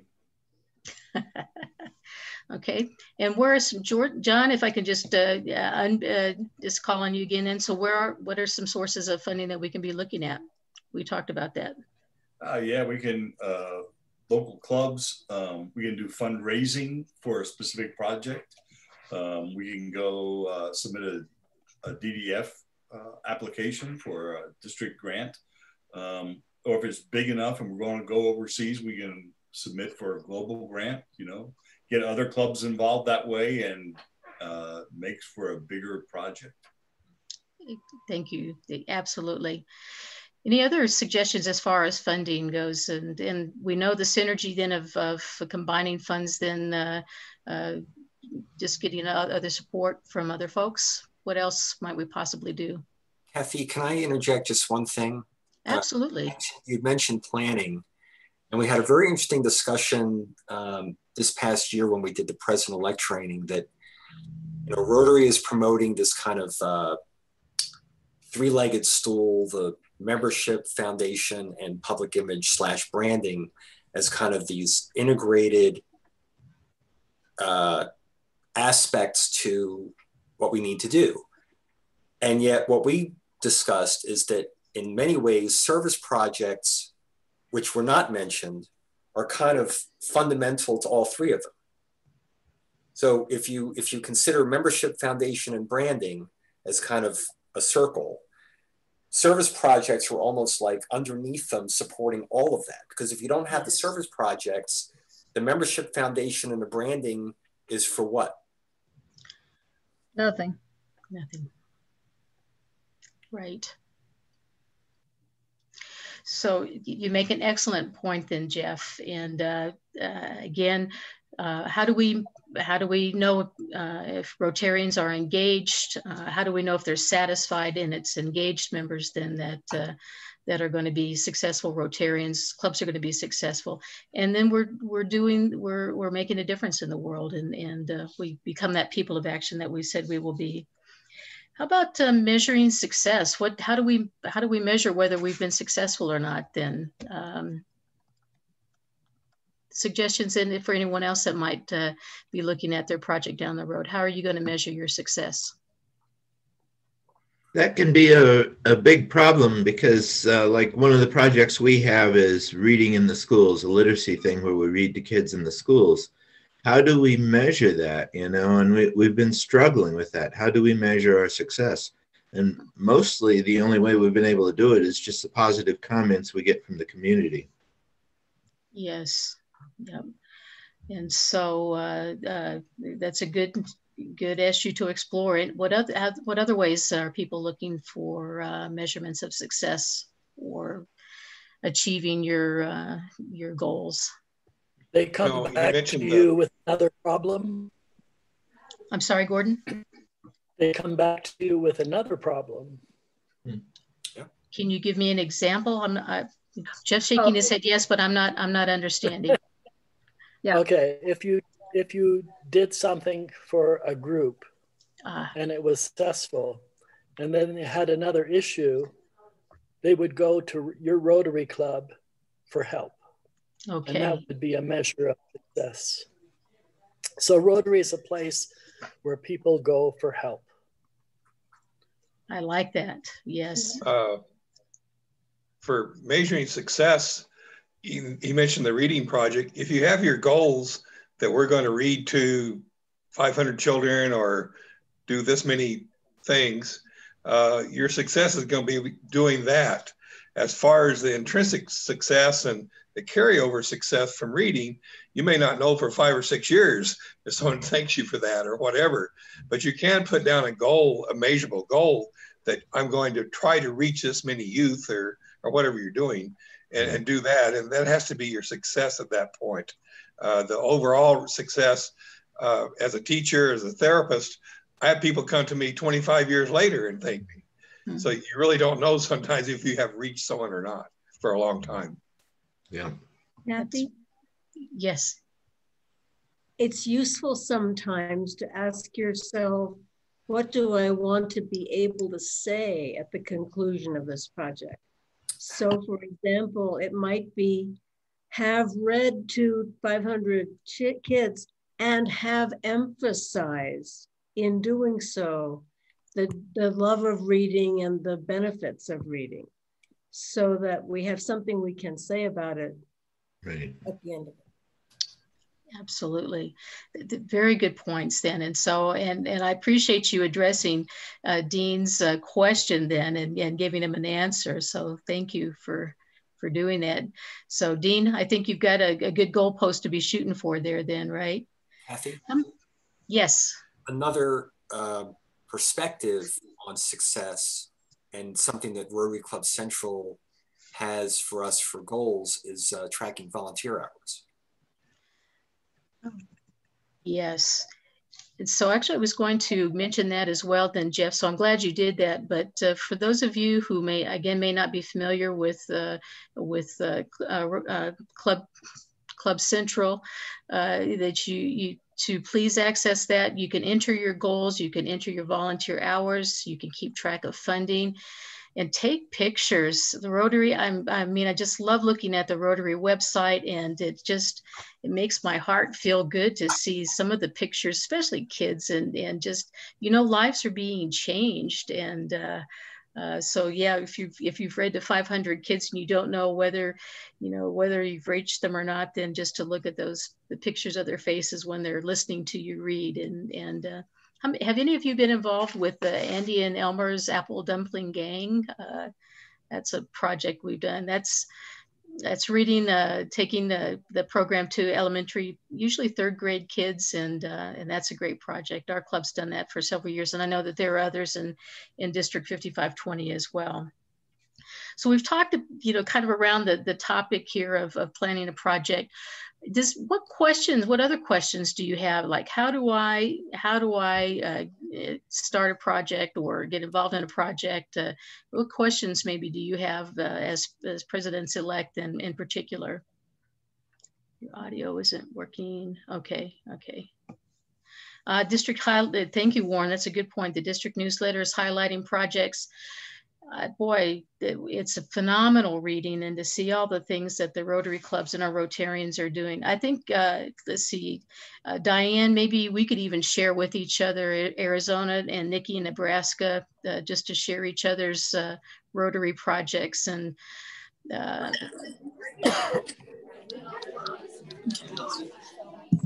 Megan said she said. So what other questions maybe might you have then, as far as questions you might have? Kathy, I was also going to mention in the Rotarian every month, they highlight community projects around the world that are good sources of, to get your brain thinking about things you could be doing as well in the Rotarian magazine. Thank you, Bob. Excellent. Another great resource that we have then. And one of the resources that Erin, please go ahead. One of the things you had said earlier was how do you make sure that it's something that the club wants to do? And I don't know how all the other clubs do it, but we have a process where you do an actual proposal, and that proposal then gets sent to both the club board and the foundation board for approval, because if there's foundation funds or funds that might be diverted from the foundation to a project, we want to all know about it. And then the club, I think, helps direct, like is this within our current levels of interest? Like right now we've adopted this elementary school in the south of downtown area, and that's been the focus really for the last 4 years. the club, and so does that fall within line, and as opposed to, hey, I have this idea and it's over here, and it's not at all something we're part of. Sometimes those do get approved, but if there's not there's at least a group looking at it, as opposed to just one person saying, I want to do this and moving on. I like that your club has a process then for vetting ideas, and that way then, you know, some folks might not be so inclined to say, hey, you know, that was a crazy idea, or what in the world are you doing that for? So I think that's a great way for each of us to go. Governor Diane. You know, I think I heard this yesterday, and I forget because I go from one Zoom meeting to another, but they were talking about whenever you start projects, always do a storyboard and map it all out. And the other thing was to begin with the end in mind. Really? That's great. Great advice then. Yep. What other questions, or any of the other PEs that we have? Lewis has yes, Lewis. Yes. Yeah, I have just a general question for any clubs or any district leaders. Do you have any experience working with the Rotary Community Corps program for like non-Rotarian members? That's an excellent question, and I do not have any experience with that. Sunny? No. I know I was presenting that at one of the RLI sessions because it was part of the curriculum, and I struggled with it. So I contacted, I think, PDGs and people knowledgeable.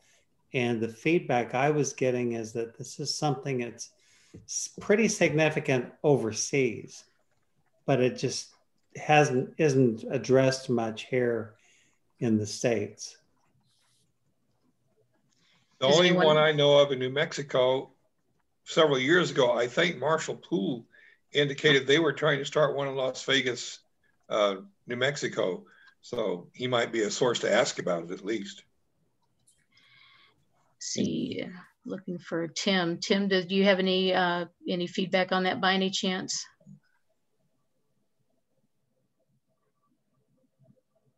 Okay, you're muted. No, okay, you don't. Okay. Warren has his hand up. Maybe he has. Okay. Okay, Warren. Yeah, I wanted to go back to the concept of strategic planning, because I think it's the place where the projects, where the rubber meets the road on the projects, and either supports or doesn't support the future of a club. And I was wondering if the district did an annual strategic plan, and if so, if that's a place each of our clubs could send a representative to have the process modeled and to get experience in working out a good strategic plan for their own clubs. It's an excellent question. And so Jeff, may I, and I saw your chat with that question, Warren. Jeff, may I pass that off to you? Or quick response? Maybe Sunny. Sunny, okay. I guess that's a no. No, no. No. Our Far district engages in an annual long-range planning session looking at the next 3 to 5 years, and created a plan, an updated strategic plan based on that last year, which is on our district website. Our intention is to revisit it annually and update it as needed. And we're in the process now of putting in place the structure to monitor it and register accomplishment as we move forward. We're also, I'll just say, this is for District 5520, beginning to create, with Jeff's leadership, a cadre of people who will support clubs in the strategic planning process. Because Holger Connect, our RI president, has asked every club in the world to have at least one planning meeting this year. And some clubs would like some support in doing that. So we'll be available to facilitate that where needed. Do you want to add to that, Jeff? No, that's exactly right. I didn't know if Bob wanted to also add, since as the governor-elect, he's focused on planning for this upcoming Rotary year and helping clubs also. Just what Sunny mentioned, we'll have our follow-on annual planning meeting after the holidays there to update and modify as necessary. But we do have, we keep it as sort of a rolling 5-year plan, and we will modify and add and subtract as necessary. Is this something that clubs can participate in, or is it a top-down kind of a process? Well, this is a district plan that the clubs can review, and they can dovetail their plan into theirs and ours as they view it. But the clubs are not directly involved in creating the district strategic plan. That's correct, yes. The one, we do a survey of the clubs that we use as input into the plan.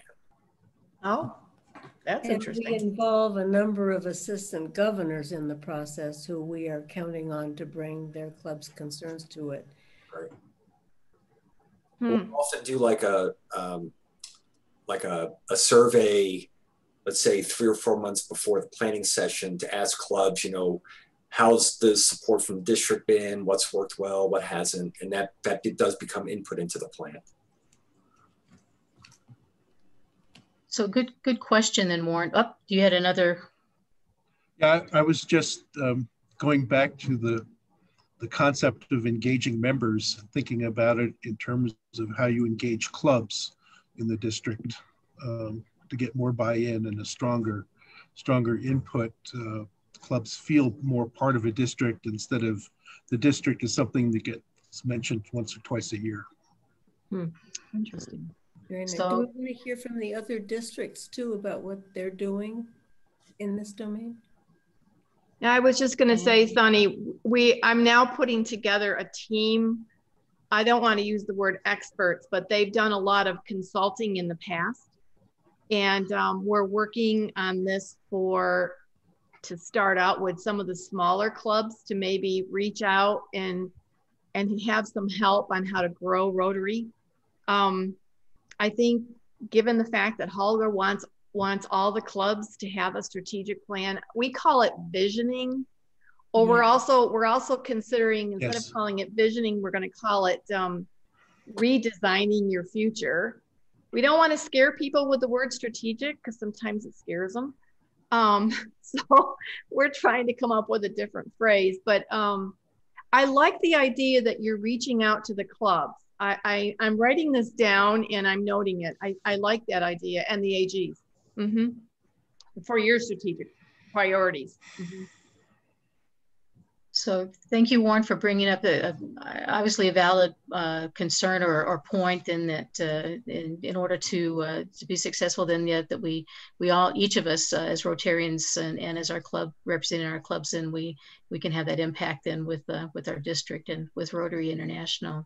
So thank you. And thanks, Sunny, and thanks, Diane. Yeah, appreciate you guys hearing. And Bob, thank you.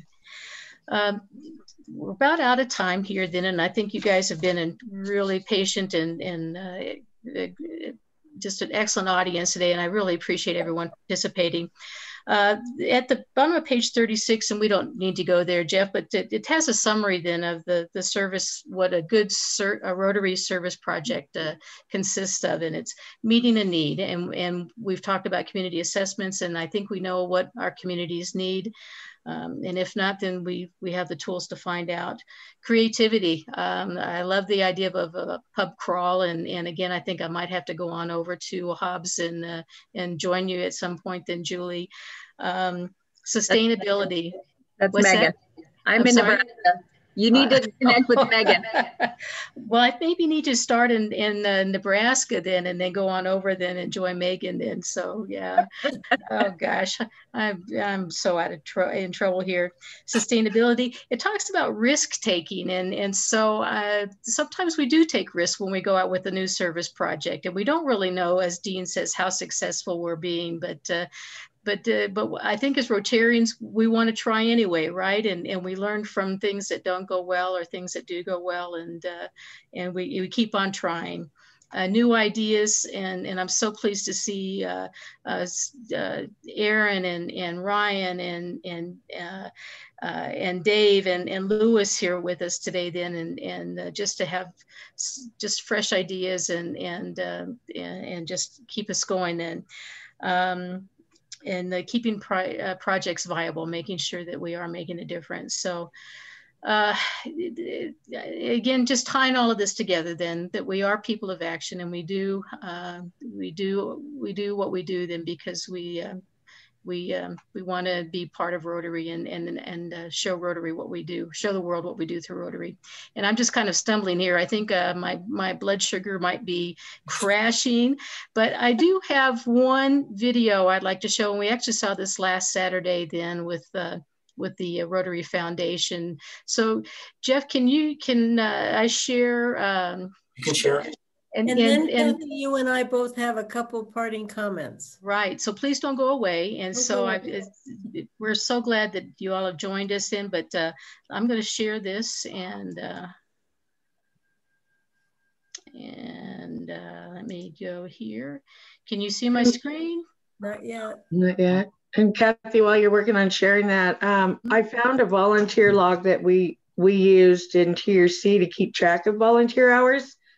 I'm having a hard time getting it in there, but Jeff, if I send it to you, can you upload it? Say that again? If I send the file to you, it's an Excel spreadsheet on keeping track of volunteer hours. Can you upload it for everybody? Well, I would send it to Kathy because I think the follow-up emails. Yeah, we'll send it out later.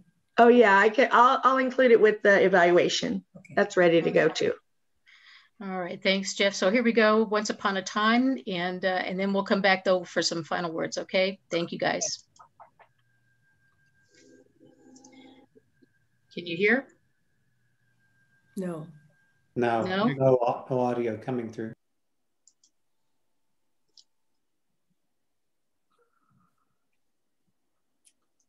I think when you do share screen, there's an enhance button at the bottom you have to click before the sound will come on.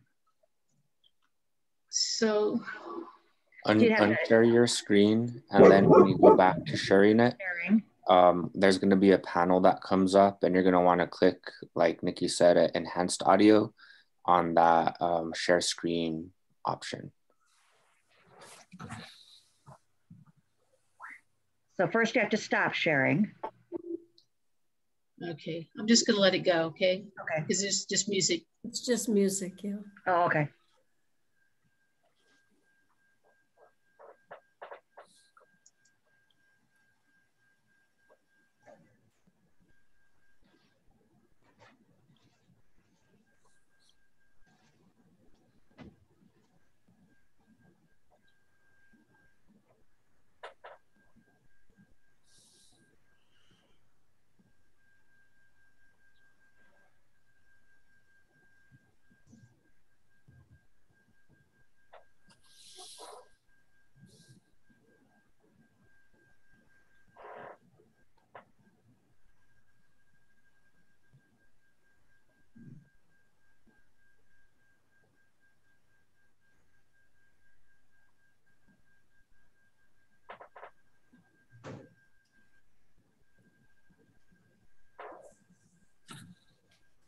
Okay, so there was another plug for the Rotary Foundation, but all of us working together, 1.2 million members around the world and making a difference as we commit to Rotary. So thank you so much for being a part today.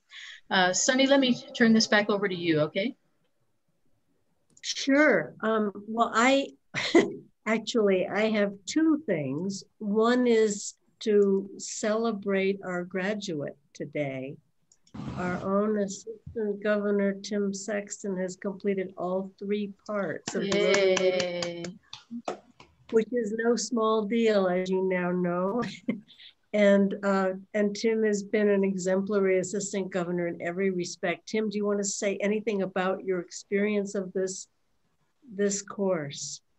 Well, let me just encourage those who are going through this for the first session that you do complete all 3. Because it really helps to bring together the whole picture of what Rotary is about and the possibilities that exist, and will remind you of things as you go along in each session. So I do encourage you to finish all 3 sessions. Nicely put, Tim. Thank you. And Kathy, what do we have for our graduate? I did not bring my paraphernalia with me then, but we have a nice Rotary face mask, and I do have a certificate of completion for you, Tim, and also a Rotary pin that, or RLI pin that we'll get to you then. So thank you, Tim, for hanging in there with us, and wish you all the best. Thank you. And Kathy, there's a question in the chat about when section 2 will be offered. I believe that'll be next year. Am I right? It will be then. Yeah, that's a great question. We were not anticipating offering the session 1 this early, but we've had some great response to some of the other training sessions that Governor Sunny's been conducting. So we have not set it up any dates, but I'm thinking maybe the end of February, maybe March, but it'll be a little bit. So enjoy your holidays, okay? And I just want to say too, 2 things. One is that the Vibrant Club workshop will be offered on December 5th from 8 to 11 for everyone in the district. It's not regionally limited this time. So everyone's invited to that, and you can register on the district homepage. And then to each, well, first of all, thanks to our presenters, all of you, Jesse and Jeff and Kathy and Tom Lindsay and Bruce Bortner and Tom Walker, who I guess had to leave. You're awesome, every one of you. Thank you to our friends from other districts who've joined us and endured the entire session. Thank you. Thank you, each and every one of you. I was looking around the panel and realizing that every one of you participated verbally as well as with your attention and your body language. So it's a big gift to give someone, to give us 5 hours of your Saturday. We've loved being with you. We look forward to the next time, and we look forward to hearing about everything you will accomplish from this point forward. We're partners for life. Yes. So Governor Sunny, thank you. Renee, any final words you might have to share? Ditto. I had a couple written down, but Governor Sunny covered them. Thank you, everybody, and especially the presenters for your time. I've got the evaluation email also ready to go, and I'll attach the sample volunteer log in case anybody would like to use one. Great, thank you. So I'm going to be sending out, it's going to look like the agenda, but at the bottom of the agenda, it's going to have the link for the evaluation. Please take time then to do the evaluation and give us feedback. And so you guys enjoy the rest of your Saturday, the rest of your weekend, and God bless you all. Thank you. Bye for now, everyone. Enjoyed it. Thank you. Thank you. Thank you so much. Thank you. Congratulations, Jeff.